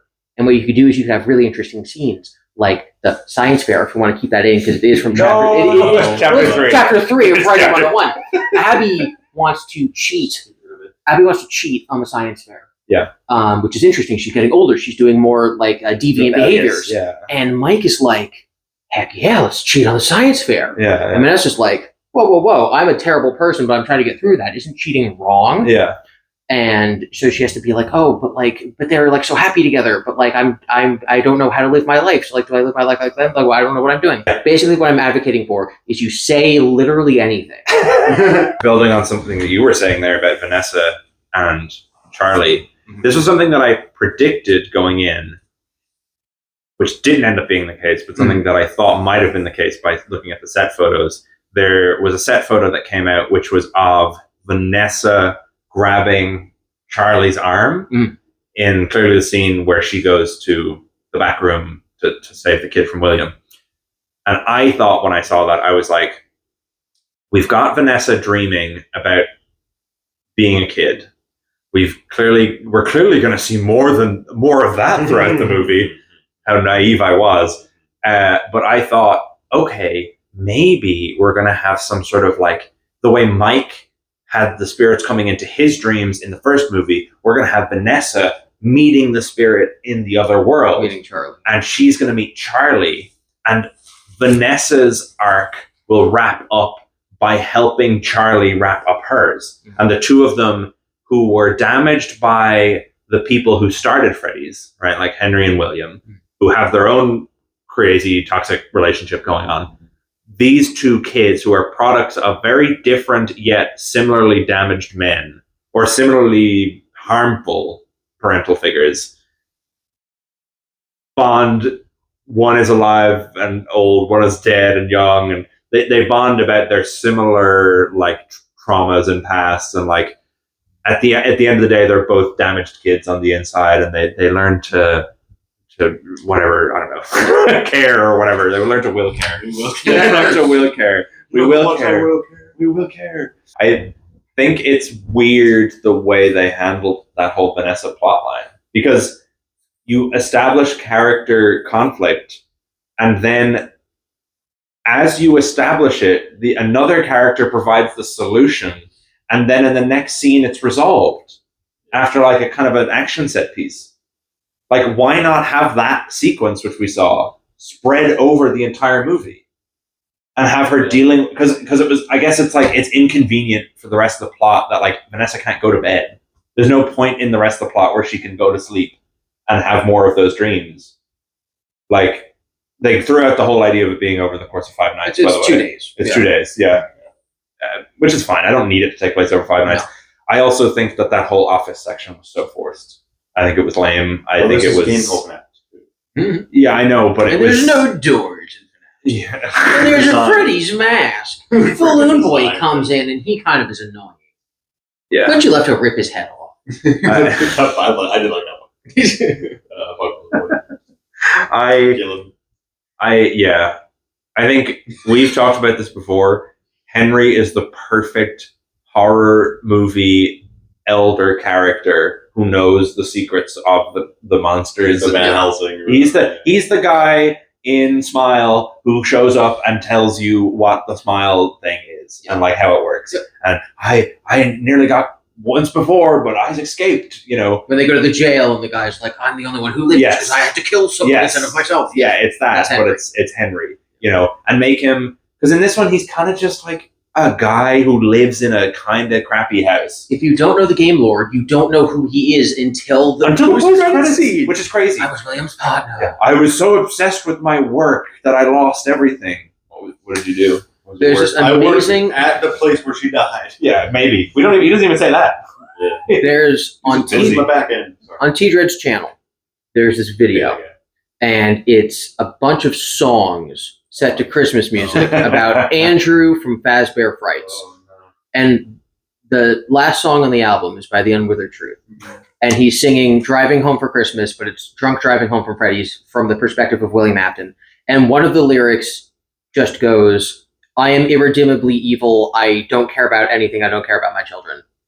And that is what the post-credit scene in this movie felt like. It felt like a character just looking at the audience and going, the movie's over, so we don't need to use like art to mask the like thing we're trying to tell you. We don't need to mask the moral. We don't need to mask the information's exposition. I'm just going to look at you and say, "Hello, my name is Henry. I was William's partner. It was crazy. The puppet's a bad guy. He's going to kill me. Mike is in trouble now. Goodbye." I promise you that wasn't in a script that was made before the movie had a first cut. That was ADR. It was the quality of writing you would hear on like a theme park ride that has a story. Like, on a drama. Hello, my name is Henry. I was William Afton's business partner. But I can guarantee that was added in after Skeet Ulrich had already filmed all his scenes, and they didn't have him say that out loud. And they were like, I guess in the bathroom of an Oliver. Yeah. It in for like $30 million. It kind of sounded like it. And they were like, get him say something about the games, and if people care enough to stay, well, see, that's weird to put it there because people who care enough to stay will already know that. It's like leaving Dead Space, just taking a shit in the alcohol. Leaving Dead Space. 3, 2, 1, it flops in the toilet. That's the whole movie. 3, 2, 1. Hit the water. Unless it's buried in one of the newspapers, the movie never says Henry Emily. Doesn't even say Henry, does it? At the very least, the audio at the end it says Henry. Okay. Never says Emily. That's true. So that's still not canon. Henry Cheese is still possible. Whenever a movie comes out and there's a lot of ADR that's obviously used to fix plot holes, it gets clowned on. I don't know if you guys saw Madam Web. Oh, I saw it in theaters. I really watched it. My mother died when she was in the rainforest studying spiders or something. They have characters that just say all of their motivations through ADR when they're facing the camera because they rewrote the entire movie in the edit. They changed literally everything. One time there was a character on screen talking that had his dialogue changed as his mouth was moving to different words. I was like, don't do that. Can't do that. As bad as that is, it's better than the movie not making any sense. Yeah, than the movie getting to the end. Than getting to the very lost to Madam Web. If you had a shot of the back of Skeet's head with Mike just kind of making eye contact with him and you played that dialogue over a still shot of that, and then you have Josh nodding in reaction, we'd say, hey, you know that scene with a really bad ADR? I hate that they had really bad ADR in that scene. Instead, we're saying the movie doesn't have anything to say. Because Henry's got all these newspaper clippings and stories. He could literally be like, it's the perfect opportunity to be like, I know everything about him. Close to the picture of them two together. Yeah.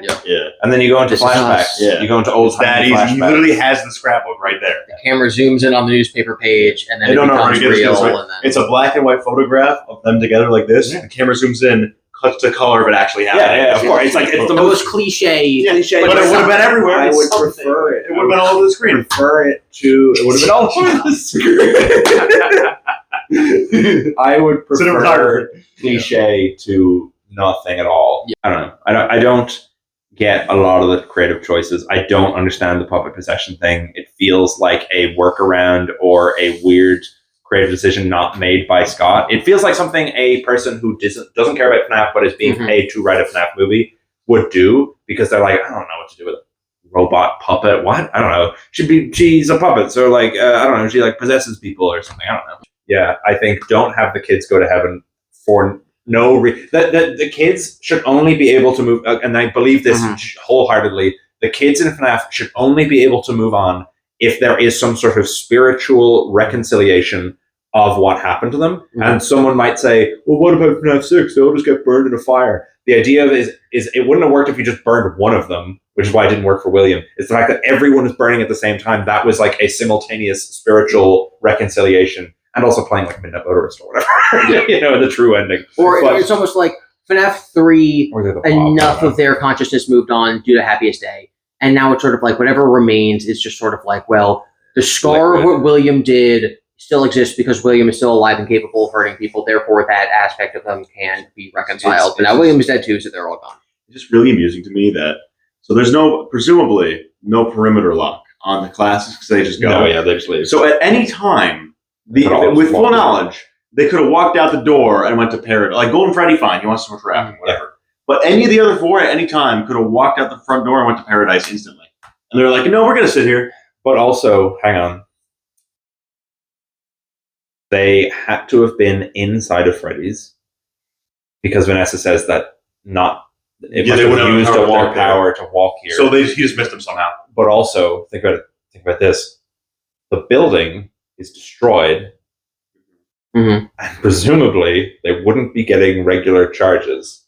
So they should have just shut down on their own anyway, regardless of where they were. Sure. Unless they have functioning electrical pods or something, power charging pads on the floor like in the week before, and they just keep standing on them for no reason. I think if they knew... They weren't on stage, though, Yeah, if they knew they were going... I guess they kept like looking at and being like, is Abby here? Oh, okay, great. Sneak out, stand on our charging pods for a few hours, and then hide again for no reason. Yeah. And Mike doesn't look that hard. We hate Abby. Yeah, we'll just like stand outside the room where William is, and we'll just like chat for a while and hope nobody comes and looks hard. I don't know how he didn't find it. And I don't know why the kids, Golden Freddy, fine. The other four should be like, oh, sweet, dude. And that's the heavens got like a water slide, and I'm going. Well, it was the thing that I wondered the most about the FNAF after FNAF 1 was like, oh, I wonder how they're going to explain that Mike doesn't know where Springtrap is.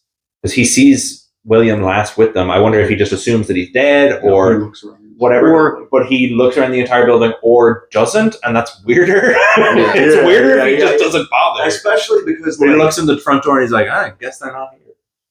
Sorry, Abby. I feel like at the very least, if Max, even if like not for Springtrap, if you do like, oh my god, my babysitter's dead, you'd be like, hello, police. Yeah. You might need to go look at this. Well, they didn't tell us what they told the police. So maybe they didn't tell the police that for fear that they would be wrapped up in a murder case or something. Oh my god. But get over it, Mike. They didn't have some balls. They get over it going to jail forever. A lot of stuff is brushed over.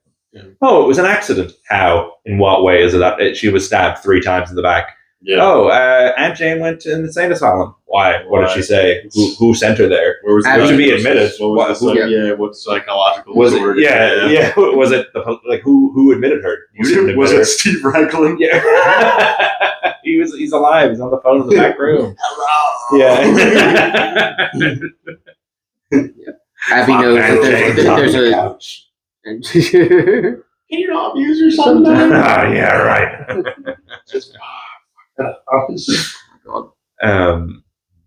And what I really didn't get is that Edwin Murray wasn't in the movie. He's the most important character. Yeah. Where's Fiona Murray? I didn't even care at Secret of the Mimic. They were like, yeah, hey guys, I'm in. Like compared, that was like art compared to the writing of this movie. Well, yeah. Oh no, Secret of the Mimic is like an Oscar-winning, like golden child of the series comparatively.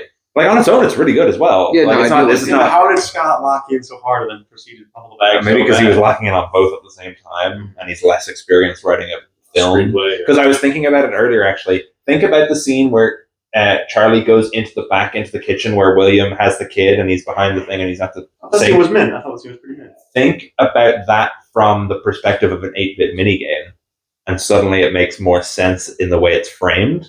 Because there was all the questions we were like, why is he washing his hands? And why did she go around like this? As a mini game, as a gameplay thing, it would be fun because you would be playing as Charlie in the regular pizzeria and you would have people against you and then you would see the kid being lured and you would go after him and then you would go down the long corridor and then you'd come into the pizzeria and you'd have to hide behind like little boxes or whatever. You would just turn around every now and then. Yeah. You would turn around and then you would find the kid and then you have to pick up the kid and walk back and then you'd go out into the big long hallway and as you're walking down the hallway, the shadow of him just starts like coming up behind you. And then hard cut to black and then it's a cutscene and she stumbles out on stage and she's been stabbed. Like that is a cool minigame. Yeah. It falls apart in the construction of the film because there's more questions about the logic of a full 3D scene. Listen, and really all you had to do for that was for Willie Mathew to just pull the Showtime trigger and have her die of fall damage.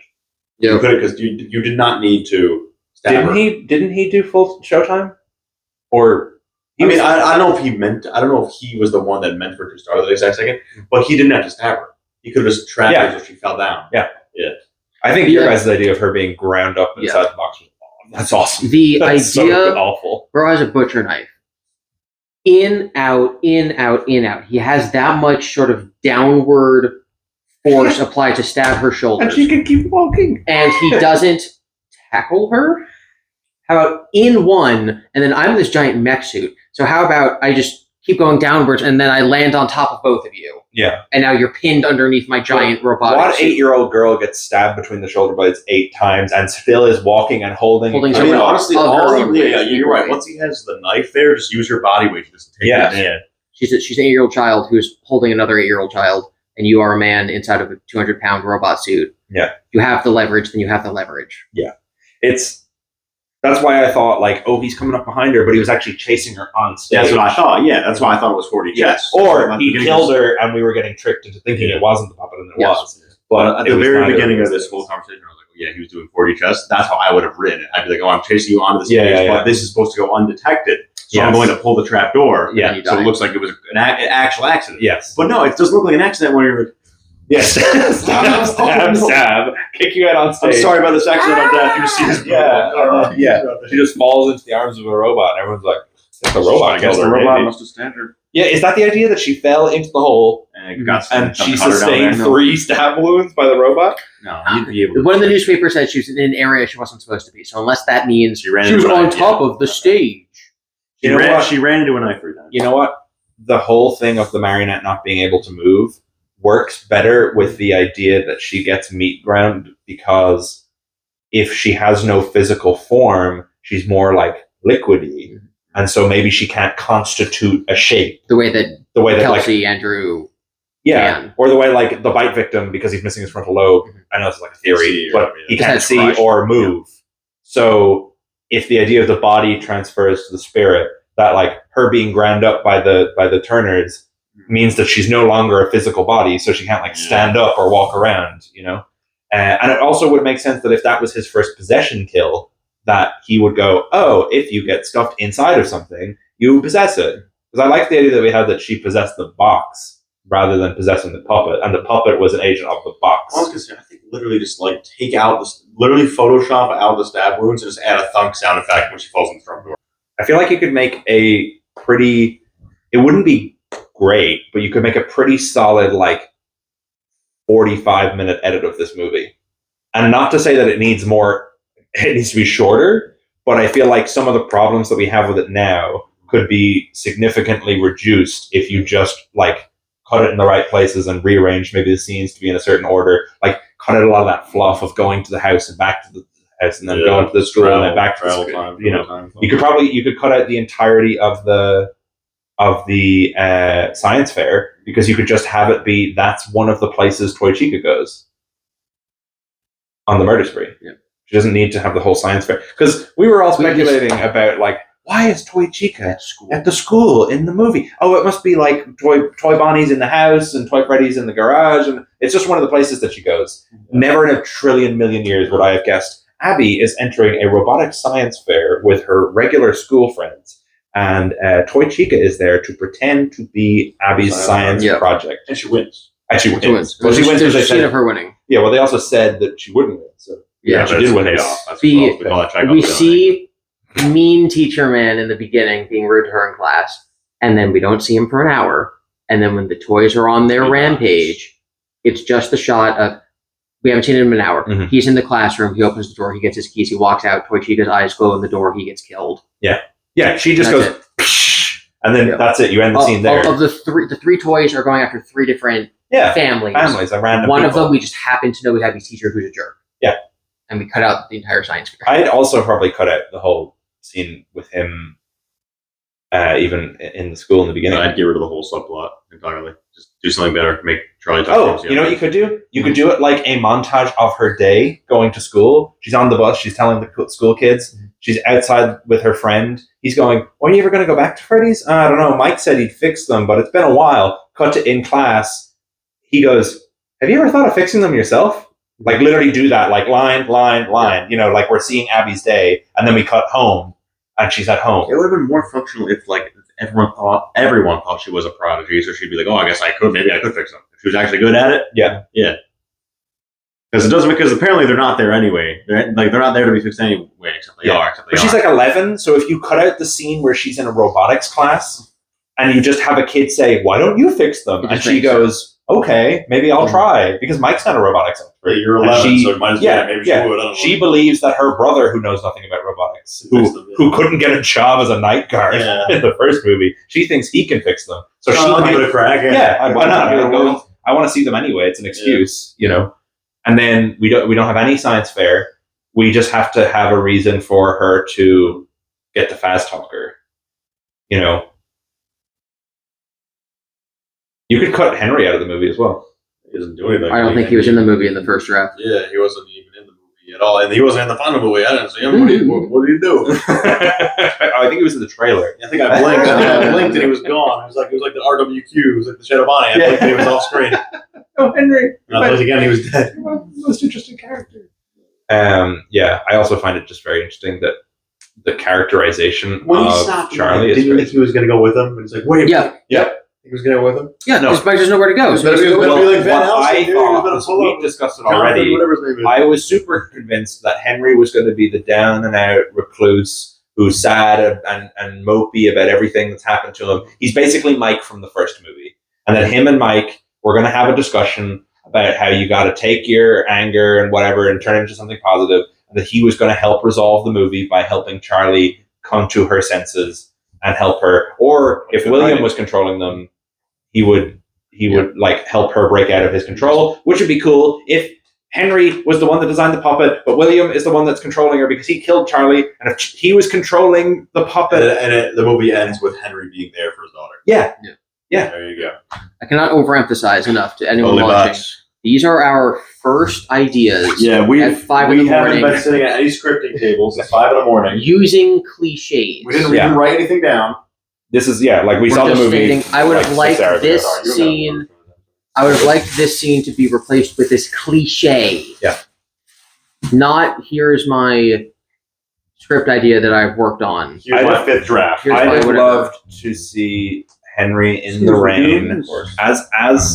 As cliche as it is, I would have loved to see Henry in the rain. The puppet is just floating in the middle of the street with the rain coming down on top of her face, and Henry's drenched in the rain, and he's going, I'm sorry, I wasn't there. I'm here now. If you're going to kill anyone, kill me. And then she goes, hey, I love you. And then the whole movie. Or she just floats away. And then he goes and builds a lefty. We see the way jump scare on McKenna Grace, and what it does is long tendril arms and legs. It wraps you up in this sort of weird, gross cocoon thing, and then it just crushes you. It crushes you. It strangles you. It does something that takes the life out of you. And so Henry says, and it does it to him. Yeah. It does a hug. Oh, that's so good. Well, because I was thinking when you said it snakes around you. If you show in the opening, and you know what you could do? You could do it in the when it goes to 8-bit. Yeah. Show Charlie getting mangled by the cogs in 8-bit with shadows, And what you do is you make the tendrils of the puppet look like it's her body being like squished around the tendril, like around the cogs and stuff. Yeah, it's like snaking up and around and in and out. And you shoot it in a reboot. You shoot it in a particular. Yeah, I literally already have thought about that. Like you shoot it in a way where it looks like the tendrils are moving around and like wrapping somebody up. That's so good though that it's a hug at the end. Yeah. Totally no. You know, I missed you or whatever. That's great. Yeah, that's how you end the movie. That's the movie. Vanessa hide and seek scene. Yeah. Hug. Yeah. Perfect. Wrote your movie, Scott. Oh my god, how this happened? How do we travel back in time? Scott, his ideas. It's been 7 hours. I know a place we can find the ball pit. Let's go, boys. Yay! Let's go for the ball pit. Alrighty. Let's go into the pit. Oh, somebody kill me. Holy, that's a good enough to end on.